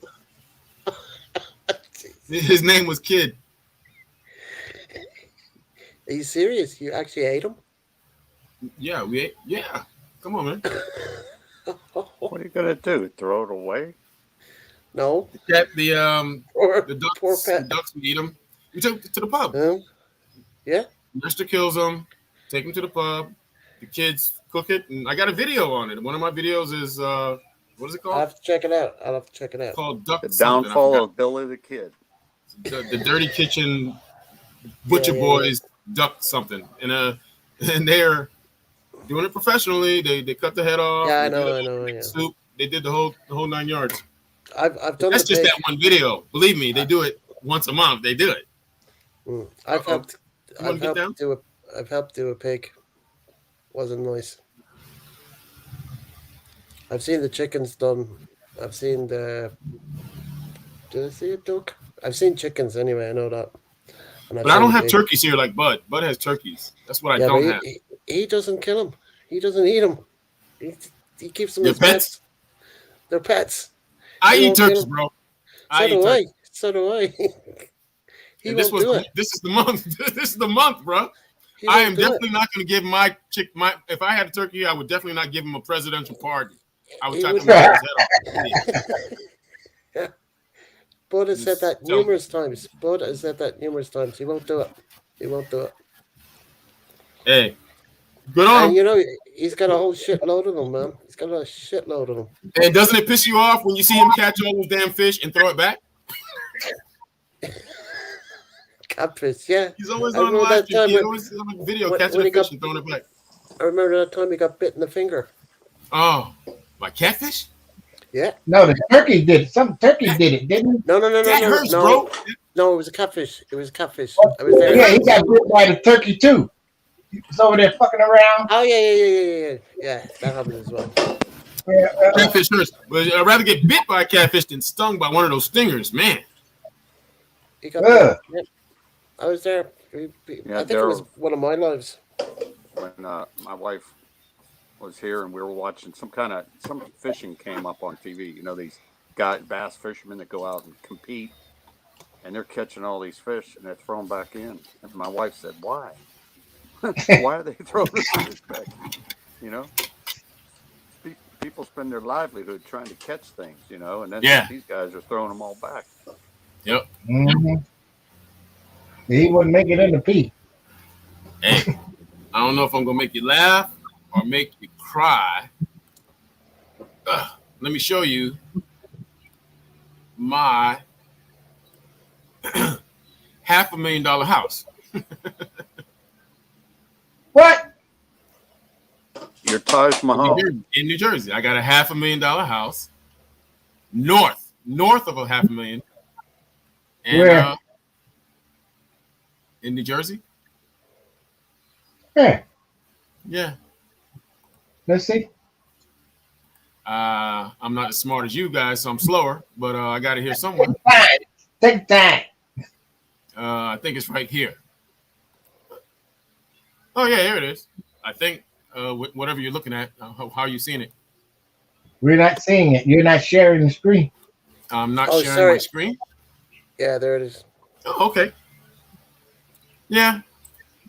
All right, click on one of those pictures and blow him up. Yeah, I just wish I was a woman and I got married to some guy to give me a $500,000 house. You ain't lying.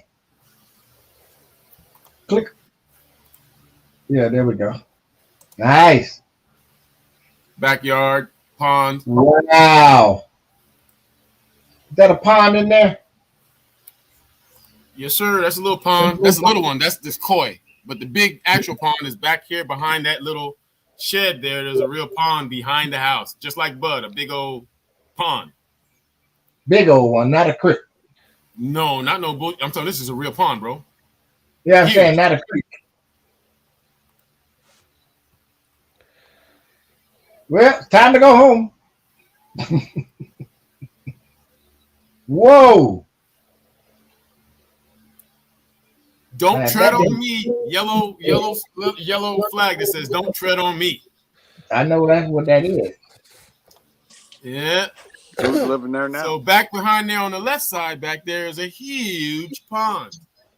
And I guess if I still lived there and I actually was like a good old boy and I didn't run away and everything, I would have chickens and ducks and the fucking, it's big there. I have goats and it's mine. You know what I'm saying? I'd go all out.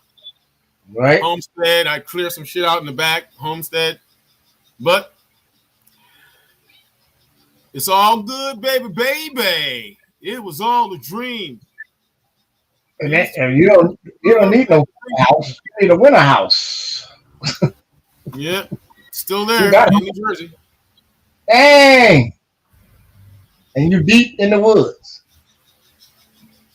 Back in the motherfucking bear country. Black bears. Big ass black bears, big as a car. Small car, right? Yeah. Not the front with them, baby.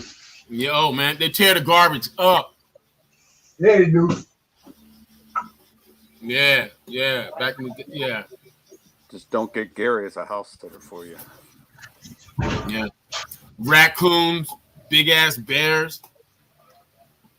The name of the private road is called Richard Mine Road because Richard Mine was the president of the mine that was a ore mine that had the iron ore mine that they used the iron in the Civil War to make bullets to shoot people. Yeah? Time to put this ensemble Lead together. and iron out of that ore. So, and then behind my house is several buildings that are ruined where his wife used to teach all the kids whose fathers worked in the mine. She used to teach them as the teacher of homeschool for all these kids that were at this remote area working in this mine. I mean, living in near the mine with their parents. And the parents had jobs on the mine, at the mine. Anyway, the mine is closed. Obviously, it's not 1812. And they got the ruins behind the house, pond, house. Stumbled across the property one day, bought it. People were getting divorced. Imagine that. People getting divorced. We buy it. And it's got the gables and like a plantation house. It has that porch that goes all the way around. It's raining, snowing. You're not getting wet.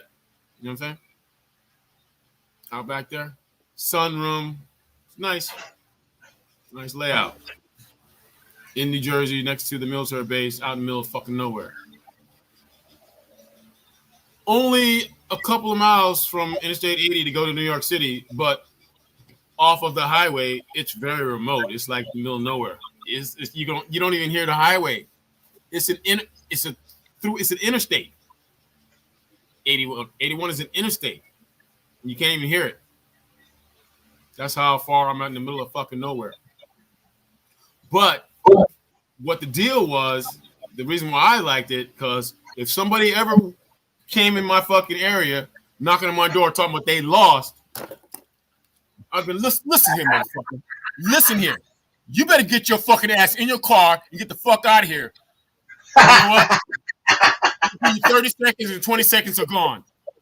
What the fuck are you doing back here? You ain't lost. What are you doing back here? you know, upset my liver and make me, I don't know why people do stupid stuff, Right.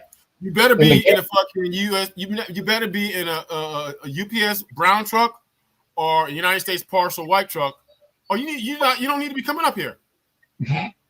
Talking about you looking for something, you soliciting something.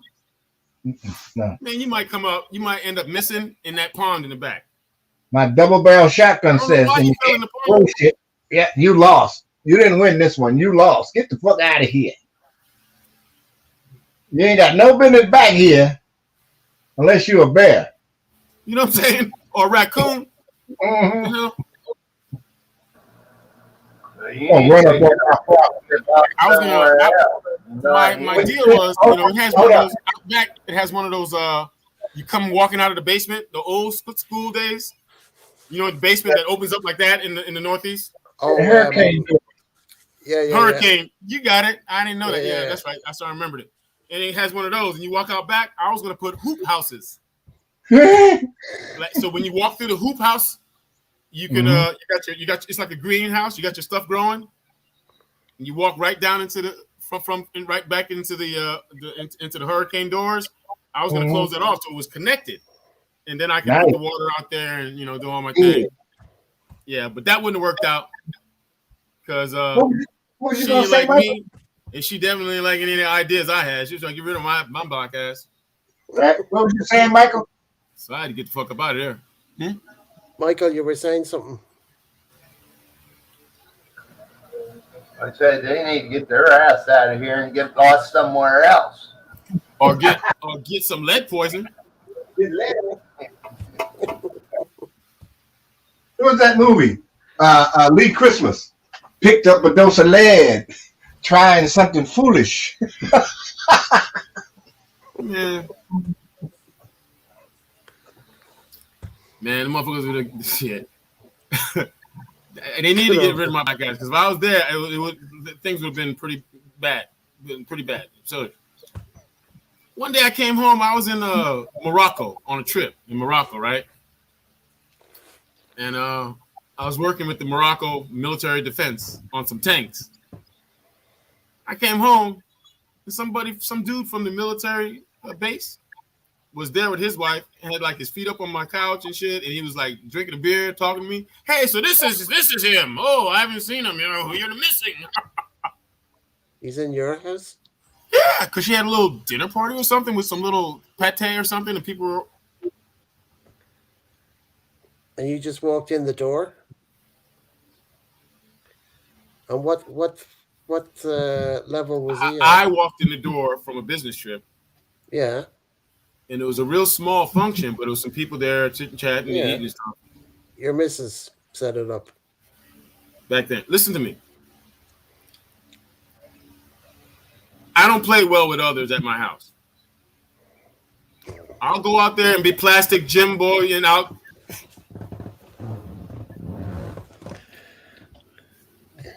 tap dance. I'll paint my face white. I'll do whatever you want out there.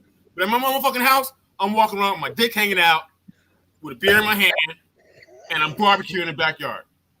You know what I'm saying? I don't know. Come on, bro. You know what I mean? When you're at home, I want to have my own thing. Anyway. Chickens, dogs. So was he at your level? Or he was below major you? when he got out the military. So he was a retired guy working at the military base, friends with my wife's friend who works, and he come and hey, what's going on?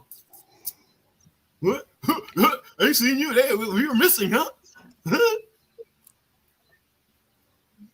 Yo, dude. What level were you at the time? I was a retired colonel. Oh, so you were retired already. Senior defense contractor manager. No, I understand. Dude. I understand your job. I thought it was and years ago. I'm doing tanks in Morocco.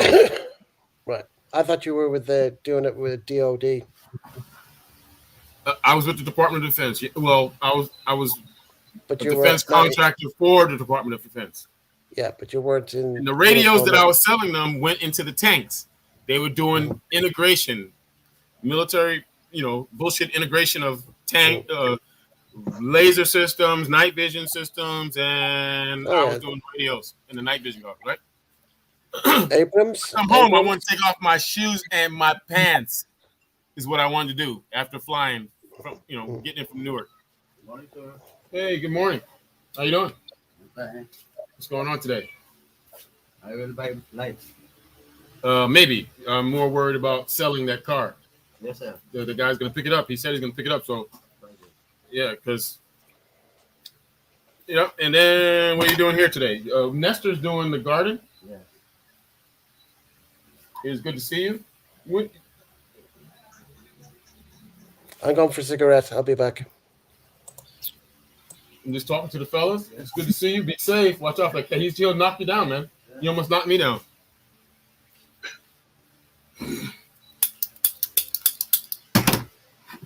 And when you gonna come visit, Mike? I know you don't like. I know you don't like to travel. No, I don't like traveling. I know. How's that bruise coming? And how's the bike going? I don't know. What's the status on the motor? Good enough. Motor's good to go. Roadworthy. Ready to crash and burn again.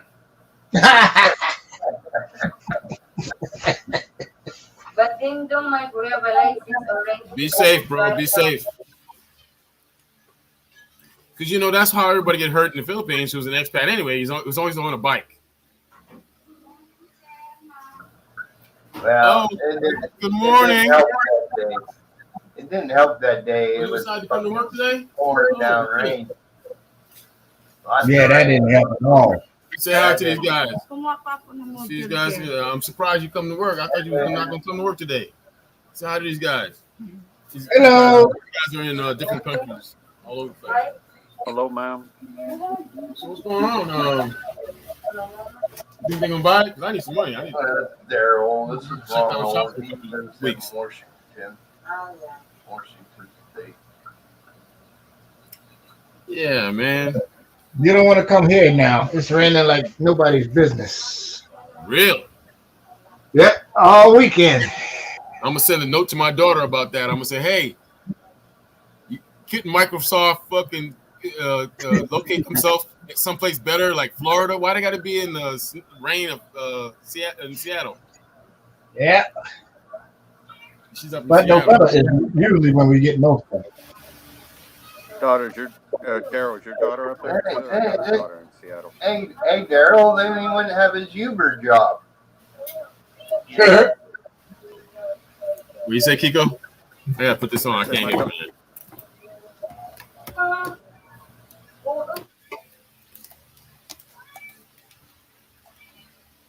What you say, bro? I said I got a daughter in Seattle too. Yeah, she just moved there. He works for Amazon. Oh, Amazon guy. Okay. Yeah, he's a computer nerd, making apps and stuff for them. And I think she works in a library in Seattle. Okay. My daughter's doing the same thing. She's a computers, but she did some military thing. She was a military person, so she's okay. So you know about these really, really top secret military computer people? They got the regular computer like we got, and then they can enter a back door right into another environment. And I think there's 4 environments. And my daughter's in environment number 2. She just started. I think when you're a top Microsoft person, you're in environment number 2, 3, or 4. Top secret, right? And where, like right now, people at Microsoft can just jump on here and just watch what we're doing and see everything, and then go into everybody's computer and they can do anything, right? Right? Okay. Yeah. Did she come out of the military with a clearance? Yeah. Well, so she's a West Pointer. Yeah. Who did her time in Afghanistan doing this top stuff. She's doing her stuff, and she decided to get out because she wanted, certain jobs. Everybody, she's a West Pointer. Everybody was trying to headhunt her, right? Right. So instead of doing the 20, she just got out. And most people get out and do 3 or 4 or 5, 6 jobs, try to work their way up to do, and then she just jumped West Pointer, right? Boom, she gets the job with Microsoft doing not just a regular Microsoft person. She's doing Microsoft military stuff like cyber back there in the back doors, those environments and all that shit. I remember when she couldn't talk. Yeah. And she used to dribble her food on her face all over herself, and I was trying to teach her how to Now she's a big shot. And my son is a cyber lieutenant in the Army. He just graduated in May from West Point. Now he's a cyber officer at Fort Gordon, Georgia. Going to school. The school's a damn year long. When he finally finishes that school, he will be a cyber security officer for the United States Army, active duty. And this is the first year, the first batch. It's a brand new branch called Cyber Branch. So he's going to be the first group of cyber officers. Right. And it has no structure really. They try, but I told him this is great. You're jumping into something that is new. Right. You get to go from the ground up. Make your own path. They go, well, it's supposed to be like this. You go, there is no way it's supposed to be. This is just a suggestion of structure of how it's supposed to be. You got to think outside the box. Think outside the box. Give them some feedback and show them a better bread basket, bread box, or whatever the fuck they call it. Yeah, my daughter's going to be getting out as an E4 with her clearance, but she doesn't want to do anything with it. I said, man, that's valuable for somebody out there. So this is what this is all about. So my daughter is a West Point grad, and she's doing what I just told you. So I will tell my daughter about your daughter, and then we're going to have a conversation, and maybe after I talk with her, because she's just getting started there herself, and she'll show her the path or something written down. We'll give it to you, give it to your daughter, and that's called networking. Right. She might end up working at Microsoft. It's who you know, right? And she's just finishing up her bachelor's, so I don't know, but I think she's going for finance. It doesn't matter what your bachelor is in, because Microsoft is like a big ass corporation like the military. They got finance. They got all kind of jobs. Yeah. Okay. That's who you know. It's not what you know. That's for sure. It's a couple of gates that are knocked out the way for you. You and I know I've had officers with a degree in whatever, and they become your maintenance officer or something. Your electronics maintenance officer. And you're like, huh? Like, man, you have an English degree or something? What do you know about electronics? It don't matter. Yeah. So I was teaching something with hydrodynamic systems, right, with cherry juice and all this other stuff and liquids to propel a howitzer and how to shoot it and everything, how to make the trunnions work and the cherry juice. I'm a communications fucking major, man. Right. What am I doing showing anybody anything? Right? Yeah, you're not a pneumatics engineer graduate. Right. You know what I'm saying? But the Army taught me, and they showed me some other stuff, and then they were like, then I did it, and they were like, hey, we need you to, I wasn't walking fast enough in the hallway. Yeah, my daughter might be into that because, like I said, her older sister lives in Seattle, and then my son lives down the road near Eugene, Oregon, which isn't probably 4-hour drive. So they got that area. They got that area mapped out. Her ETS is February, but she's going on terminal leave, I think, after Christmas. Wow, that's pretty soon, man. I'll talk to Yolanda about that. So, how did she get that going? How did she? By the way, after she got the job, they kind of gave her this stay-at-home. You get on the internet and do something. Right. It's like modules. Stuff. Yeah. Yeah. So she had to do that. Once training. She got qualified, training. She finished that. Then she moved out from New Jersey and she out to Seattle. And she's not one of those people. Hawaii right now, so she's not too far off. She's one of those people, though. She can't work once you get to start the real job. She can't be at home. Why? She has to be in a skiff, a secret compartmentalized freaking thing. You got a safe here, and they got a cyber lock here, and then I know. Lock there. I used to work in one. I know what they are. Right. So she has to get back through 3 fucking doors just to get to the thing to do her job. Right. And then once she gets into the computer at her job in the skiff, then you have passwords to get back into different environments, right? West Point education. Good on him. I'm just happy to see people move on in our family name, because I damn sure wouldn't have gone to West Point. Right? Well, you're glad you did anyway. Yeah, Yeah. she's a Marine, and I'm glad she did that. Yeah. When she joined, I had people that, well, they knew I was Air Force. They're like, well, why'd you let your daughter join the Marine? I said, well, first of all, I didn't let her do anything. She's 18. She decided for herself, Yeah. And she said, well, I wanted to serve, and I wanted the biggest challenge. And I said, well, you got it. Woo. Good for her. Yeah. And she did. She was honor graduate from boot camp, on a top PFT, physical fitness test, top combat fitness test, Well, she's definitely, if she ever met my daughter online, we get them hooked up. Highly motivated, put me that way. My daughter's like,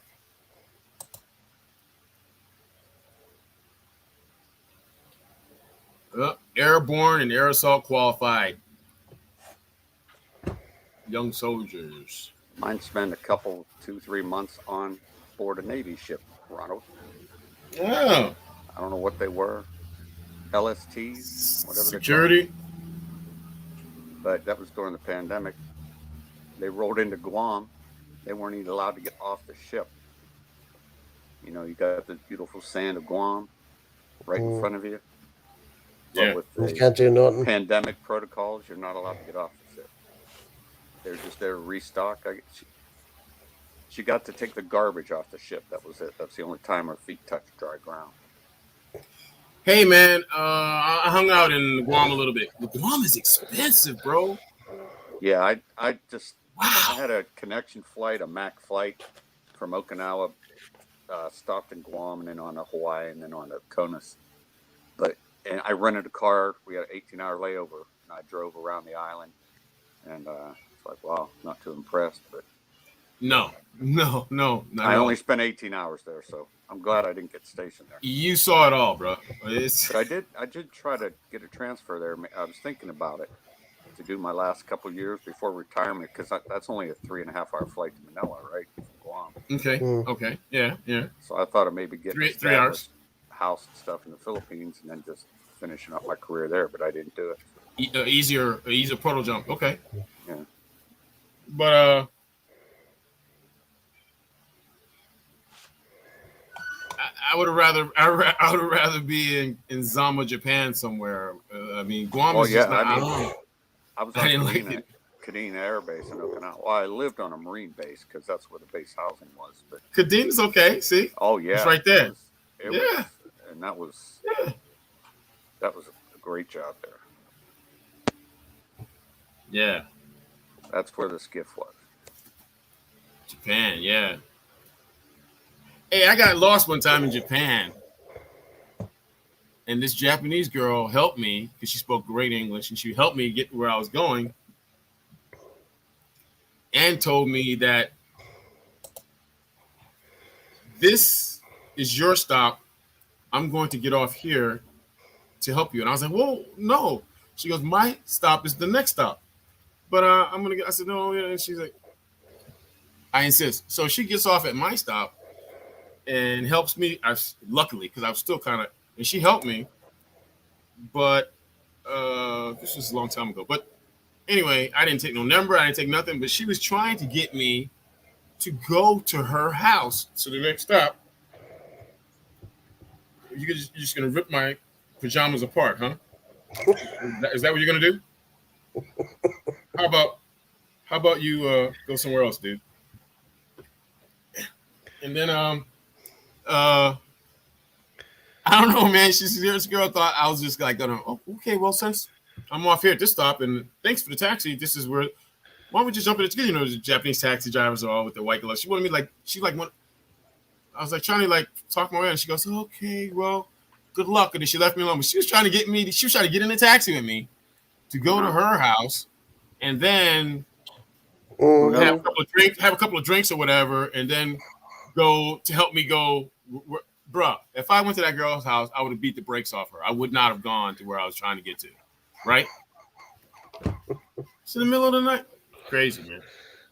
Hey, That's if not, not. why not? But that's not what you know. Because usually it's like, oh, Japanese are very Mm, kind of she's a stale. woman. She's a woman. She was cool as hell. She was cool as hell, talking, chit chatting, blah blah blah. Help me I out would and have. everything. I would have tapped that. I had something lined up. You know what I'm saying? Hey, Yeah, two. I was. One in the afternoon and one in the evening, or one in the night and one in the day. What did it do? Oh I no, was no, on a domestic flight back from Tokyo. It stopped in Osaka on its way back no. to Okinawa, and sat down and just happened to be sitting down beside a flight attendant. She was, not in uniform, but returning to her home in Osaka, Mm-hmm. and that was just a connection flight for me. It's same thing, Daryl. She's like, "Oh, why don't you get off in Osaka? I'll show you around." It's like, well, you don't I'll understand. show. I'll show you I'm around. Military. I married. gotta get back. I'll show this you plane around. ticket's paid for. But yeah, and you know about that. The flight Mm-hmm. attendants. Yeah, I was in what's the name of this place? Toma, Wisconsin, and the same thing happened to me, but it was two. Toma. It was Toma, Wisconsin. It was an Asian girl and a white girl. So they were chit chatting to me. Yeah, they met me at the bar of the hotel because they got laid over because of the snow. Oh. I was in the military at the time. I was a major. So, long story short is they were being extra super. Those cookies are not for you, bro. Get out of here. Now, I was like, they were being extra super cool at first, but they're super extra friendly at the bar. Ended up, let's go upstairs and have some drinks at our room. We're flight attendants and we're sharing a room. And the hotel that I was at, my boss was there in the bar area. And he saw me talking to the young, they were like, and I was like, And they were like, and I was like, So I didn't go with them. But you know what that was? Oh, yeah, no, hell no. Yeah, don't Colonel tell was me over there. Did. Who knows, I went to my room. I was there in the morning time, ready to go to work. But man. You were a good boy. Yeah. Could you imagine that? Really, I would have been. Really the next day, I would have boy. been at work. People would have been talking to me. I would have been like, huh? It would have been a rough day. Because I was training. I was supposed to talk to people, So I was good. It's all good. No blood, no foul. Funny. It only hurts if you care. Yeah, So, I remember I was in Cuba. That happened to me. I was with my Cuban girlfriend, and we were in a nightclub with my pals, and it's with the girlfriend. She'd gone off somewhere, and then this other girl sat down beside me, started talking to me. There we go. And I says, she says, "I've got a girlfriend." I says, "Yeah, she's gone off somewhere. I don't know what she's doing, whatever." Well, I don't mind if you don't mind. Straight up. Straight up. On my life. Wow. Girlfriend came back. She wasn't having it. Bow, chicken, bow. Yeah. Some crazy stuff happens, man. Crazy stuff happens. Yeah. Good old days. Why don't you move out? Get out of here. Good old days. Oh, God. This cat's crazy, man. I thought you said they were laid back, Daryl. It's laid back, like love you too much. It's it's just like he wants some in attention. between. What the fuck? Give me a biscuit. Give me a biscuit. Yeah. Will he put it somewhere eat else. the cookies? Will he eat the cookies? I don't know. They don't like cookies. Nah. Said don't smell like fish. It doesn't smell like that. If I had some cookies that smelled like fish fake. Oh yeah. He's licking it though. Is and he then he's sneezing? doing this. He's sneezing, yeah. He's sneezing. You just found what he's allergic to. This fucking cat dies, she'll kill me, bro. That's right. Get out of here. Go sneeze somewhere else. Put it outside the fence, quick. I don't know what happened. I don't know what's wrong with that cat. Say, honey, unless she looks at away. this live stream. Hey, I saw you in a live stream. You killed my cat. No, man. Yeah, man. Some crazy stuff happens to you in the military, dude. I had a lot of close calls, man. A lot of close calls. People trying. But this is good to be a good guy, though. To go to work the next morning and go, hey, I didn't get into no bullshit last night. Hey, I'm a good guy. Born again good guy. That's what I'm telling everybody else, but I'm not really. You know what I'm saying? It worked out. I didn't do nothing wrong. I didn't get no trouble. Oh, that's why you went up the ranks. Yeah, I stayed away from You madness. and I know Hey, we had buddies who were dogs, though. oh man, I had a lot of guys that just got called in the next morning, and then they go, "What? Why is he in there? What happened to him?" Then he comes out the office real quiet, walks to his desk, then goes home. And then the guy never comes back because they pack his stuff up and send it because he's like fired. Like, what happened to him? Forget about it. You don't want. What? Oh, you looking for that cat?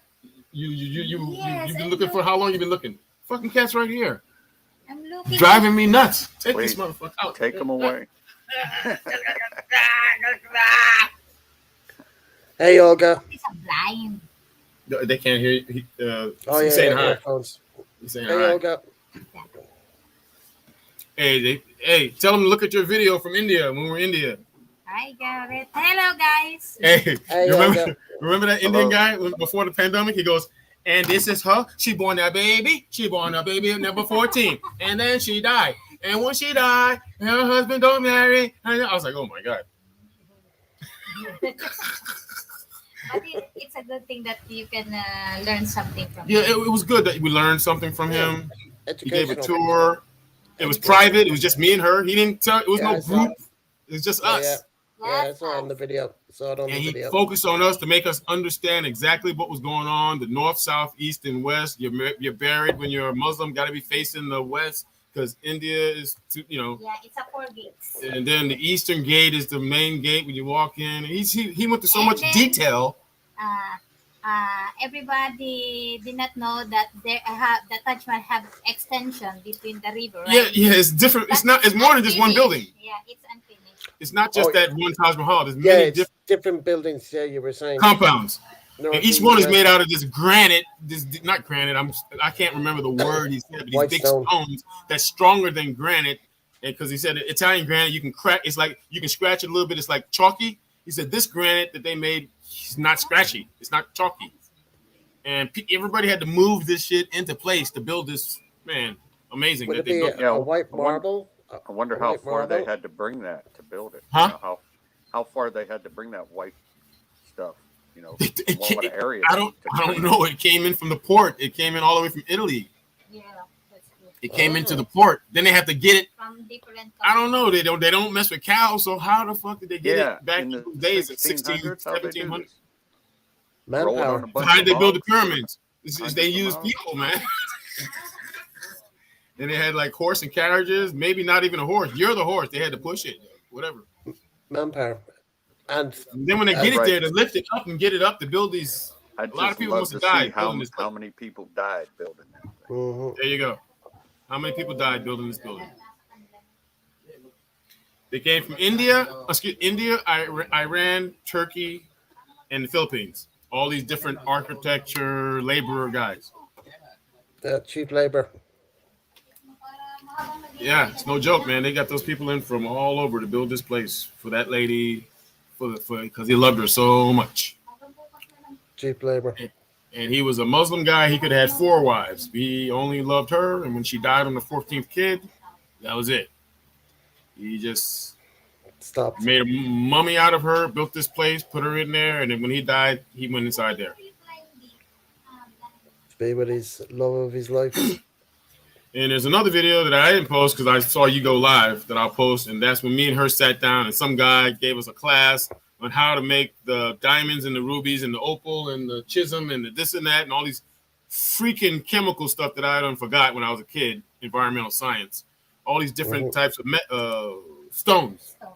And each stone was, because of the color, was used to make flowers and ruby colors and diamonds and all these different designs. Did you show the lampshade over Can you bring it here? Not the whole thing, just the top.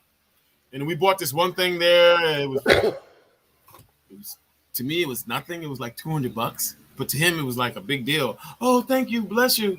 Because after he gave us the tour of how they made this building, and inside the building in the wall of the Taj Mahal, every wall has rubies and diamonds and opal and all these different. There's more than just diamonds. There's opal and all of these different rocks, precious stones. Excuse me. Yeah, all the colors of the rainbow. 30,000 pesos? Huh? How much is worth? 30,000? 35? I don't know. And then they put this stuff. He showed us in the class that he put it inside. It's embedded in there. You see what I'm saying?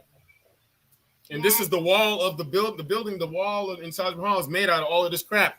All of this Handmade. topaz, all these different things, man. Topaz is the blue. Opal is the light, dark blue is topaz. Light blue is opal. All of these different stones are put inside there, and then they smooth it out. So no, you can't take it. You can't take it, man. So the Taj Mahal, when people come visit, many people, millions of people have visited the Taj Mahal. They can't steal anything because the wall is. I think this is 10 to 15 kind of stones. Different stones to make a flower or to make a whatever the design. Okay. And it's heavy. Yeah, It's heavy. It's heavy as fuck. But imagine this. They did it inside against the wall. The huge stones that are on the wall. Mm-hmm. So interesting stuff, man. We will visit again soon. We will visit again soon when the pandemic world changes, like 2028. I'm telling you, man. Who 2023, knows? 2023, I'd say. Yeah, we hope. Man, India got hit hard. India is struggling right now. People still dying in India, man. Because I'm sorry to say it, but when there's no pandemic, India is it's not very sanitary, bro. I know. Same as Cuba. So they caught a hard time. Ain't nobody washing their hands in India. They're sitting around, the taxi drivers sitting around the rickshaws all day. I wonder what Cuba was hit like, because their situation. They're pretty nasty out there. Yeah. It's like being in the 50s, man. Dude, the water in India, the waterways, it's completely floating with shit, and it's brown, it's nasty. I was in an apartment. The water was tanked in every day in a truck. They put a hose up. You got your tanker outside, with a hose all the way up the stairs, because I think it was 3 or 4 flights or 5 flights of stairs. 3, 4, 5 levels. I can't remember. Anyway, that hose, you see the hose going up the stairs. And that's not even part of it. That's just to wash with, right? Yes, that's it. It's like bringing in a water buffalo every day. Yeah, a water buffalo every day. In the field. Just to do regular stuff. Well, Kiko, can I? Vincent's saying good night to us. Vincent, thanks for stopping by. Good night, Vincent. Nice chat. Good night, Vincent. I hope you can subscribe to the channel. Hope I see you again, man. Come back. I like talking to him. Well, next time you visit, can we talk more about the radios, please? Yeah, that would be cool. If he subscribes, then he'll get notifications, because Daryl's on my channel all the time. So is Ronald. Kiko. I should have gotten that Motorola when I first got here, when that guy offered that system to me. Anyway, thanks for stopping by, Vincent. Appreciate it. Yeah, thanks man. For the thumbs up. And like I said, I hope you subscribe so you can join us next time. Cheers, man. Good night. You too. Stay safe yourself. Happy Veterans Weekend. Have a sarsaparilla for the weekend for me, for the veterans. Sarsaparilla meaning Coca-Cola or water if you want to, but enjoy. All right, man. Thanks for stopping by, Vincent. Appreciate it. So, Kiko, not to be derogatory against you, but you Air Force guys pissed me off when I was in there, when I was in the Army before I went joint. When I was strictly just Army, I didn't have any generals that were in charge of me that were Air Force. Because every time I went somewhere at the beginning of my career to some war zone, there's an airfield over there. Go over to the airfield to get something. And I go over to the airfield, and the freaking guys in the Air Force are living like MASH 4077. Yeah. And I was like, what the hell? They got water, they got girls, they're chilling out with their t-shirts and no gear and anything. Yeah. Man. Yep.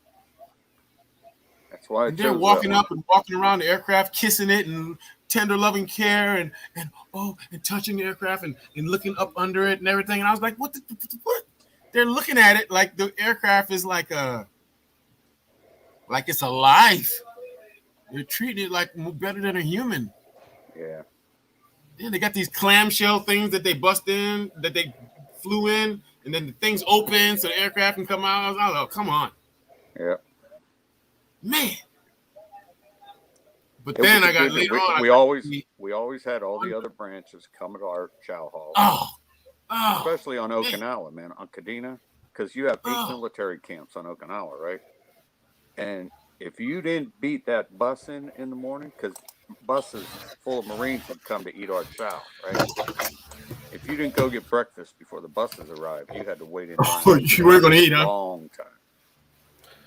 But they couldn't believe it. It's like you walk in and someone says, how would you like your eggs, sir? You know? The Marines are like, man, they just throw stuff on your plate. You don't know if it's cooked, you know. I can't remember the name of the Air Force base I was in California. But it was real close to San Francisco. Is that Travis? Travis, yeah. Anderson? And Fairfield. Okay. So I ended up there, right? When I went in that dining facility, whatever you guys call it, right? The military food place in the morning. Dude, I was in heaven. They were like, it's getting close because I went there late. I was working, doing something. They were like, well, you can have breakfast right now. You can wait maybe 40 minutes, sir, and we'll be serving brunch. Yeah. You're like, brunch? What? Yeah, brunch. What the fuck? I have a choice. Come on, man. You gotta be shitting me, man. I spent 4 months at Goodfellow Air Force Base in Texas, San Angelo. That to this day, that's still the best scrambled eggs that I've had breakfast. Wow. Every not morning too hard, school, not too soft. Before class, they mix a little bit of there. cheese in there, mix a little bit of egg, milk in there. You know, I was on BAQ, so I had to pay my 75 cents for my breakfast. Yeah. You know, but it was awesome. Cents. Hey, I'm gonna screw the name up, but when I was stationed at Fort Sill, Oklahoma, every once in a while on a 4-day weekend, we go down to Oklahoma. Tinker. No. Tinker Air Force Base? No. Altus Air Force Base? Lawton Air Force Base. There's only 2 more. Lawton, Oklahoma? Lawton, Oklahoma is the city where I went. Fort Sill. That's why it's Fort Sill. There was an Air Force base there too, right? Lawton Field. I get. Yeah, Lawton Field near. Okay, so I guess it was called Tinker. Is the name right here? I guess you're right. Tinker is the one in Oklahoma City. That's a big one. That's where I got out from. That was my last duty station, Tinker. That's right in Oklahoma City, though. So Tinker. So Lawton, Fort Sill was quite 2-3 hours. Will Rogers. It's either Tinker or Vance. Anyway, we used to go there on the weekends. It might have been Vance, And we met these Air Force nurse lieutenants. Okay? They were nurses in the Air Force. Right. And we just had a fucking blast. We met these girls and they were cool as hell. I mean, I didn't maybe my friends, I didn't get laid or anything, but we met them at the beginning of the weekend on that Friday night and went back to our hotel. And then we linked up with them on Saturday morning. I mean, they just showed us everything. I was just like, man, this is cool as hell. I should have joined the Air Force. That was my first experience of not being, dirty in the middle of nowhere, but actually being on a military base, an Air Force base where they don't even call it a PX, they call it a BX. Yeah. So we went to the BX and all this other stuff. I'm looking around and I was like, and everybody's so friendly and nice and there's a lot of tension and stress on an Air Force base, on an Army base, right? Yeah. But I don't know if they were outranked or higher ranked, lower ranked. All the Air Force people were like, "Hey, man, what's going on? Hey, I see you working tomorrow on Monday, or Tuesday, whatever." Because it was a 4-day weekend. But everybody was so nice and friendly. It ain't like that in the Army, bro. You walk through the PX in the Army, everybody's looking at you like a lot of snake eating guys, mean and shit. I'm like, yeah. Relax, bro. It's way laid back. What, in the Air Force? Yeah. It was laid back. Navy is way laid back. I had a general who was in charge of me working in Saudi Arabia when I first got there. And I was like, okay, sir. Okay, we're going to wrap up the day. Is that it? Oh, that's all I got for you. Except we're all going over and having a couple of drinks. I was like, okay. And he's, so we don't go over there and have a couple of drinks. And we're having a couple of drinks, and he's saying stuff to me like, tomorrow, just, show up whenever you want. Whenever you show up, well, then we'll go through this and go through that. And I was like, wow. Hold on, let me plug in my computer. Depending on what kind of night you had, show up when you want. Don't miss muster. They don't care. Kiko, one time I got so drunk, I didn't feel like going to work that day or nothing, right? So we down in the person. A couple of my shipmates in my division was down there too. I was like, yo, so. Look at man, I can't make it to work. I'm still hungover. Look at it. Just trice me up in my rack. I'll be all right. So I stayed in the rack. He lifted it up. There's a latch that locks it up, that holds it up. I was in there the whole time. The chief came down the ladder and shit. Where's Jefferson? I'm sitting there like, you just don't know. He would never think that I was triced up in the rack. Story they make up for you. They ain't make up shit. They had to tell him nothing. He just looked down there. Where's Jefferson? You don't see him, so I ain't giving you an answer. You got your answer if you don't see him. Because there's only, it's only the racks and the shower. So he looked in the shower and now he ain't in there because he can tell somebody's in the shower. I'm triced up in the fucking rack like this and shit. Can't get out unless somebody come get me out. What? Yeah, if you ever seen a Navy ship in the berthing. Yeah, okay. You can trice up your rack where you can clean on the deck. Okay. So you try the only one you can trice up is the bottom rack. So I had the bottom rack, so they triced my ass up in there. Click, click. Chief came to looking for me. No. So what you say? I didn't know what you were talking about until I walked in. I'm telling you. But yeah, Well, what was your excuse, Grove? I was fucking hungover. I didn't feel like working that day. No, what did you say the next day when you turned up for duty? Oh, the next day they said, Jefferson, your ass is going to Chiefs Mass. I get down there, all the Master Chiefs, Senior Chiefs, and Chiefs are sitting in the little conference room right at a desk. And I got to go look at these knuckleheads. I'm the ship's tailor. They ain't really going to fuck with me. Jefferson, what the hell wrong with you? This and that and the other. Get out of here. Next thing I know, I'm going to XOY.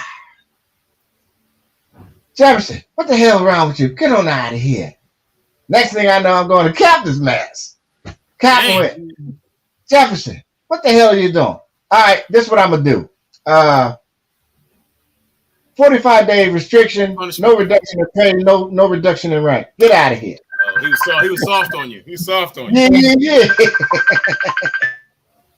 You say restriction, you're on board a ship. How can you be restricted? You're already restricted, right? But you can't leave your quarters though. You gotta after work, you gotta go to your quarters. You're working on your quarters. You can't even mess around. You can't even go to the ship store. You can't do nothing. You're basically in jail. Well, he's muted now. But yeah, man, working with the Air Force and that 2-star general was a trip because I didn't work for anybody but him. I worked directly for him. Right? so I didn't have to put up with any bullshit. No colonels, no majors, the Army, the Air Force, the Marine guys. Everybody was like, they were like, oh, what's your job here? Oh, you're working for the general. They would just leave me alone. They didn't talk to me about PT or nothing. They just left me alone. They couldn't. Yeah. I worked for the general directly for him, If you just do your job, you don't screw up. I mean, and I didn't. There was no way to screw up. It was just I just did my job. When you're deployed, it's like, hey, yeah, I was deployed. This Yeah, is the real deal. You yeah. do your job. We're deployed. I'm working for the alive, general. We're good. I'm working directly for this Air Force general. We're deployed. Leave me alone. And nobody bothered me.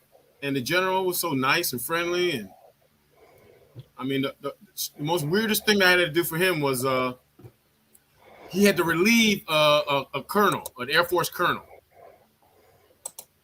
And when the next morning, he called for me directly. So a bunch of people came and got me. And they told me that the general wants to see you now. And he wants you to bring the lawyer with you. That does not sound too good to me when I was I don't care if I'm in the Army, Navy, Air Force, Marines. No, that's not good. If an 08 calls you like that, something's wrong. So I went to him. I told Mike, the lawyer, I said, hey, the general wants to see me with you or you with me or whatever. So we went there. And he was so nice about it, man. He was just, look. He looked like he felt sad. He's like, look. Something happened last night with the expeditionary force at the gate with Doug. And I was like, who the fuck is Doug? And Doug was my boss. My boss was the chief of staff. I worked directly for the general, but, actually the person who's going to write my thing is my boss, the chief of staff, the 06 Air Force guy. Next boss up. Yeah, so he goes, I'm going to let you read the report, and then we're going to talk. So we read the report. Me and Mike had the same report. I'm looking at Mike. Mike's looking at me, and I'm looking back at the general. He goes, okay. So I want you guys to go talk to Doug, bring him in here, and tell him to report. I'm going to relieve Doug this morning. And I was like, fuck! So me and the lawyer have to go in and talk to our boss and say, hey, sir, the general wants to see you this morning, sir, and he wants you to actually report. You mean like, and I go, yes, sir, you got to knock on the door and everything and report. It's about last night. And he just looked down at his desk. A guy, this is this guy's whole career. He just looks down at his desk and he goes, I know. So he gets up and we walk in there and it's just like, Air Force is the Air Force and real laid back. When he knocked on that door, I was in the Army again. He was not fucking happy with Doug, okay? So Doug came to the gate and was all drunk, arguing with the SPs, couldn't find his ID card. Fuck you, I'm the chief of staff. I don't need a goddamn ID card. Just let me in here. And they were like, no, sir. Because they rotated him every 6 months. They put a new expeditionary force SPs there. So they were like, we don't even, sir. And he was like, I'm going to fucking kill you. Oh my God. He caused the scene at the gate. Then he tried to lay down to find through his pockets to find his ID card, fell asleep, and pissed on himself. Oh, shit. Yeah. And I tell you before that, though, this is one of those guys at karaoke. He's laughing, he's singing at the old club, and he was a funny guy. He was a nice boss. But was he also Air Force, Carol? He was Air Force. Your boss? He was Air Force. He was Air Force. It was an Air Force had that particular command. What was that, Ronald? What do you say? Ronald's talking to himself, man, or talking to Jonah. No, he was showing us something, and then some kind of pain reliever. No, gas relief. Gas relief is pain relief. Shit.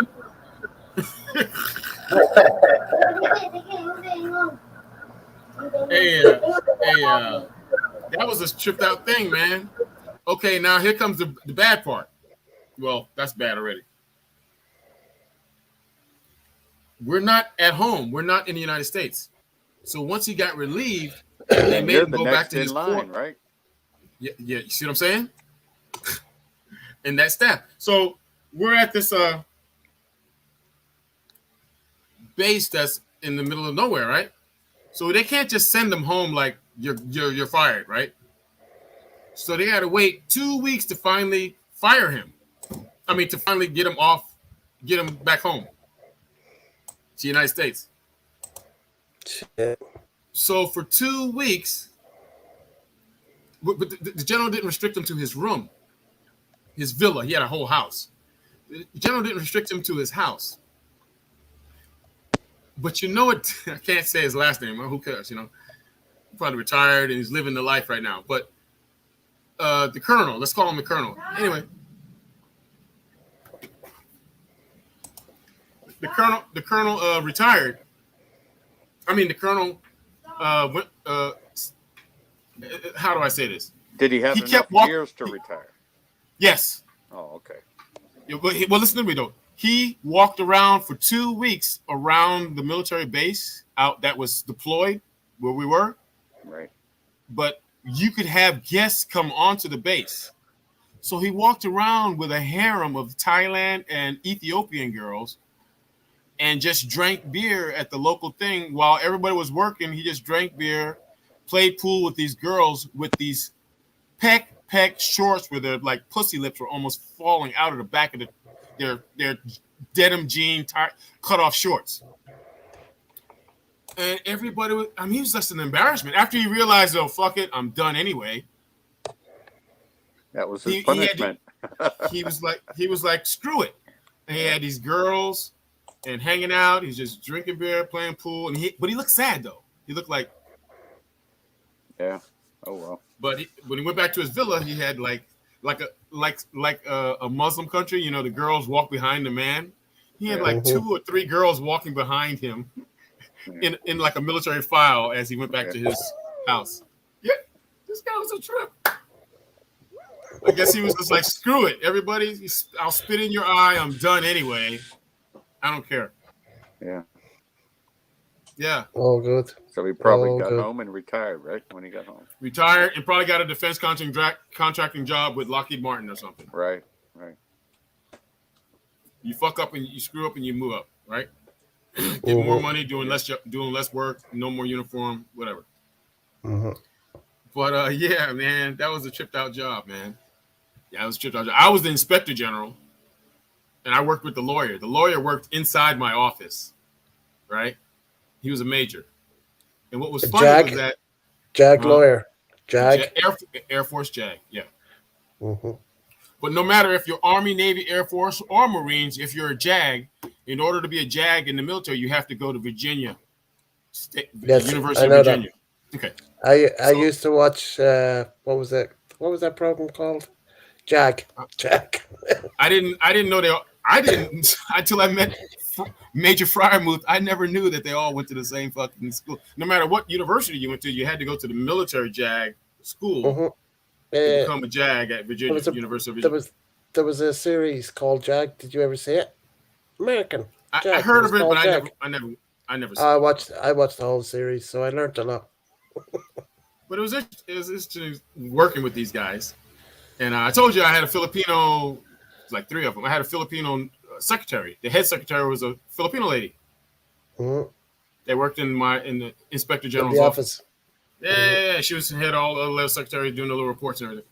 So being inspector general was a trip. Because when I first got there, it was like, hey, good morning. Everybody was like, what? Good morning, sir. Excuse me. Nobody wanted to talk to me. I wonder why. No one fucking talk to me. It's like because they're a fucking nutter. IG, you know? You hear the words IG, it's bad news. That's all it is.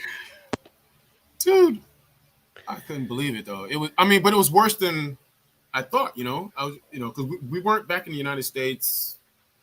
You did something wrong, you got to go see the IG or something. We were deployed, so I was thinking, hey, good morning, how you doing? Oh, what, sir? What? I was like, what'd you catch us doing now? Good morning. Nothing. Okay, thanks. And then he was there before I got there. So Brian Muth was like, don't worry, I get that too. They don't want to talk to no damn lawyer, and they definitely don't want to talk to the IG, man. So whenever I went to the chow hall for breakfast or lunch or dinner, by the way, the general told me whenever he saw me, he wanted to see that the lawyer. Whenever he sees the lawyer, he wants to see me. We needed to be like connected together with 550 cord or some 100-mile-an-hour tape. We needed to be together. So we took that to heart, and everywhere we went, we were like Heckle and Jekyll, you know, this redheaded white guy, and then this black guy named Sullivan, Fryermuth and Sullivan, right? And our secretaries were always walking behind us, these Filipino ladies, right? So it was a Jekyll and Jekyll show, man. It was crazy. Because everywhere, if sometimes I would talk to somebody casually, it was nice. They had nothing to hide. They wanted to just chit chat with me, and Kathy would be like,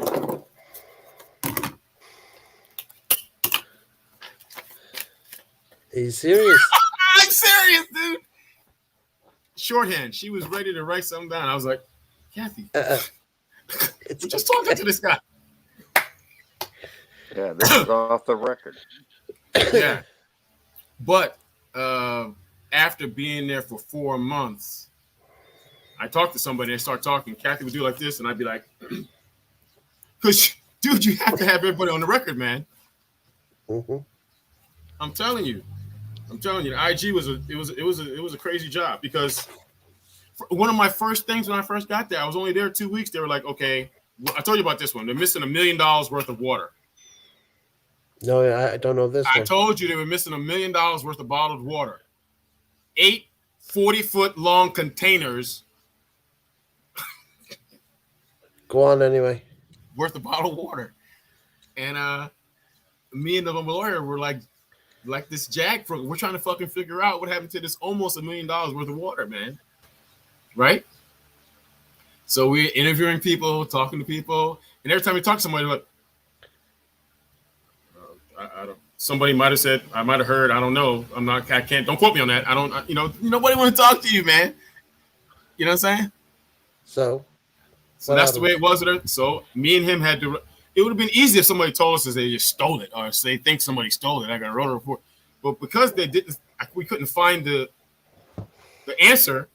We had to do a fucking ton of paperwork to write it off, so the government could write that money off. So the containers were never found.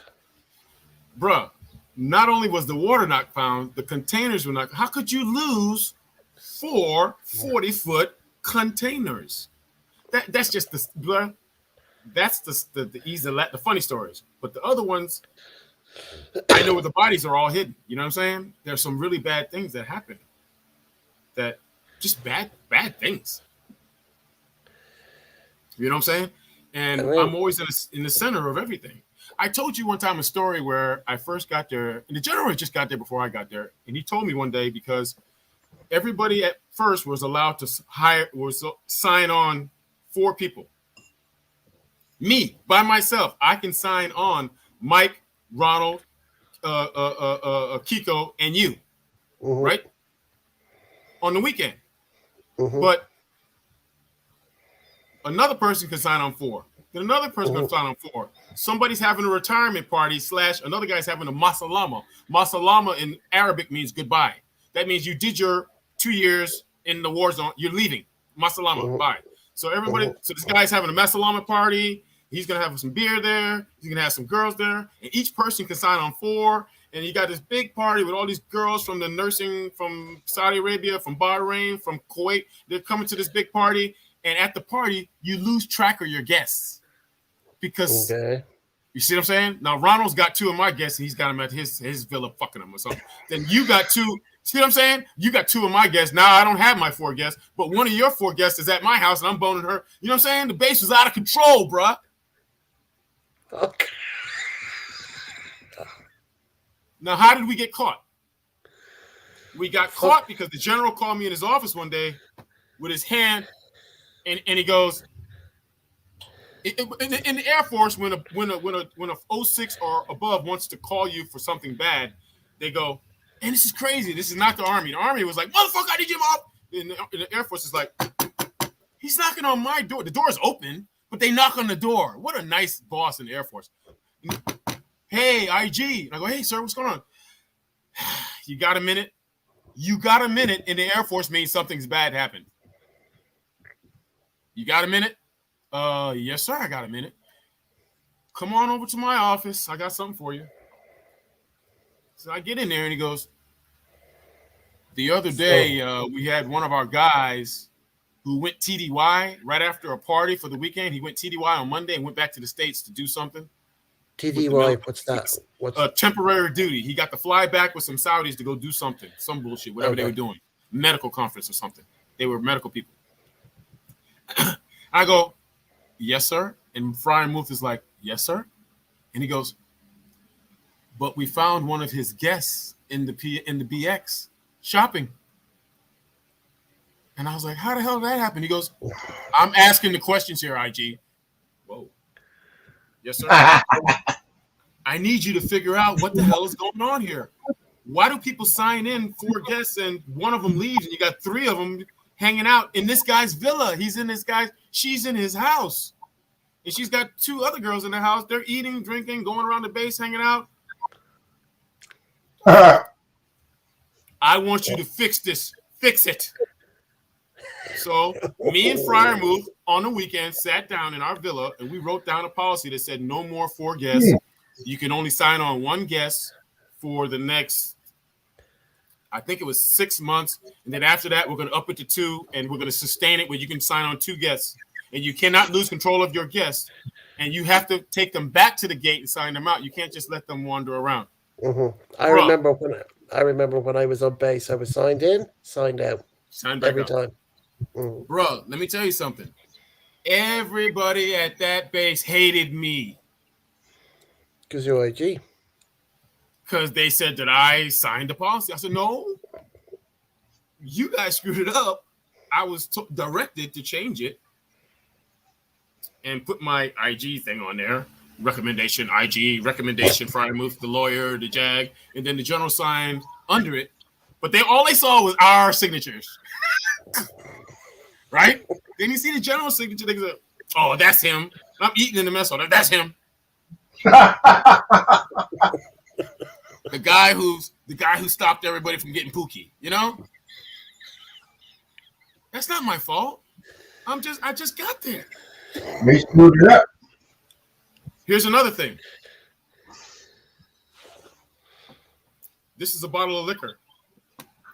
You can only have 3 bottles of liquor or per person, or 1 bottle of liquor equals 12 beers, 24 beers a case. Either or. A case of beer. So I can have 3 cases of beer, or 3 bottles of liquor, or 2 bottles of liquor and 1 case of beer. You know what I'm saying? You get it? Each person. It got so out of control. The general said, "I want you to fix this also." Oh, I was like, "Oh my god, oh my god." And we went around all weekend trying. And then Michael finally said, "IG, I don't know why you're racking your head about how try to fix this better or make sure we got to take it away from them for 6 months, and then we'll give them 2 It's called a ration. Everyone is called a ration. We'll give them 2 rations, and they got to control it. And then me and you get out of here in a year and a half, and we're done." So when I came out with that new policy, go ahead. Back in what? Back in '88, I went to Osan just for a week, just on leave for shopping, right? And I got there, and we were given some kind of card or ticket. We were allowed to spend $10 at the PX for our entire time there, and that was like to buy toiletries. They had such a bad problem with black marketing. Yes. People would go in, buy bags of rice or liquor or cigarettes and sell them off base. I got off the plane. They said, "Here's a ticket. You can buy use $10 at the BX during your time here, and preferably that's just for toiletries." I was like, man. But let me tell you though, I was stationed at Osan, right? in 2004 and 5, and it was out of control then. It was just out of control. We were stationed there. I wasn't just visiting. I you know what I'm saying? I lived there. It was so bad to where people had a ration card for pork, for alcohol, and for coffee. because people would just get up, place off base, and give some Korean guy a bottle of Jim Beam, and that was it. He didn't have to pay his rent. Or Johnny Walker. Right. And then it was bad, man. Oh, by the way, let me tell you about this job I had at Osan. I had the best job in the Army, okay, in the Army, where they put me working with some Air Force general, and I was at this thing called third BCD, the 3rd Battlefield Coordination Detachment. You can see submarines, you can see aircraft, you can see troops on the ground, you can see everything on this, right? Some other stuff. You know what I'm saying? We'll just say it. I can see everything, right? That's in that North Korea puts up or puts in the water or whatever, on surface and below the surface. You didn't wear a patch, and you didn't wear your name. Okay, this is one of these places. And every once in a while, we'd leave and go remotely to a place called CP Tango, Checkpoint Tango, in the mountain under the ground. So I got this job, and then I get a letter while I'm working this job saying, you have to leave this job, and you need to kill Camp Casey, and you're 3 weeks late. Yeah. Some guy did some paperwork somewhere and found my credentials and was like, hey, somebody up somewhere up in 8th Army of Korea, Japan, the whole regional Asia general wants you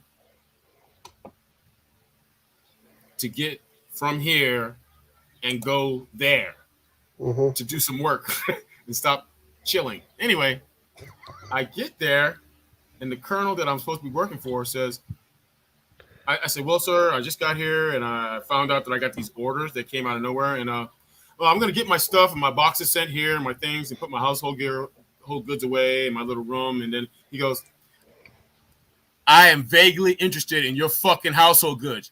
You better get your ass to the fucking motor pool and get to work. My shit is broke. I'm fucked up. The general's on my ass. He picked you and put you here. Fix it. I was like, okay, sir. It's good to meet you. And he was like, behind you. I closed the door and went up to the motor pool. And when I got up there, I realized why they wanted me there. I almost tripped and fell down when I walked into the door because the threshold was broken and the tiles were fucked up and the floor was chipped. And I was like, what the hell? Somebody fucking fix that. What was? Oh my God! The paint was peeling off the walls. The door wouldn't close. Place was totally broken, man. Not the vehicles were broken also, but I'm saying the building. So I was like, how did it get so bad? The war started in 2003, and the unit that was in that building warehouse. There's a big motor pool. You put tanks in and everything. Fix it. They were told you're deploying to Iraq. Take all your shit. You're not ever coming back here. When you finish Iraq, then you're going to Fort Lewis, Washington. Oh shit! You're not even coming back here. So they were like, "Fuck this place." Fuck. They ripped everything off the walls. They dragged these snap-on tool machines and they tore the place apart. The stairs, concrete stairs. Boom, safes. Fucking huge ass safes with military. Put everything's in a safe. Boom, boom, boom. Because they know they're not coming back. Now I gotta fix the stairs.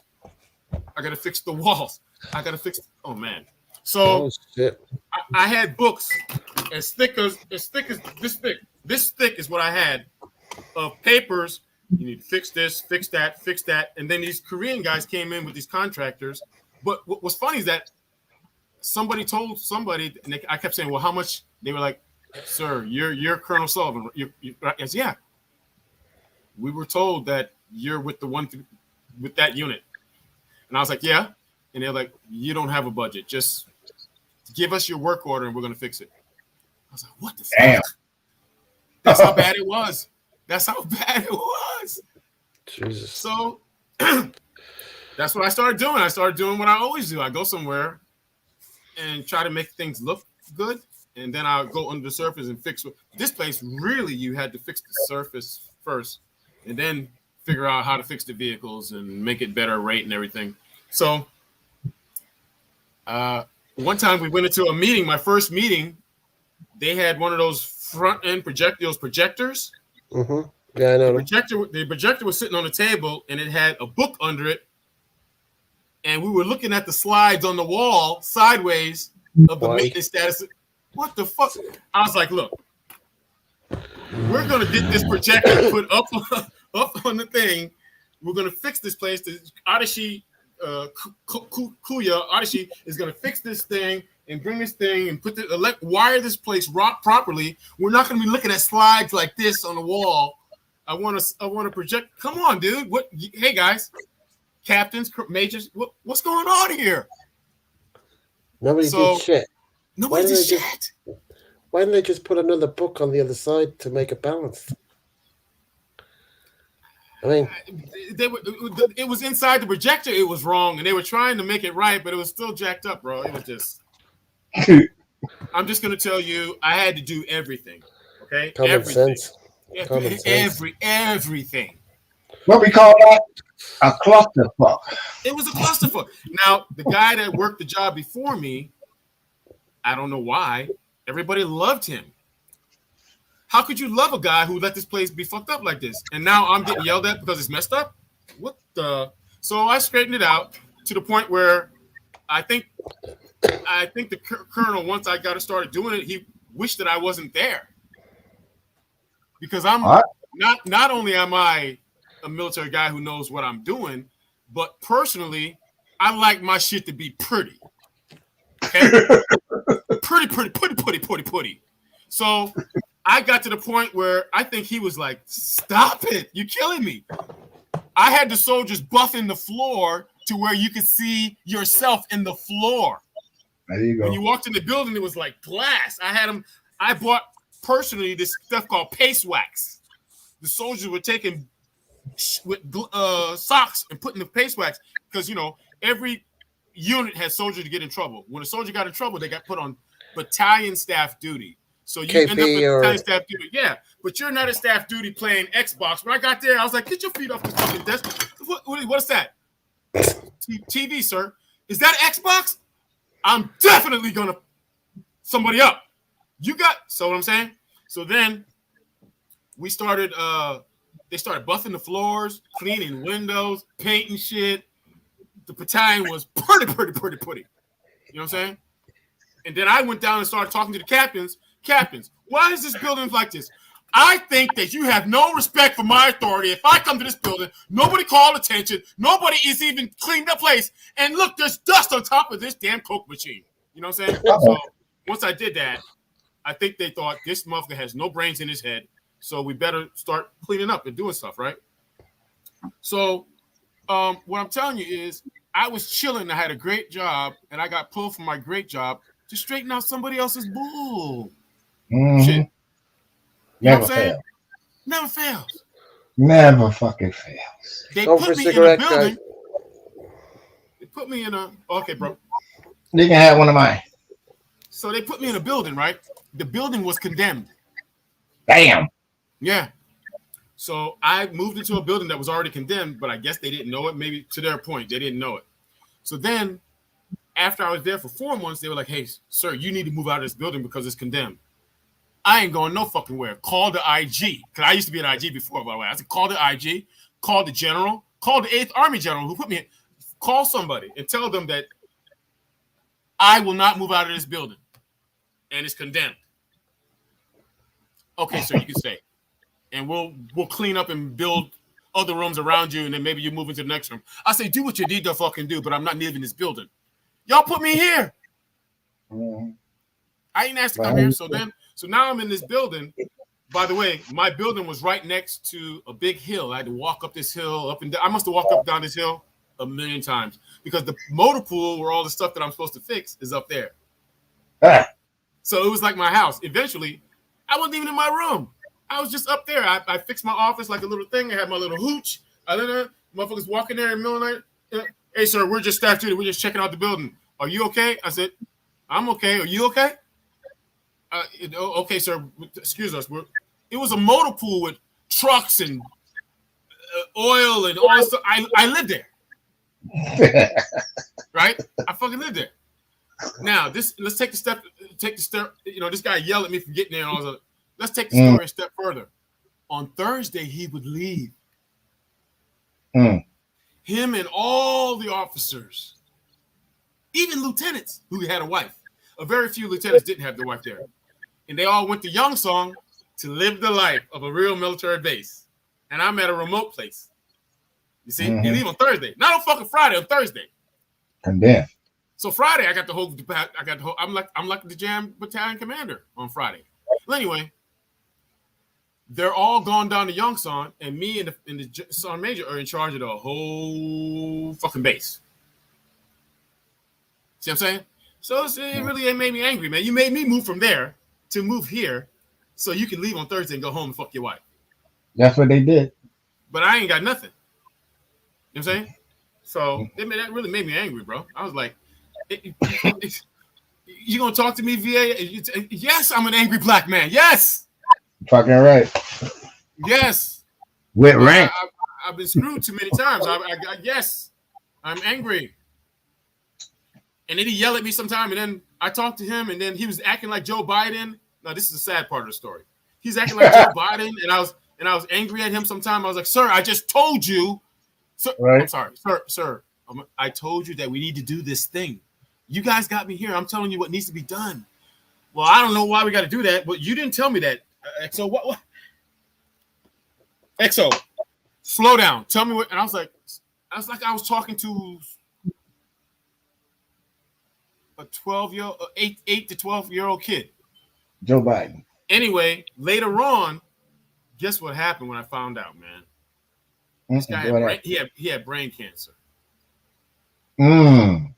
Yeah, he died. It is several years after, like 6 years after. What I was saying is, at the time, I didn't know, because he would go into the briefing sometimes, and I'd be say, sir, we're going to get your commander's intent next. I want to go ahead and brief you on this. You want to kick us off, sir? Start the meeting. Say anything before I get started? Yeah. I'm Colonel Sullivan, and what I want to do is make sure I'm briefing you guys, and you guys understand what's going on. And I was like, did this motherfucker just say he's Colonel Sullivan? Yeah, he did. I was like, oh, I don't know what was, later on I found out it was already starting. Right? It was already starting. Damn. Yeah, so I don't blame him from yelling at me. And then a couple of days later, hey, what's going on, buddy? I was like, what's this guy? Who's this guy? Is he on crack? It's a trip. Yeah. One day he came to a big meeting with the big stars are above us. Came to the meeting, and I had to go to the office and say, hey, sir, we're starting this meeting with I told you about this thing that's going on. He's like, huh? Oh, okay, I'll be over there in a minute. The Army had just changed their uniform from what it was before to these uniforms that you got to put your name on. It's Velcro. You put U.S. Army on, and you put your name on like this. At an angle. Yeah. But he came to the meeting, and at the meeting, he was U.S. Army, U.S. Army. He had no last name. And he walked in there, and I was like, I went over to the coffee machine because he was going to get some coffee and sit down and do his little ranger thing, not knowing on what the hell's going on like Joe Biden, but I walked over to him and said, sir, you don't have your name on your uniform. What? What? XO, what the? I was like, sir, look down. You ain't got no name on your uniform. He went, yeah, I'll be right back. This guy was going to go through a meeting and talk to some big stars that were at this meeting and didn't have his name on his uniform. Well, it wasn't his fault. But it wasn't his fault. Yeah, I know. Yeah, he's starting brain cancer, but I didn't know that at the time. I just thought he was out of control. He's nuts. Well, he was. Yeah, man. Shit, man. But you know what though?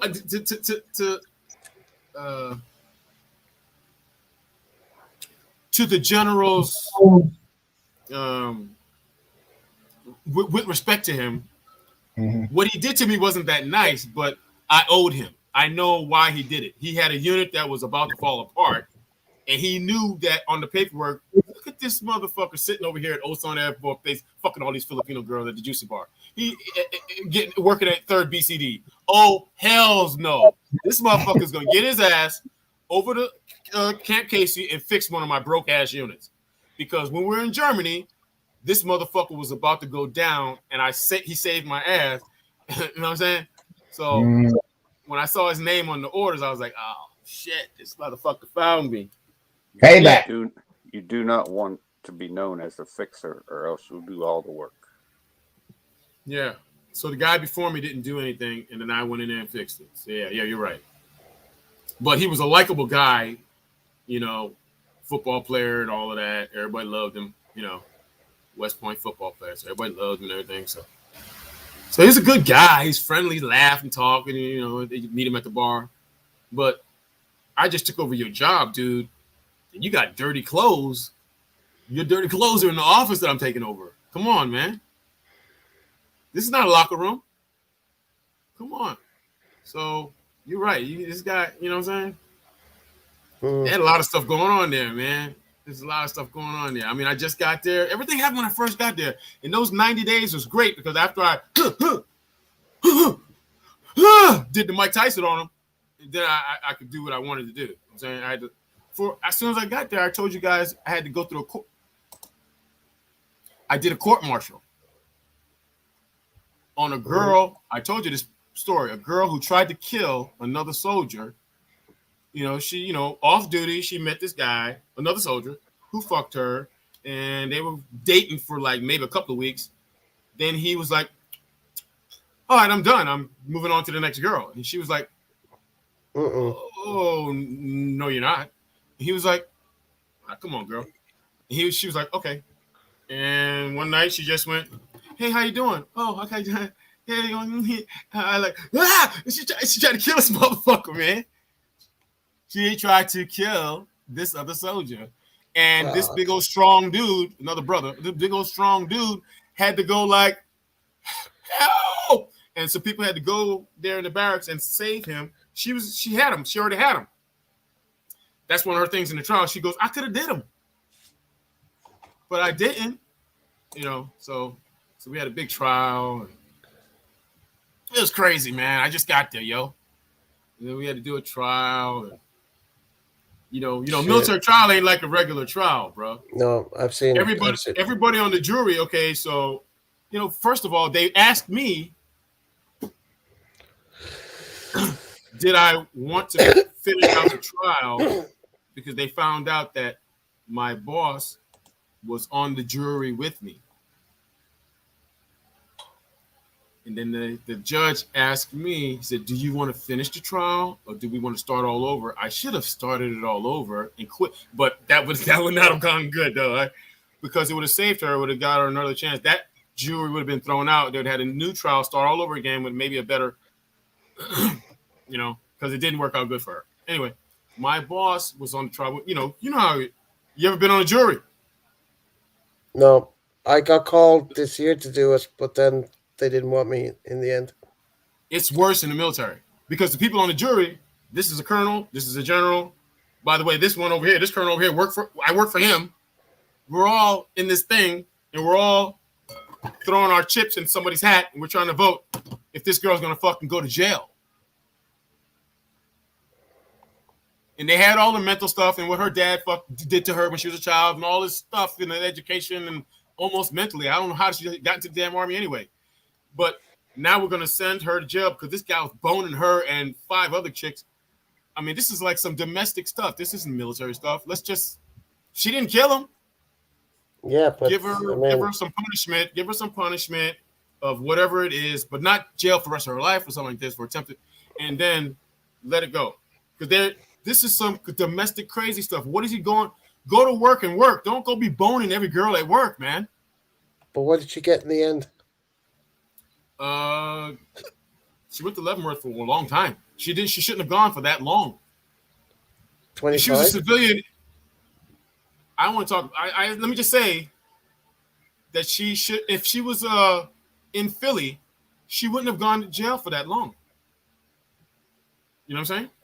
Mm-hmm. She didn't gut him like no fish. She just stabbed him a couple times. She looked like she was just trying to get attention. Because if I had her the way they explained it, he could have been done. She loved him. You know what I'm saying? Mm-hmm. I don't know, man. Get back to the point. Why am I was chilling in Osan, and now I'm on a damn court martial for someone, you know, all this stuff. And court martials are real. We went back to when she was born, when she was a baby. What a dad to her doing. What people did to her neighborhood.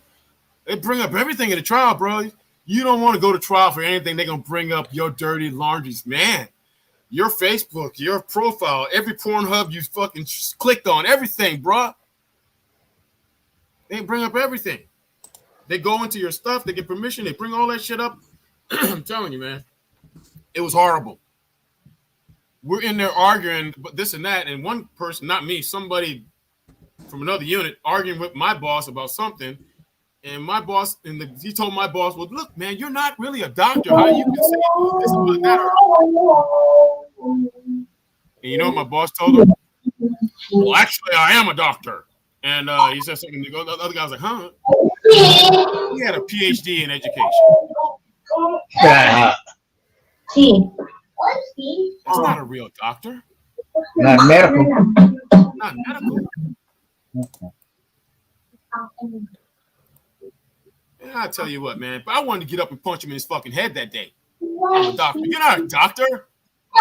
You know what I'm saying? So stuff like that. Then after the trial, then I got to see this dumbass every day at work. I just want to just punch him in his head. Yeah. I'm a doctor. Oh. You know what I'm saying? Stuff like that. So yeah, man. Some of the stuff that you see and you put over in the military is a trip. But after that, I got to go back to my job working my stuff again. Because before I got to Osan, I was doing some cool stuff. You know, I was out there doing my stuff, working at the embassy. And then I decided, you know what? I'm going to go hang out with some troops again. What a dumbass. I should have just chilled out, doing nothing, hanging out with, you know what I'm saying? Mm-hmm. You know, I was aviation brigade guy. I was aviation brigade, helicopters and shit. And then I was like, you know what? I'm going to stick around a little bit longer and hang out with some troops. I'm going to get this cool job at BCD. And the guy was like so happy, the Air Force guy. Oh, great. We needed an Air Force guy to our team. And I was like, oh, I'm that guy. I'm a field artillery guy. And I get there, and then I'm chilling for a little while, and they were like, you're late. You really needed a job.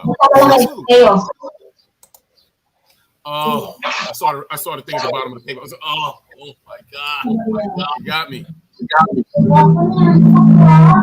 I could have been gone. I didn't have to put up with all that stress, arguing with some dude that has brain cancer. Can't even remember what I just told him. You know, like one day I told him, I said, hey, sir, something came from 8th Army. It's very important. I used to be an inspector general, so I'm telling you, this is an IG thing where the Katusas, Korean soldiers to augmentate the United States Army, Katusa, they're stuck with us and they work with us, and we got to have this IG inspection and look out for them. And he goes, oh, that's dumb shit, sir. So, Sullivan, what the hell are you talking about? Who cares about that? Then we go to a meeting, that and another thing I told him about, some inspection. They're going to change something on our guns, some contractors. And I used to work with all contractors. Anyway, so they go to this big meeting, and the general's like, and I want you guys to start doing this. And this IG inspection thing. Nobody came back and told us what we're supposed to do. They told us, you know, they're ready for the inspection. And nobody's telling me about this. We're gonna update these houses. They better not be fire. Our fire control has to be good. We're in Korea. We're in the front lines. Wait. Guess what happened? There's a lot of noise coming from somewhere. Where's the noise coming from? Somebody talking. Mike, that's Mike. That's. No, it's not you. There's somebody's Mike, check noise. 1 2 1 2. It's not. So check this out. There was extra noise coming from somewhere. That's Jonah. Oh, the phone is okay. It's ringing. Somebody else it's vibrating. No. Jonah's on the she's on the same camera. Number one. See? One. One. all right. One lang. Then you mute What is she Ronald. speaking? That's English? You know Tagalog? Yeah.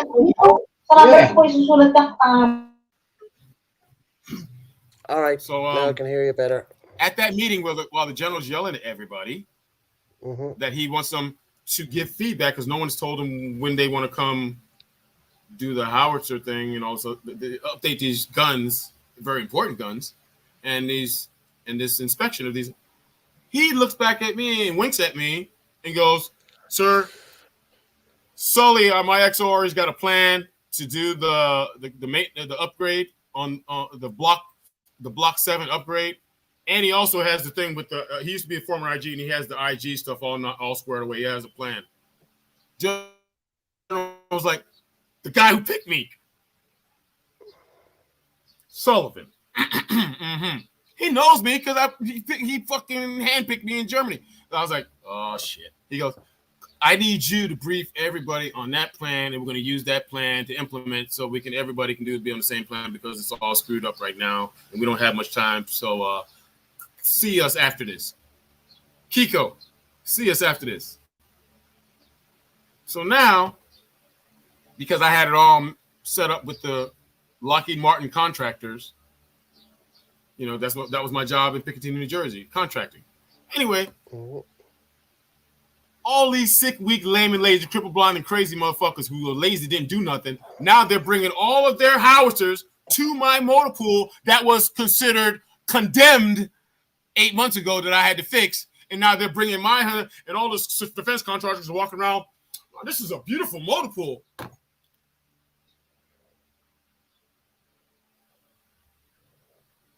Oh, and thank you for taking bring all of our prefab equipment to this one motor pool.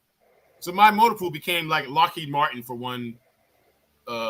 2 months to all the other howitzers to get this conversion and upgrade block on the engine and all this other crap and the water draining tubes and all this upgrades and fixes. And I was just like, it's not fair. It's just not fair. You know what I'm saying? I presume these howitzers, because I don't know. I'm sorry. They weren't howitzers. I'm just saying howitzers. I'm a military guy, and it was a rocket launcher, MLRS, multiple launch rocket system, MLRS. All right. Very complicated. So, okay. Is a howitzer computerized? Certain howitzers, Block 7, are called Paladin. Okay? Paladin howitzers are not the old, they're automatic now. But that's very rare to hit this 155 millimeter. This thing is a fucking rocket. It fires all the way into North Korea. Called a multiple launch rocket system. Okay, this thing can go spin around, flip around, do 2 loops, and go to sleep, wake up, and then hit the target. Yeah, but when you said a howitzer, I know what a howitzer is, but that's why I was asking you. They're computerized. What are they upgrading? But same thing, but much more complicated trigonometry and all this other stuff, right? This thing, these MLRs, you saw them on TV, Gulf War, right? Yeah. These things are very complicated. So these guys came and upgraded these things, and it just made it made me angry that okay, what if I wasn't there? Well, somebody else would be doing the job. Nobody did it before. Okay, they were already late. I came up with a plan for my unit. The general was yelling at them because no one came up with a plan. The contractors were already coming that weekend.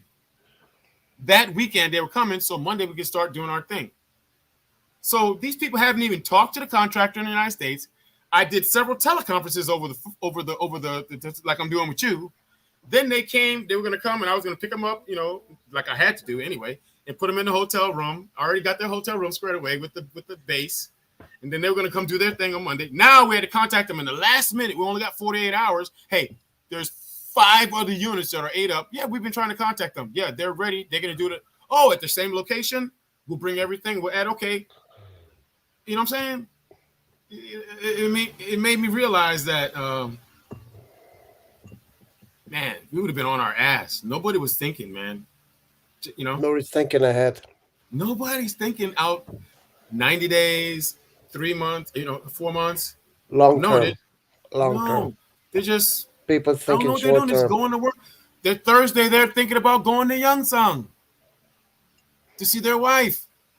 They're not thinking about what's going on here. I'm here during the weekend, Friday, Saturday, Sunday, Monday, Sunday. I'm here. So when they show up on Monday for PT, everything's rosy and pretty.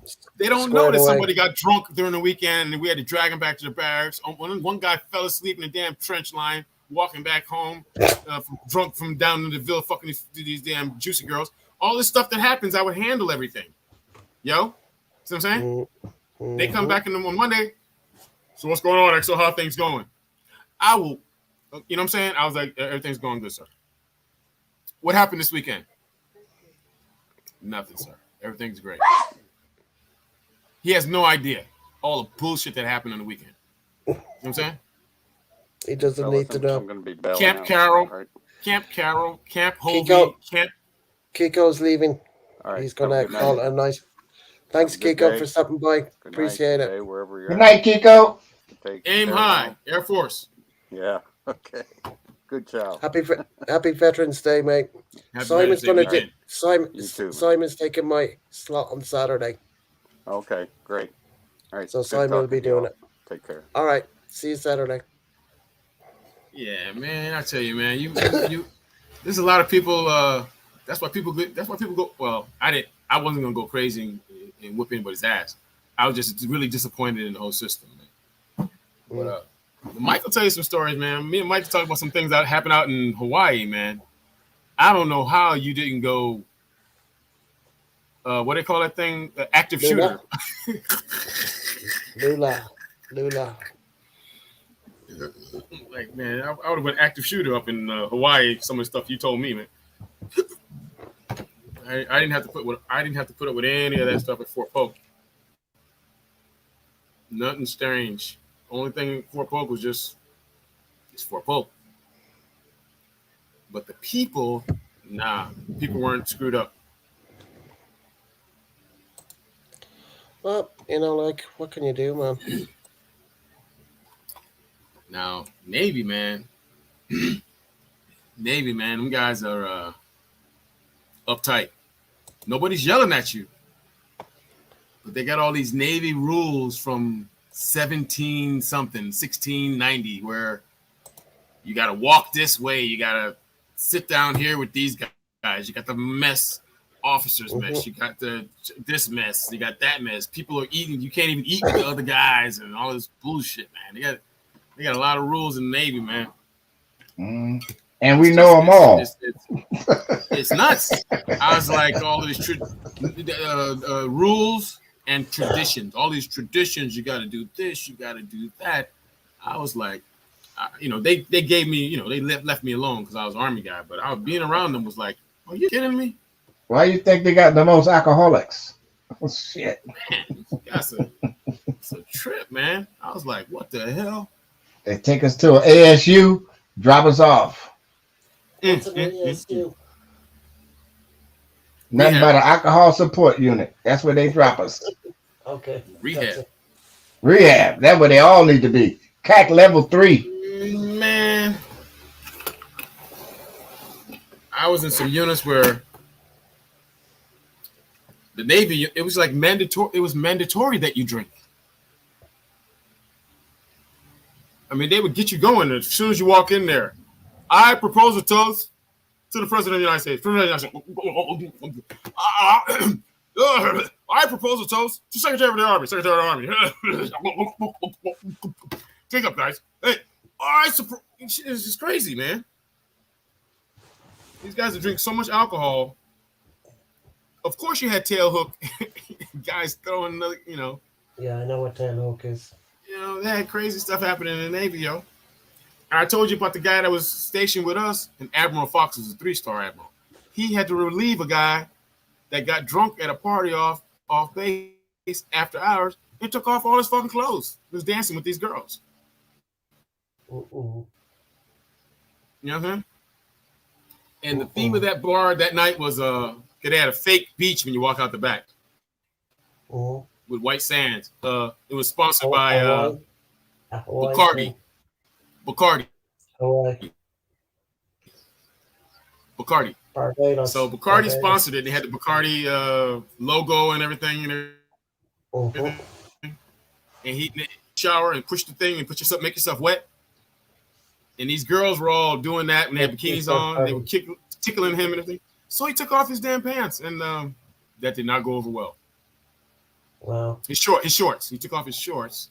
He had no shirt on, but that was cool because it was the water and everything, fake beach. Okay, got it. But once he pulled his pants down, he had no underwear on. Before Monday came, before he got back to work, he was already relieved from his job. Jesus. Yeah, he never came back to work. They boxed up his stuff for him. Was he an officer? He was an 06. He's a captain. Wow. And he was before that, he was an aircraft carrier commander.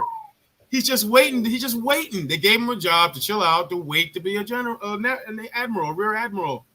Mm-hmm. And he got relieved over something stupid. And they got rid of the Commodore. Got rid of it. Yeah. Why? What did he do? No, there was a rank called Commodore. They got rid of it. Yeah. Oh, sorry. Once you commanded that ship, yeah. Mm-hmm. You keep that rank after, sort of like an ambassador. Once you're an ambassador, you're always known as the ambassador. Yes. Mm-hmm. Yeah. So once it's halftime already. Oh, Mark Clayton just got his number, and Mark Duper got their numbers put up on the Dolphins wall.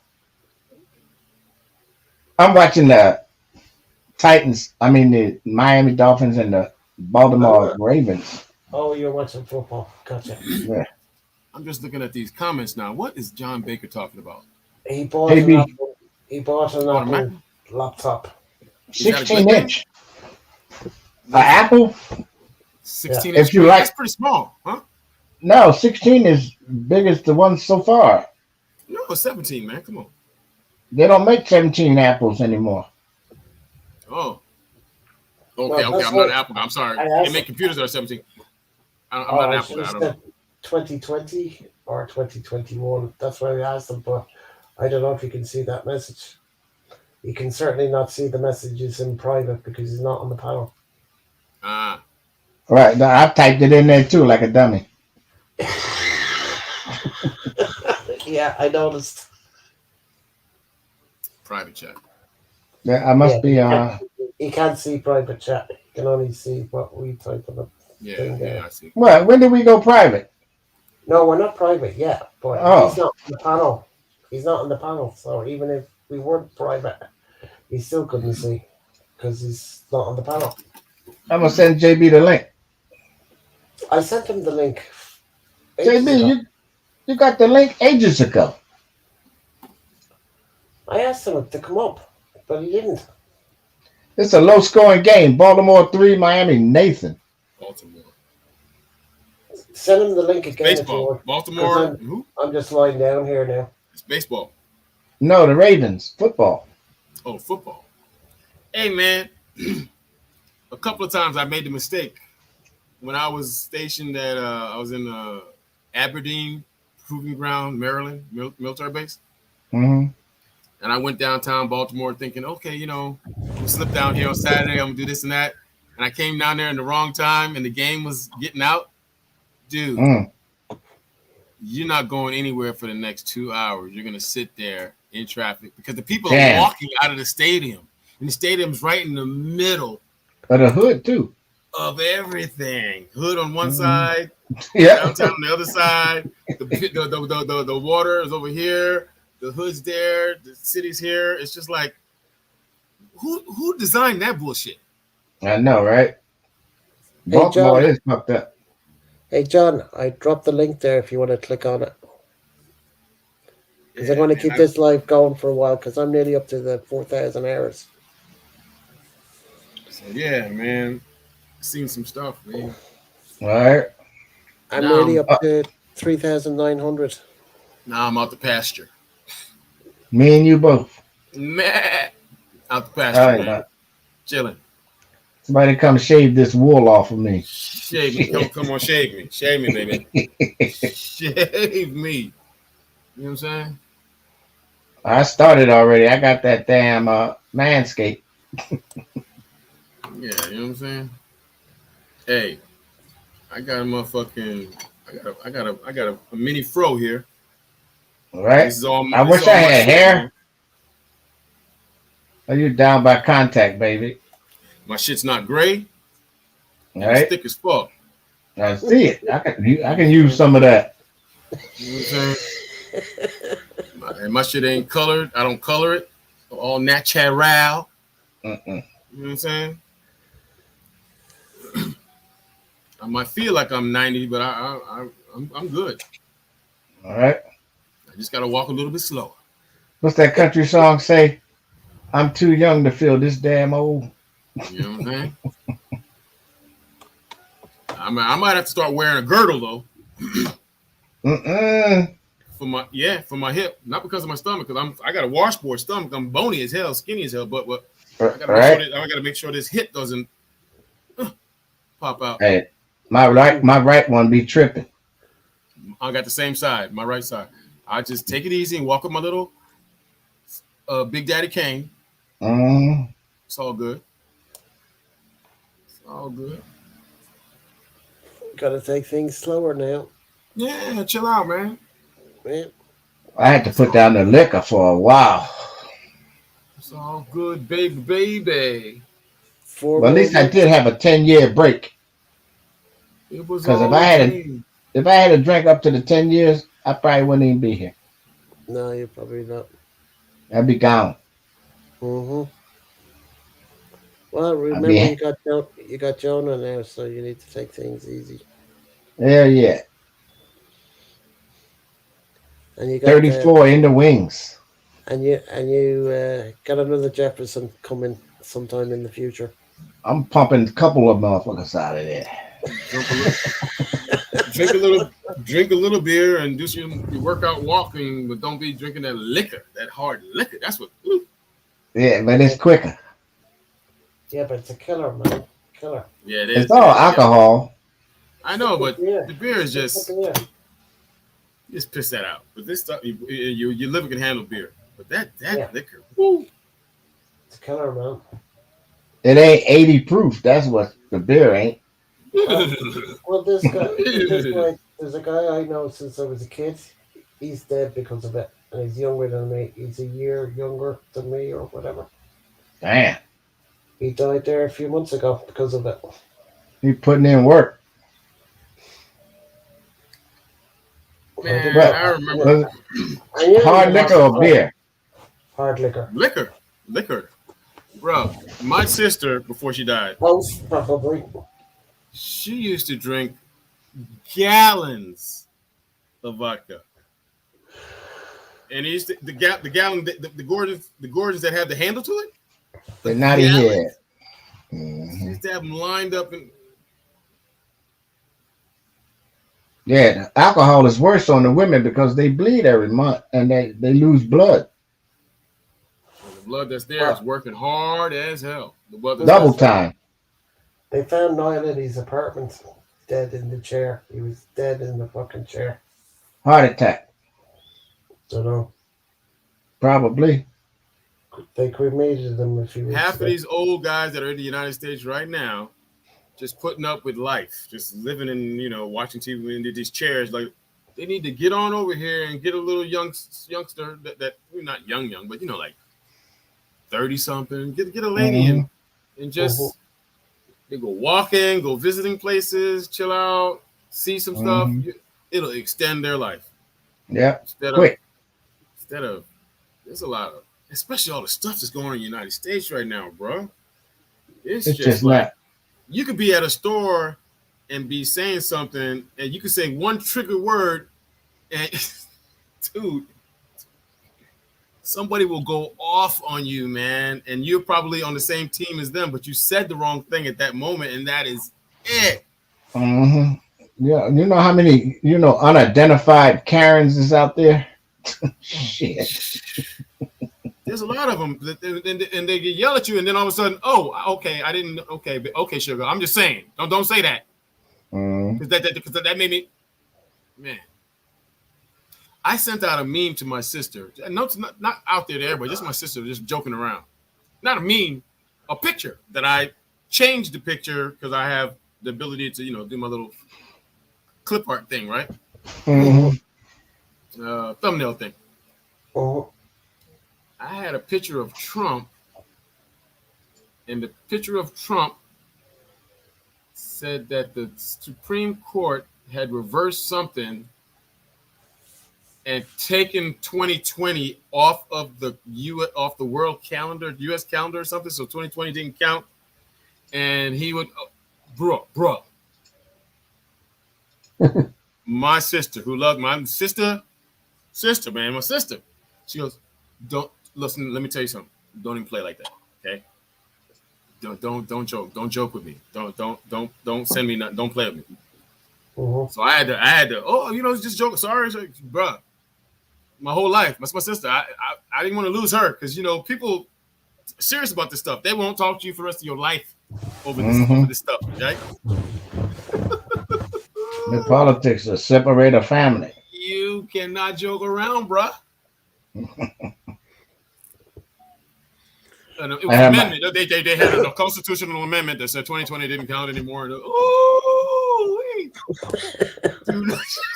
not. Look, listen here. Now, let me tell you something.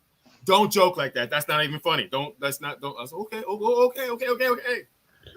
Woo! Iwo Jima, but they showing it now. That's a good movie. Yep. Tora also. Yep. Hey man, I used to work in a bunch of times. DC doing some stuff, and a couple of times I went to the Iwo Jima Memorial, and that thing is impressive, bro. It is impressive. It's huge. It's a very impressive memorial to see those guys doing that. And it's in the middle of like a traffic circle next door, but nobody says anything. Everybody's real quiet around that monument out there, because it's out of respect. Right. Yeah. Vietnam Memorial also. Oh, yeah, that's a massive joint. It's long. Yes. But you know what'll make what'll take your breath away? The Lincoln Memorial, when you go in there and see old man Scruthers up there. That dude had a big old long lurch face. That dude is huge. Scary. Lincoln Memorial. 4 score. A guy didn't even have a speech really read. He just scratched it real quick, wrote it down, and just get up there. 7 years ago, our father brought forth. He said that and just stopped everybody in their tracks and started thinking about what just happened here in Gettysburg. Well, they spoke elegantly back then. Everybody's speaking Ebonics now. Like the comedian Earthquake said, he liked those Roman movies where they announce who you are, who your father was, and what he did. Who goes? Julius, son of Zeus, emperor of the universe. Shit like that. Before you even come in there. Yeah. So you ain't gonna come in there acting a fool. You didn't say your grandfather's name, your father's name, and what you did. Yeah, right. So you can't be walking around with a bottle of wine acting like a fucking whiner. You gotta well, shit, I gotta. This is me. This is me, Caesar, and I'm here to talk about something better than just nonsense. Yeah, that Earthquake cracked me up when he said that shit. But they did speak elegantly, boy. That's why I watch that British TV too. I mean, the dialogue is, it ain't elementary. Yeah, a British guy could curse you out and you not even know it. You don't fucking know what he said. Well, thank you. Oh, thank you?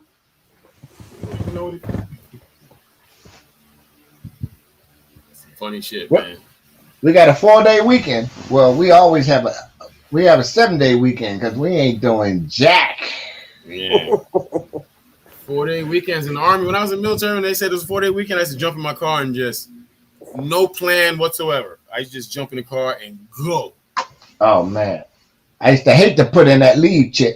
Ah, But sometimes I knew where I was going too far. I would put it in DA Form 31 to be like for a pass. So if something would happen, they could take that pass and turn it into your own emergency leave because your car right. broke down and wherever the hell you at. I just didn't like writing it because you had to squeeze everything. I learned how to write real tiny in them little boxes and that shit. Yeah. It's like who thought of those forms, back in the day? Like an idiot. How the fuck I'm supposed to put all this English into this little hole? And I Hey, learned how to write clear. but when I first joined the Army, in order to avoid all of that, the Army came up with the military, I think, it was called a DF form, a military disposition form. And that form was like, whatever, disposition. I gotta I'm go. going to do, I got to go do this. I'm doing this. I'm doing that. Whatever. The DF form. And they would use that for whatever. Oh, you want to do a DF form? Same as later on came 4187, where you want to change your MOS. You want to go change the base that you're at. Put it in. Mm-hmm. They turn the motherfuckers down all the time, but once in a while you never know. 4187 or DF disposition form might have gone through. You get to some orders going to someplace different. Navy was different when you wanted to change rate. Uh-oh.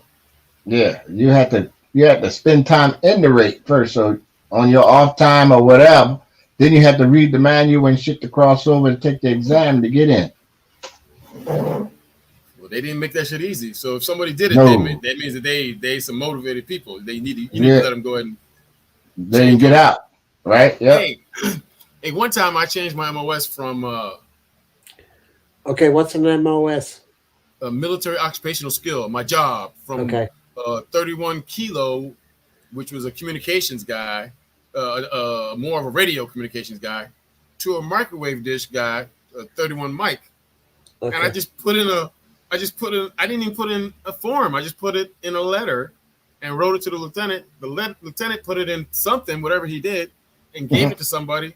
And they came back and went, hey, this morning, we're going to be doing this, we're going to be doing that, and you're going to do this. And Sullivan, you report over there. They want you to go do something else. And I was like, what the fuck is going on? So I went over there, and they were like, hey, your OJT has been approved. I said, okay, what's an OJT?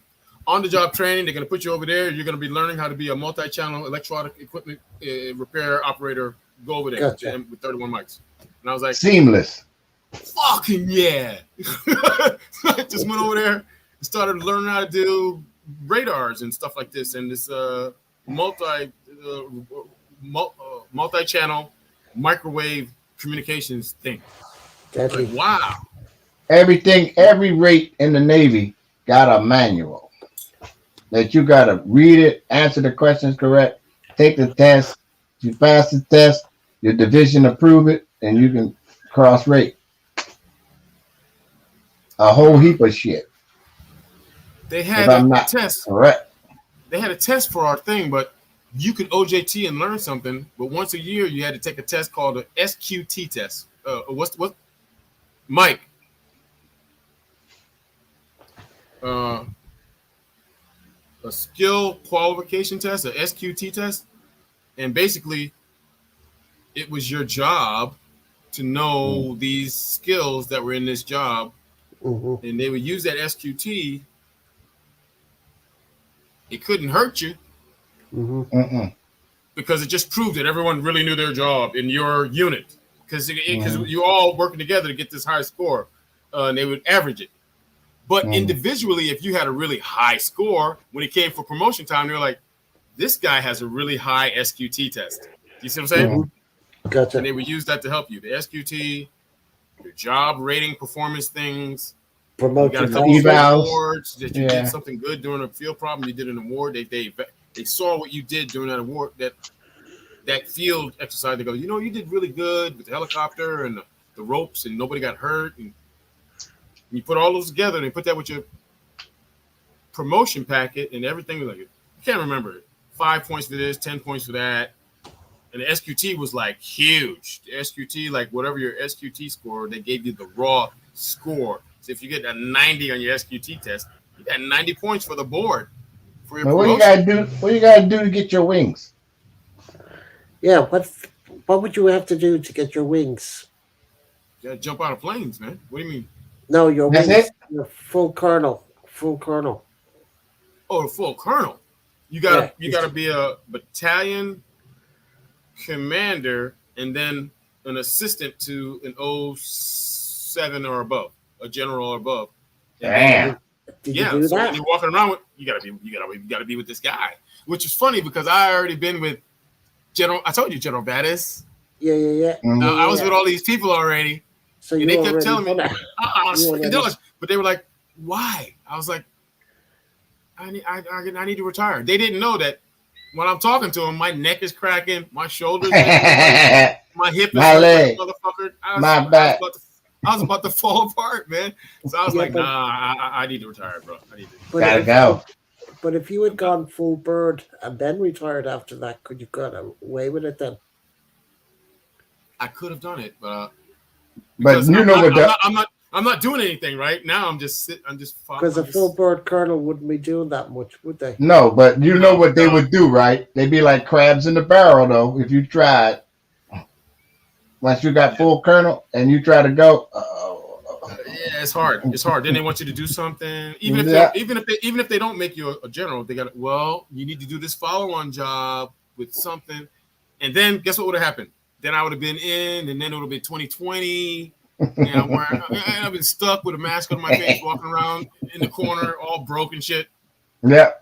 Well, I mean, It was time to go. Clinton just fucking left all our guys in fucking Benghazi, and I'm over here in a country right next to Benghazi, and I was just like, what the, it was just a lot of crazy stuff going on, man.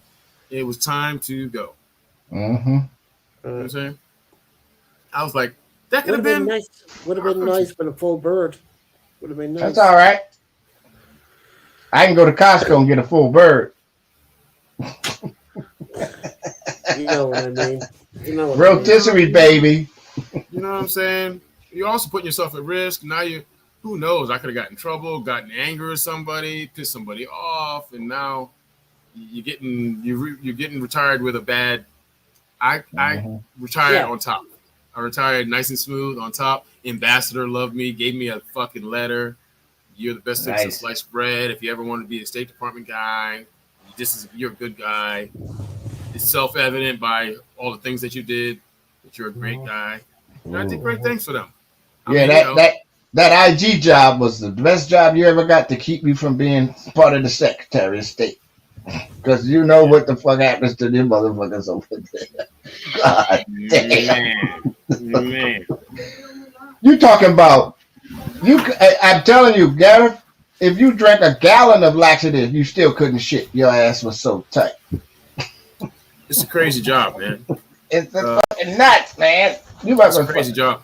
Nobody ever came to me and said, "Hey, good morning, how you doing?" They went, "Hey, this is what's going on. I'm really, somebody's got promoted over me, or somebody's, I think, waste, fraud, and abuse stole this, or just take this piece of paper and just read it. Don't talk to me anymore. Just read it and then give me." Just a crazy job, man. I couldn't handle it. You know what I'm saying? Then I got to go talk to the lawyer. Then me and the lawyer got to talk. Then we have to contact the person. They sneak in after hours, and then we interview them about what happened. And it's crazy. It's too much stress, man. It's too much stress, man. I would have liked that. No, you wouldn't. Your ass would be so tight, bruh. You'd be hitting the juice every night. Come on, Garrett. Yeah, Garrett. Now, you're also on Spotlight, Garrett. You want to sit down and go down to the thing. You want to have a steak. You want to have a couple of beers. You want to sit down and relax. IG is a lush. IG is drinking too much. Mm-hmm. You know what I'm saying? Everything you do, where you're at, what you're doing. You're walking on pins and needles. I like the investigation shit. I like doing that shit. Yeah. Okay. Yeah. I like that shit. I don't like nobody crawling up my ass for no reason. It was interesting, some of the stuff, because you get, I don't know, it was like you're a police officer when you just got there, see and hear stuff that you wouldn't know. But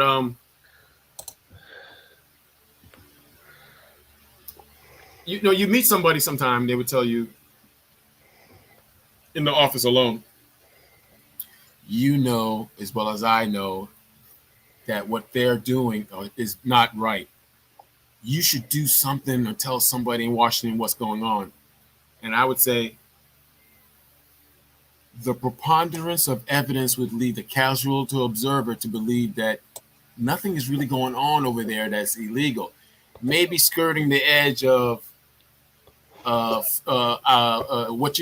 you know, what you know, and then friendliness and all that stuff, and nepotism and all that, but not really anything really bad. IG, it's going to be on your conscience. You know what they're doing, and okay, thank you very much. And then when they leave, you're like, shit, fuck, right? Right. You know what I'm saying? It's just like, okay, let me read this again and figure out, you know what I'm saying? Before I talk to the general about this and that, you got to make sure you can't just join the general. General's time that's why he got an IG.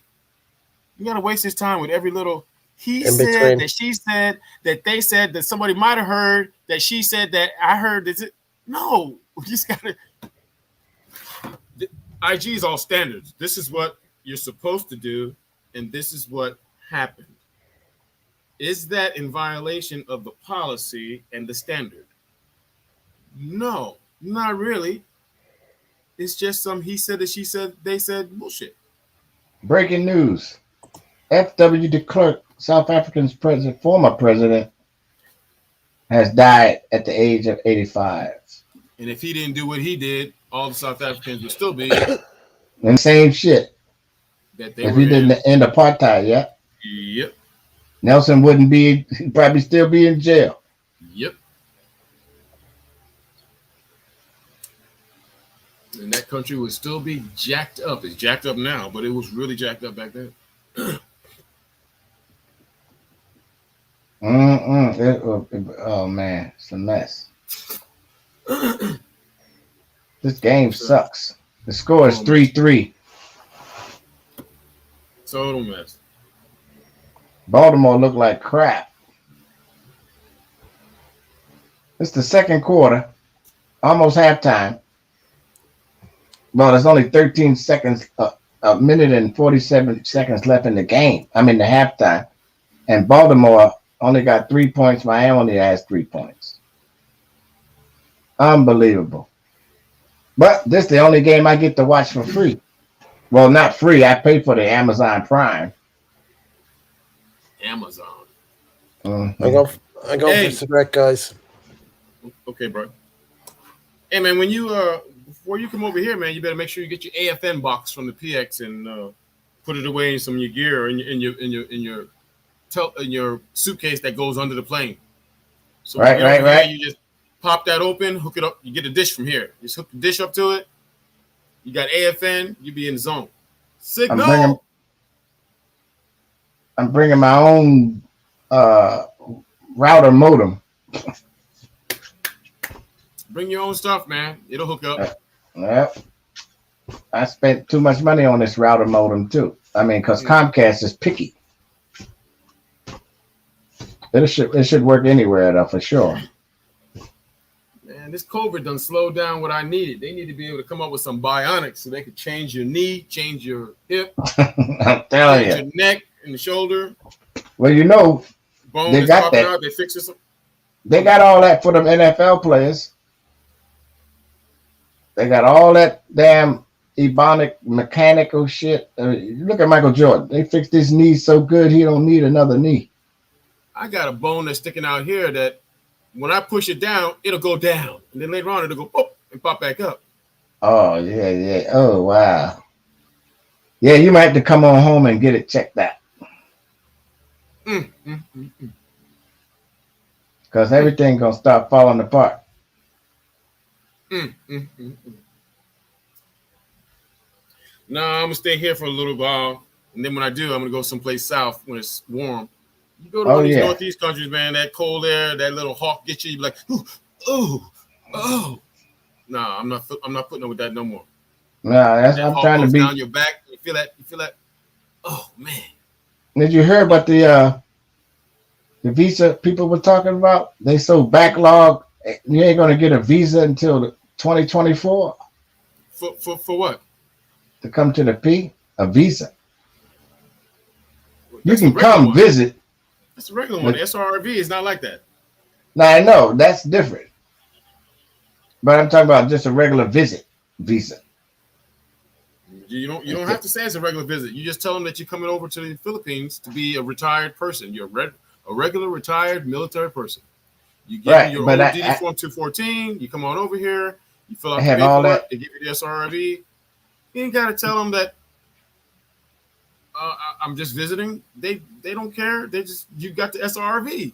Now the All SRV right. is just like a regular. You're like a citizen. You just fly in and out. SRV. Yeah, You fly in and out. $1,500.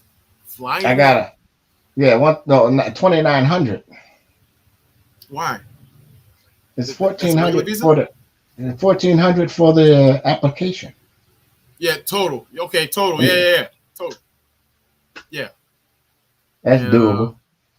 that's doable, man. And then you ain't gotta put up with no stress.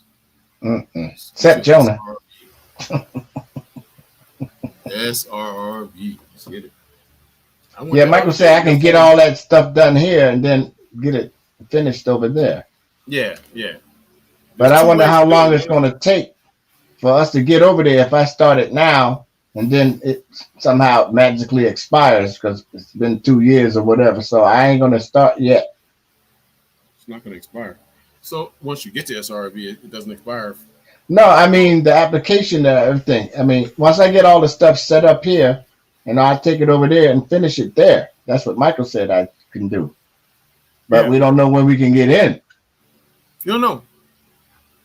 When you apply for the SRV, you go talk to the travel agency does everything for you, and they send the paperwork to the PRA, Philippines Retirement Authority. Right. PRA gives you a waiver visa. They give you this visa, a PRA waiver visa, and Oh that yeah. visa says, yeah, that visa says Ronald Jefferson. The PRA trumps immigration. It's a special IATF retirement too. visa. So Right. they tell you, okay, you have the Philippine PRA waiver visa. That visa gets you into the country, and it's kind of like our system in the United States. You think any of these Haitians are going to go back for a follow-on? No, they're just going to be hanging out in the United States now. But anyway, Mm-hmm. you should go. They're expecting you to honor your thing. By the way, they got your name. If you stay here, you'll be on some blacklist. Why would you want to do that? But They got you they're telling 1,500 you to finish. already. Yeah, they got you 1,500 already. They're asking you to finish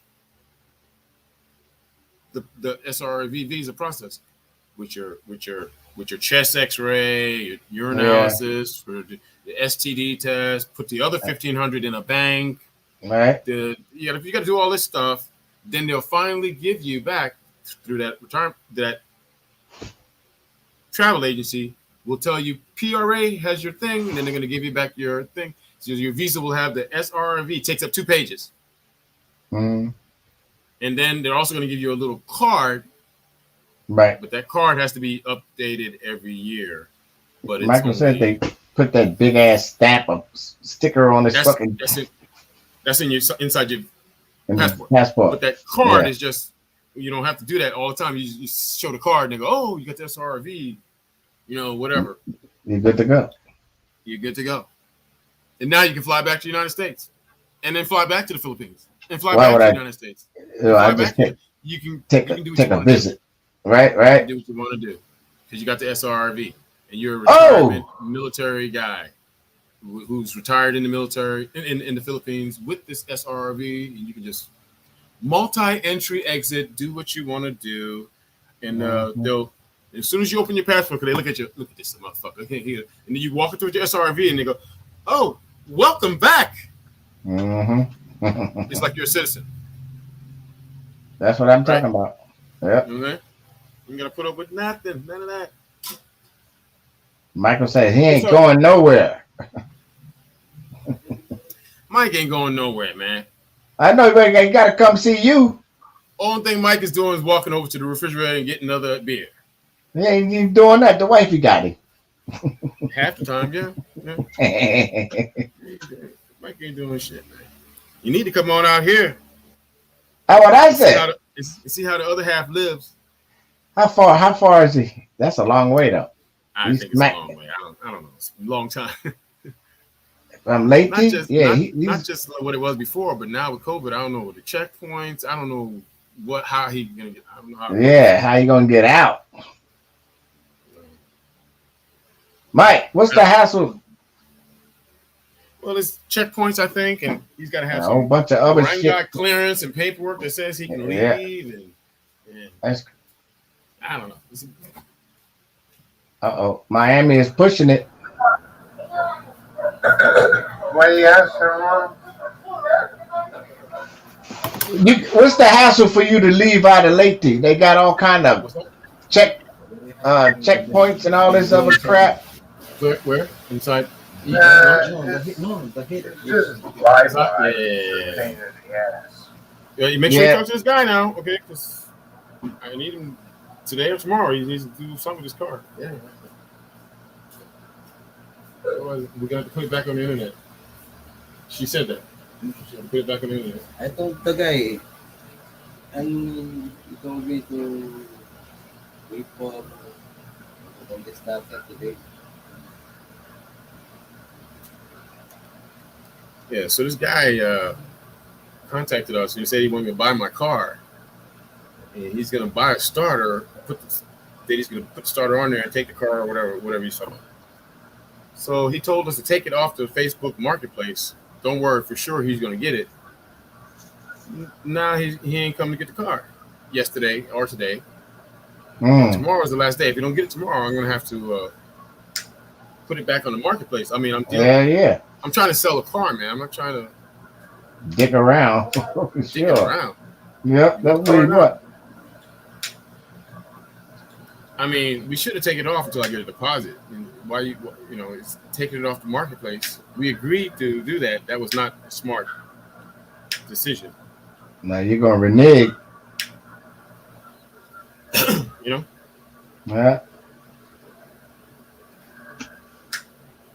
That's a bad call. That's the way it is when you're not dealing with an actual dealership. You're just dealing with some person. Because Facebook puts you in contact with the person, and the person in contact with me. But I don't know this guy for nothing. He don't know me.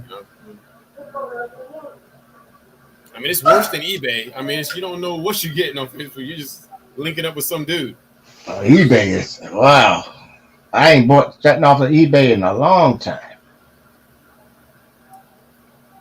There were some people when it first started were actually making money off of eBay. They were selling anything and everything. And everybody was buying that any and every. I'm like, what the hell you buying a piece of toast? Piece of anything. Just buying anything, man. I mean, it was crazy. It was crazy they bought a Cheeto. The shape looked like Obama or some shit. Or somebody's basketball shoe or something. Yeah, this belonged to something. Come on, it was just craziness, man. Baseball that's pass interference. Everything right? They were selling. Yeah. Oh, he got away with dragging the damn receiver down in the end zone. They didn't call that? Damn. Hardball got into the referee's face. My phone is upstairs, but my phone gives me whenever there's a game on, it just tells me play by play who scores the. I don't see it. I just see the score change.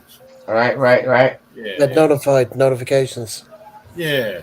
Then they kicked another field goal, so it's 6-3 Miami. Hey man, there was some people used to down in Tampa, Florida. There was some people that used to probably hate old Tom Brady, man. Just hate him in the Patriots, man. As soon as they got this jerseys, they running around Tampa with it on the car. Well, that's their quarterback now. Everybody loves a winner, man. If you win, Carl Madsen, 1950 to 2021, 24 seasons as an NFL official. Rest in peace. Wow. All the referees are running around with his initials on their caps. And them guys they got jobs of their own and shit. You know, college professors, doctors and shit. And they come out there and play football. Yeah, and get Oh, ran over sometime. Yep. And they got their own little clique. and out of the Dolphin game, who won? It's Miami still going Dolphins. on. 3 seconds left before the half. Oh, okay. 6-3. Miami just kicked another field goal. They're not gonna run this back. They're just gonna let it go. Yeah, Run out the I clock. I Yeah. used to follow the Miami Dolphins and college. Go Mhm. Gators! Gators, go Miami Gators! is 2-7. Baltimore is 6-2. So they should win this one. Go But Dolphins! Go. any given day, they're gonna try to make a play on 2 seconds, 3 seconds left in the game. Well, that Lamar Jackson, you never know. He might just take a knee. Yeah, they're gonna knee down. The Florida's got some really good university basketball football teams, man. That does Uh, wow. them brothers be hooping. But you see, up here in the great state of Washington, we got Gonzaga. They're a freak of nature. Yeah. You got a bunch of mutts kicking ass all across the NCAA. You got you got you got Indian boys, you got black Indian boys, you got black Mexican boys, white Indian boys, and they what they call them mutts. And they play hard. They be balling. Yeah, they do. That Gonzaga be freaking me the fuck out. I'm like, Man. damn. I look like back in the day with the Twin Towers in Indiana and Michigan. Hmm. I remember Marcus Johnson played for Michigan.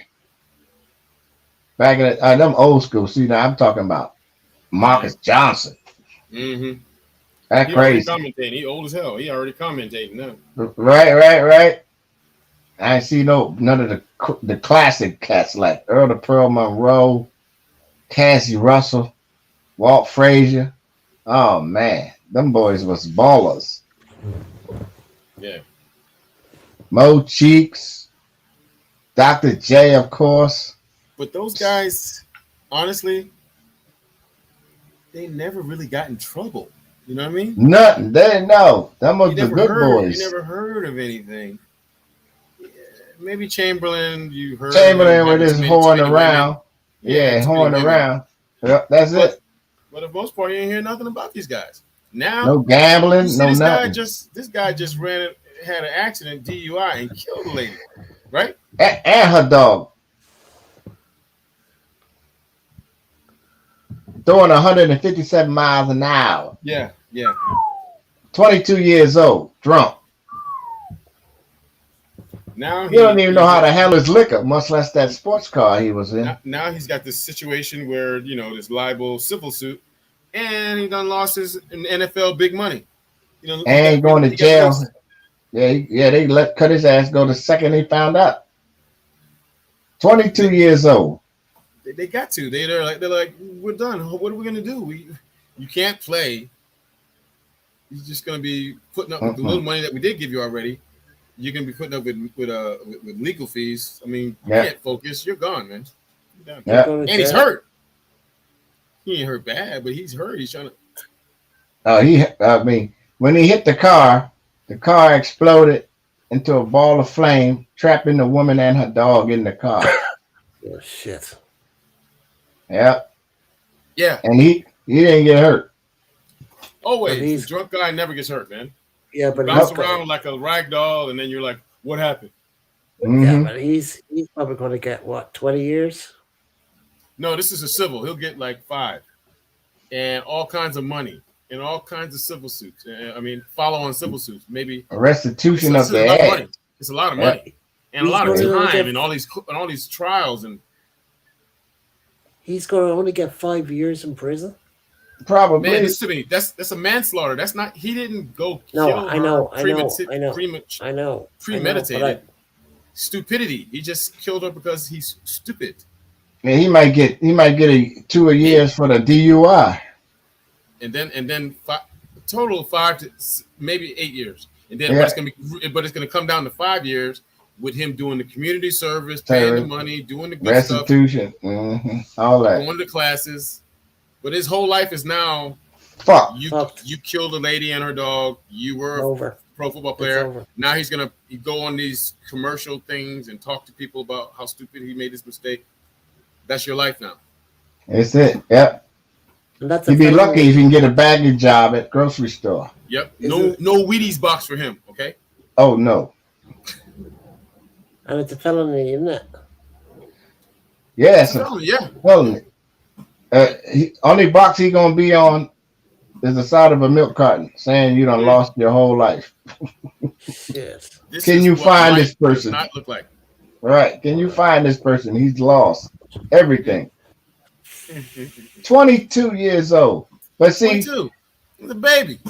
Yeah, baby. My son is 22 and he just graduated West Point. Now he's in military school trying to learn something, do something. He's not riding the car 50, 150. Come on, man. Do something. I can't go. Man, I'm too scared to go 80. Shit. 157 miles an hour. Jesus. And he's lucky he didn't burn up also because of an explosion like that. Look what happened to this guy, this Mark whatever Walker. Man, this guy, and they were in that sports car. They burnt alive. Yep. Everybody ran over to the car and just backed up. I mean, this car is secondary explosions, fire. Watching this guy burn inside the car because he drives too fast. Yep. So much for carbon fiber. Yeah, and that was one of the top of the line sports cars. Huh? Boom. Everybody saying it was an inside job. Somebody tweaked with the car or something electronically and shit. I heard it was all about the tires, man. He just lived a racetrack. How much tires is left? Something about the tires were hot. Then they let him cool down. Now he's trying to do maneuvers out on the street, and the tires weren't warm up yet. And the tire failed when they trying to make the turn. Then he ended up hitting that. Was that a natural tree or was it a telephone pole? Pole. And you know that pole it's a telephone. It ain't going nowhere. Only a Cat 5 will bring that pole down. Man, it's a damn shame you got to go that way. Yeah. You know what I'm saying? He was a nice guy. And you know it. If you've been in an accident, just a minor fender bender, that very first second you know something's going to happen, you feel like, oh, shit. Is this it? Yes. Yep. Yes. That first second, you know it. You know it in an instant. You don't know if you're going to make it or not. I can tell right? Your whole life flashed before your ass in a second. Both cars were doing 60 miles an hour, so that's 120 miles an hour crash. Impact. Ooh, man. And you know when you're standing there making a turn in the left lane and the cars are coming towards you and you can feel the fucking wind shake your car? Woof. Woof. Woof. I'm like, can you imagine if it hit me? Oh, yeah. I know what it's like when a car hits you, man. I know. It fucking hurts. You been in one? Yeah. I've been in one. I hit one myself. Yeah. I had a head on. I was doing 60. He was doing 60. Nowhere to go. Nowhere to button right to each other. Straight head on. I was driving my car, my Jeep Grand Cherokee, my brand new baby, up here in Washington, going up Chico Road, snow on the ground, patches of ice hidden under shit, you know. Yeah. I hit the bad boy going uphill. The car swerved to the left. Bam! My first instinct was to get out and run. I was like, wait a minute, I got insurance. And then my son's coach came by and said, oh, you want me to tell your wife? Because we lived in the townhouses, so he knew where to go. So I looked at the front of my brand new Jeep Grand Cherokee. All I had was a big ass block of foam as a bumper. Foam. I said I spent all this money for styrofoam. Under there, you didn't even realize. Yeah. Foam. I was driving an Audi A4. Wow. Nice. I had the car less than 24 hours. Huh? Oh, you're a Yeah. baller. Wasn't my fault. It was the other guy. He lost control of the car, hit me head on. Damn. I was You lucky, cleared. man. You lucky. You're damn lucky. Okay. He was driving a Mercedes. I was driving an Audi. If I was driving, say, like Ronald's car, I wouldn't be here. 10K. Well, you're talking about my old car. Your new car. There's no way. That Honda? Yeah, that Honda would have took it. I don't think so, mate. Because the front of this 60 car miles per was hour? On a Honda? 60 miles per hour? 120. I don't know. Yeah, but it's 100. They judged the two cars' speeds, and they add it together. That's 120 mile an hour. How many airbags do you have in that thing? Well, the one on the steering wheel knocked me out. All right, I got 6 airbags. Huh? On my side. Okay. I don't know about the technology nowadays. I didn't know about all that. Yeah, I got 6 airbags. I bought a little Mitsubishi during the pandemic. And it's got All right. one airbag over there on the passenger side. That's that one airbag. That's it. I don't even have one on my side. I was just like, what the hell's going on? Damn. Hey, did I ever tell you what the engine was? I told Garrett and he laughed the other day. Was it a lawnmower? Well, yeah, it's a 1.7. Not even 2 horsepower. And when I had that Chevy Spark, it's only a 1.4.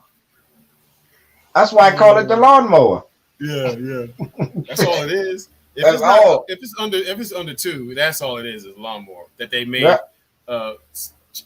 engineering so it would turn the CV boots in the back. Right. They jacked it up where you get good gas mileage and all that from it. Yeah, but it's nothing but a lawnmower, right? Oh, motorcycle. Yeah. Four wheel motorcycle. 4 wheels. Quad. What do you call that? We can't call it a bicycle. Some quads are 2 horse is stronger than the car. Right. Well, you got what? 450? Yeah. Yeah. They got some strong quads, man. And you take a Harley engine and put it in my car. Oh, it'd be something else.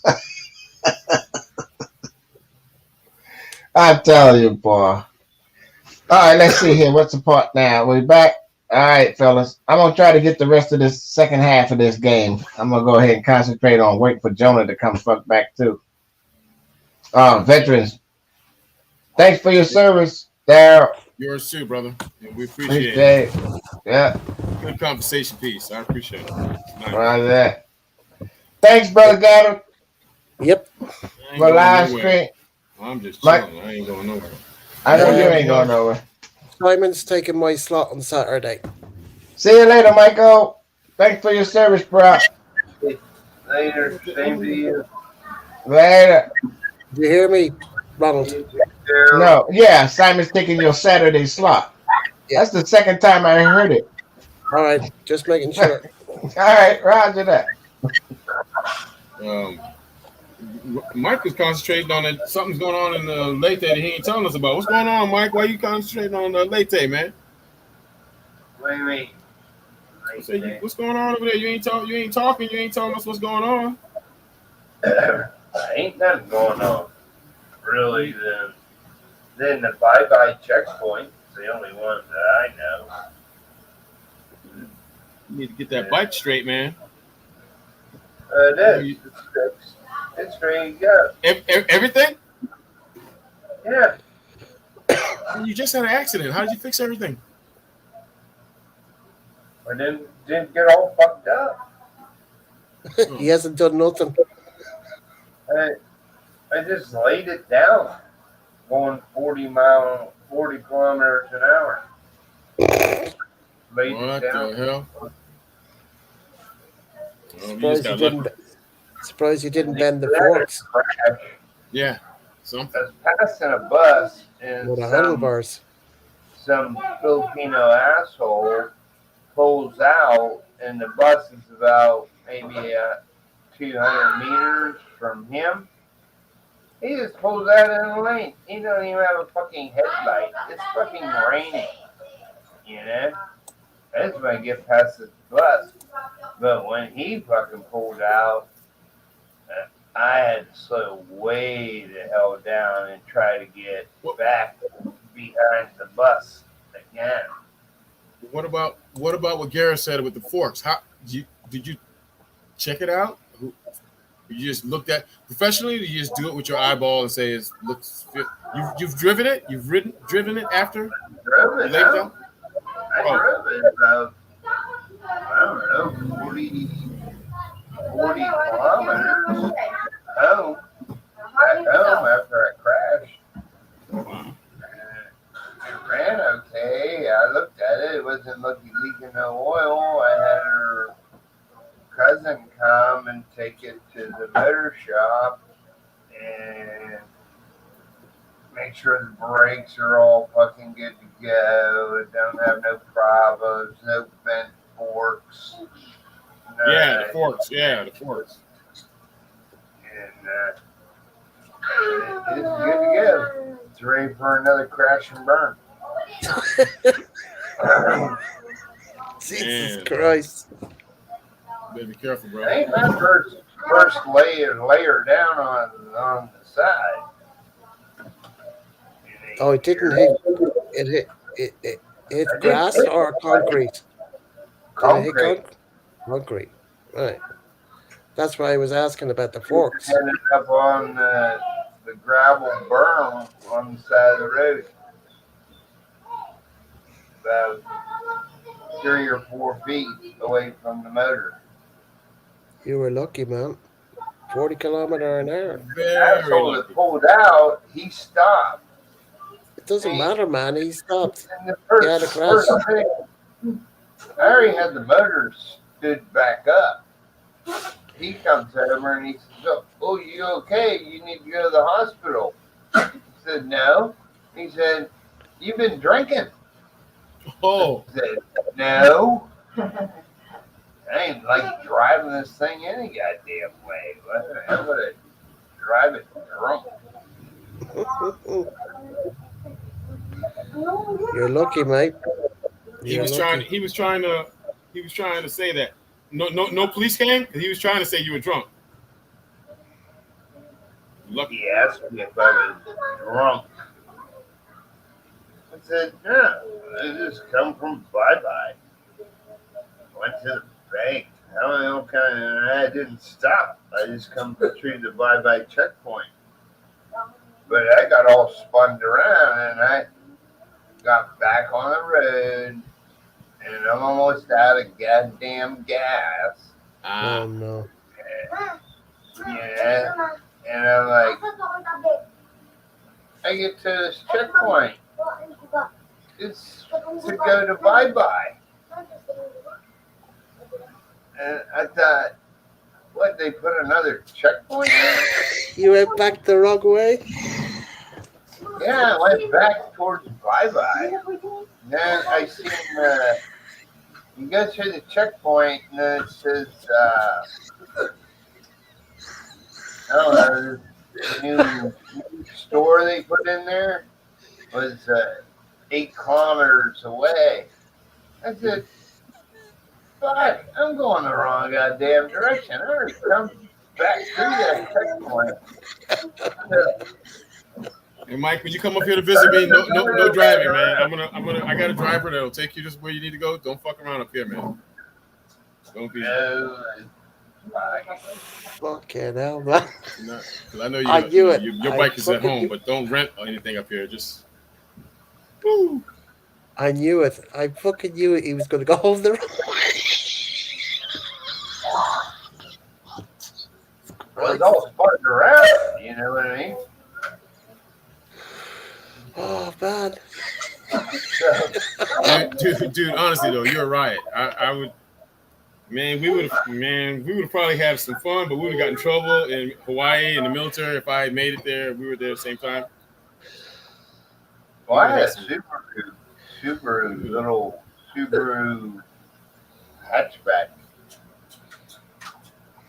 I had that the whole time I was there. I shipped it from the U.S. over, but it went to the junkyard when I left. Ah, And I just peeled off the military sticker for your window.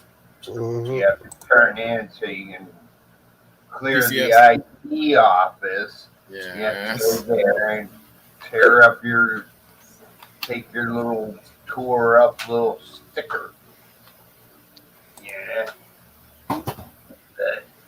Uh, Crazy, man. Crazy. I've crashed a lot of times. Yeah, but I mean, that's funny that you're in an accident, you get spun around, and you go back the other way. Yeah, I go back the Means way you I can't was see coming me. from. And I don't want to go. Well, the checkpoint now isn't a problem because I got to fly by uh, Oh my God. city city pass, which has their QR code on it. Yeah, but you've been through there already.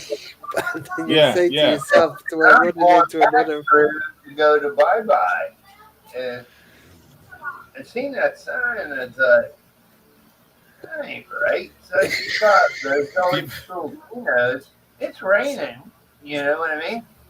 There's all these Filipinos. They have them old. They're just like just a roof and the four corners. You know, it has bed seats in it, and it's all open. So I stopped there and I said, "Which way is Halongos? Halongos Bato, which way?" And these, I don't know, the confusion. And I'm like, You well, must have been out of your hell with tree. it. I just keep going the way I'm going. And then I seen that, but oh, why, it's a why, Metro Mike? Mall. Certain, you got freedom to do what you want to do. I mean, on that one day when you got to go to the bank, why would you drink anything? I didn't drink. I wasn't Mike, you didn't drinking have it. anything to drink? No, I thought. nothing. Coke. I Oh, wasn't drinking. I thought you were under the influence. I thought you were That's why partying. you No, went back the wrong way. that guy asked me You if I know, was I know that. I know drunk. that.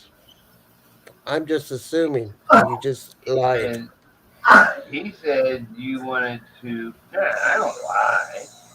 I went lie. So if you were drunk, you would have said, "Yeah, I'm drunk."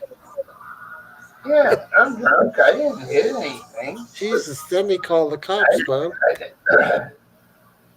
Yeah, but the cops could have come from, I don't know, 20 kilometers away. And what's he going to do? Keep me there? Bullshit. No, he can take the registration off your bike. He only has to That write it doesn't down, matter. take a picture of it. You're fucked. Yeah, but I wasn't drunk. Even if Yeah, they would have I'm caught just me, I look. wasn't drunk. Hadn't drank. I left Okay. at 7:30 in the morning to go. Yeah, Hmm. Well, I only just as drink well in the anyway. morning when I don't have to go nowhere.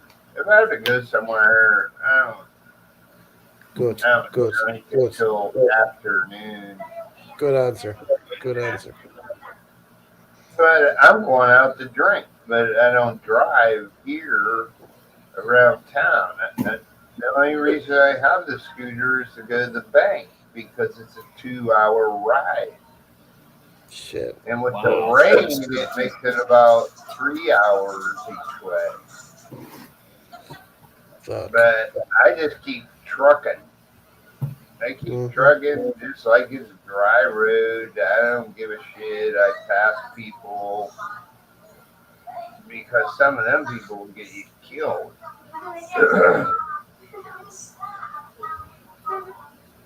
You're right, man. Your Well, attitude is just you're just funny. right, right. Look, I fell off the fucking horse and I got right the fuck back on. I wasn't all shook up about it. But it ain't the first time it's happened. Yeah. Cigarette, guys. I'll be back. Wow, you've fallen off before. I laid it down before with my Gravel? wife. What got you? Well, I was drinking that day, but we have to go around and stir past fucking bends, right? So you have to keep up your momentum or you'll just fucking fall over, right? Okay. You keep saying, slow down, slow down, slow down. So I keep slowing down. What happens? We just fall right the hell over.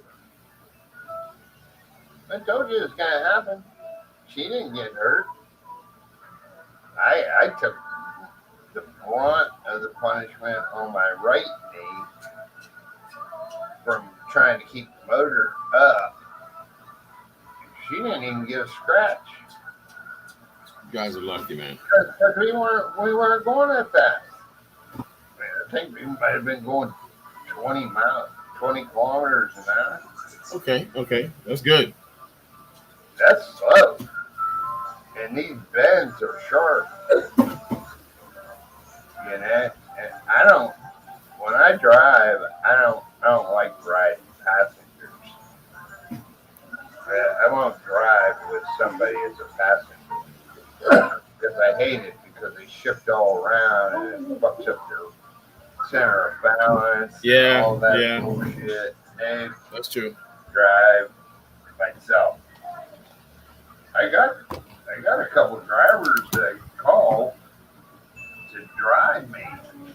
Yeah, but I'm like, I don't really want to pay them. I got the motor here. Yeah, I got the motor here, so I don't need a driver to take me. And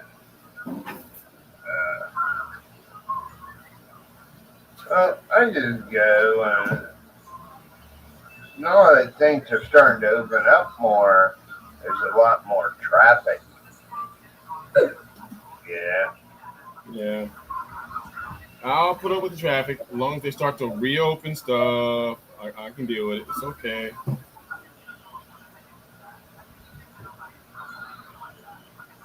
There's only one screwed up intersection. It's down here. It's a T intersection, and well, actually, it's a four-way intersection because the market comes out right there too, across from you.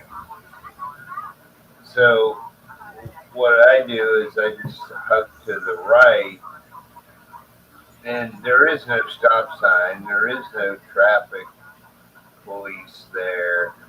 It's a screwed up intersection because you got people coming out of the market, you got people on the main highway, and then you're all bottlenecked there. I just go around the corner and that's where I stop. I smoke a cigarette, put 500 pesos to load on my phone, 500 on hers. I just do it there because you can just do it as one load. You know, it doesn't ring 50 times because they're only putting 50 peso loads. He just does the whole 500 all in one whack. Yeah. You and ding, hang around there, smoke a cigarette. As soon as it comes through, hey, I'm good. I get back on the motor, and then I gotta go through two other cities before I hit that checkpoint. And Yeah. I have this old fishery by this creek where they used to raise tilapia, and there's a nice concrete curb berm there. You know what I mean?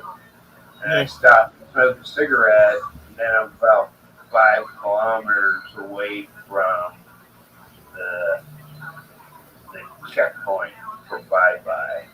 I've been rejected at that checkpoint You didn't have an ID? Why? because they didn't.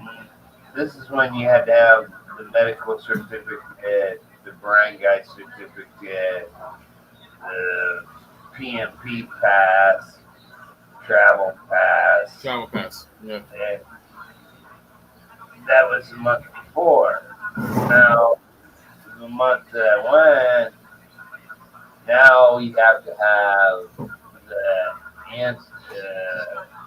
the rapid antigen test for COVID. And I Yep, didn't I know. heard about that. So when I went and got my medical certificate, they asked you where you're traveling to. I said, I'm going to Bye Bye. Well, they never said that I had to get one. So, I mean, it's a checkpoint, but they won't let me through. I said, I got my medical certificate. Well, you need that rapid test antigen. Yes. And that's a new thing. Well, you don't have to have that no more. Really? You don't need the medical certificate. You don't need the PMP pass. All I need is my little Bye City pass. That's that barangay thing. QR code. It's just they're little QR codes. I have one for So Good. I have one for Tacloban. Yeah. And I have one for Bye Bye because it's where I travel. Before, I didn't never need the Tacloban one, but I thought, well, they're pushing all these QR codes for all these cities, you know, and Bye Bye, if you don't have it, you ain't getting through the checkpoint. They will not let you through. Yeah. So during the big part, that's what it was here. I don't know why you need three different QR codes, but this one is for So Good. This one is the Bye Bye one. So if you have this, you can get through that Bye Bye checkpoint. And then I have the one for Tacloban. But they're all different. 11:20. You know, they're all different. So this is Bye Bye. This is for So Good where I live. And then underneath one, this is Tacloban. And then you have this great big fucking card that is your blind guy quarantine pass.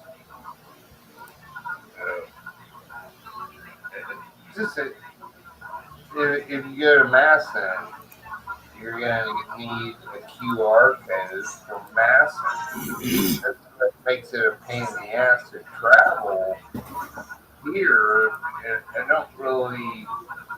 I like to go to Tigval, but I know I'm going to be drinking up there, and I don't want to drive home.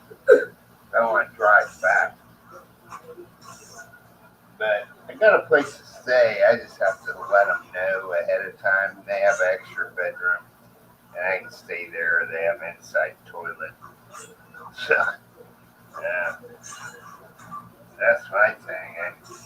I could stay at her cousin's, but they don't have no CR. You have to use the in-laws next door.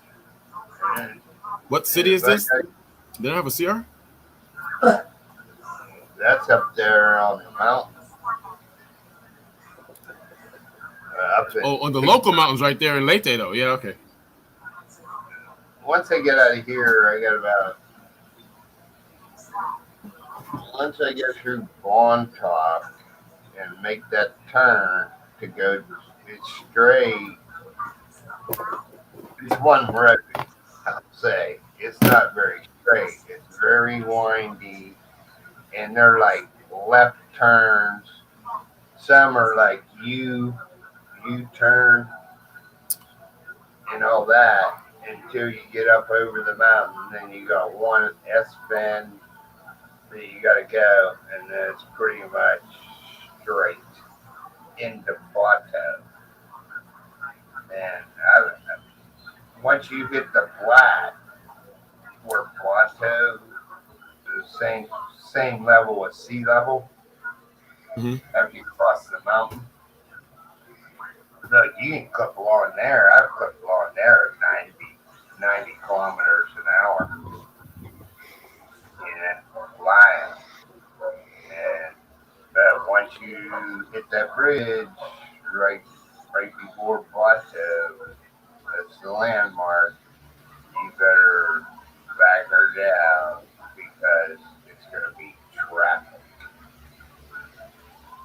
Traffic's gonna be coming, and that intersection there in plateau is the worst intersection because of the market, you know.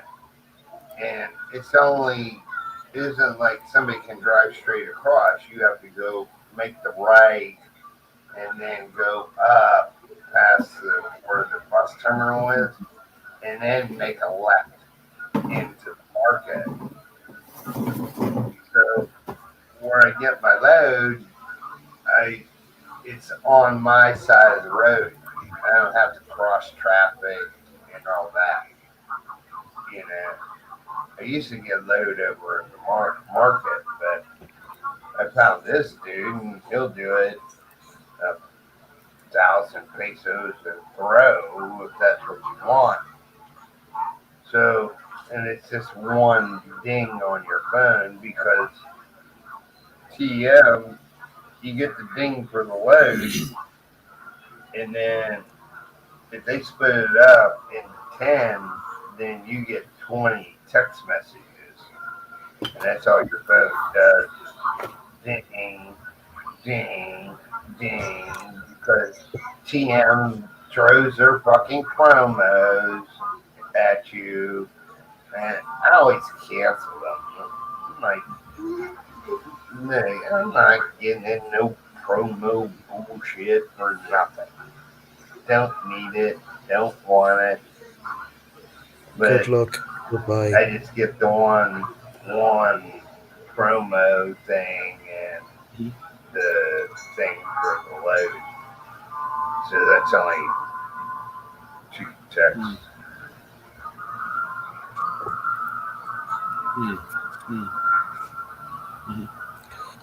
All right, I think we'll call this a night. It's what 3:26 in the morning here. It must be late over there. Yeah, yeah. I'm just getting ready to have some lunch. It's middle of the day. I haven't had a beer yet. Not yet. No, not yet. Will be. We gotta see what they're Well, doing.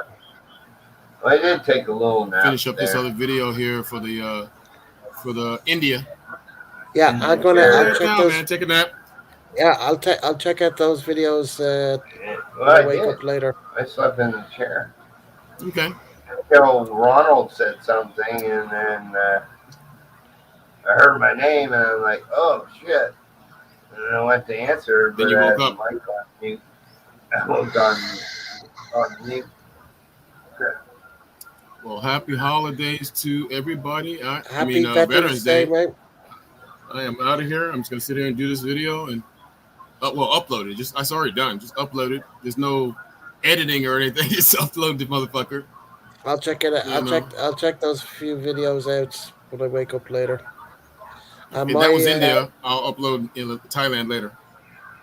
premiere is tonight at 8:30 my time. Okay. Okay. Part 2. Okay. I'm looking forward to So that place. you'll see the outside. Yeah. That's the second part. I saw that. I saw the thumbnail. Later, guys. All right, guys. Take care. When I say I'll take goodnight, off. everybody in the background, thank you very much for joining us tonight. If you like, give me a thumbs up. If you like the channel, subscribe. That would be great. And if you can want to leave a comment down below, that'd be even better. All right. Thanks everybody for watching tonight. Appreciate it. And we'll All right. catch you in the next one. We'll let you go to bed, Garrett.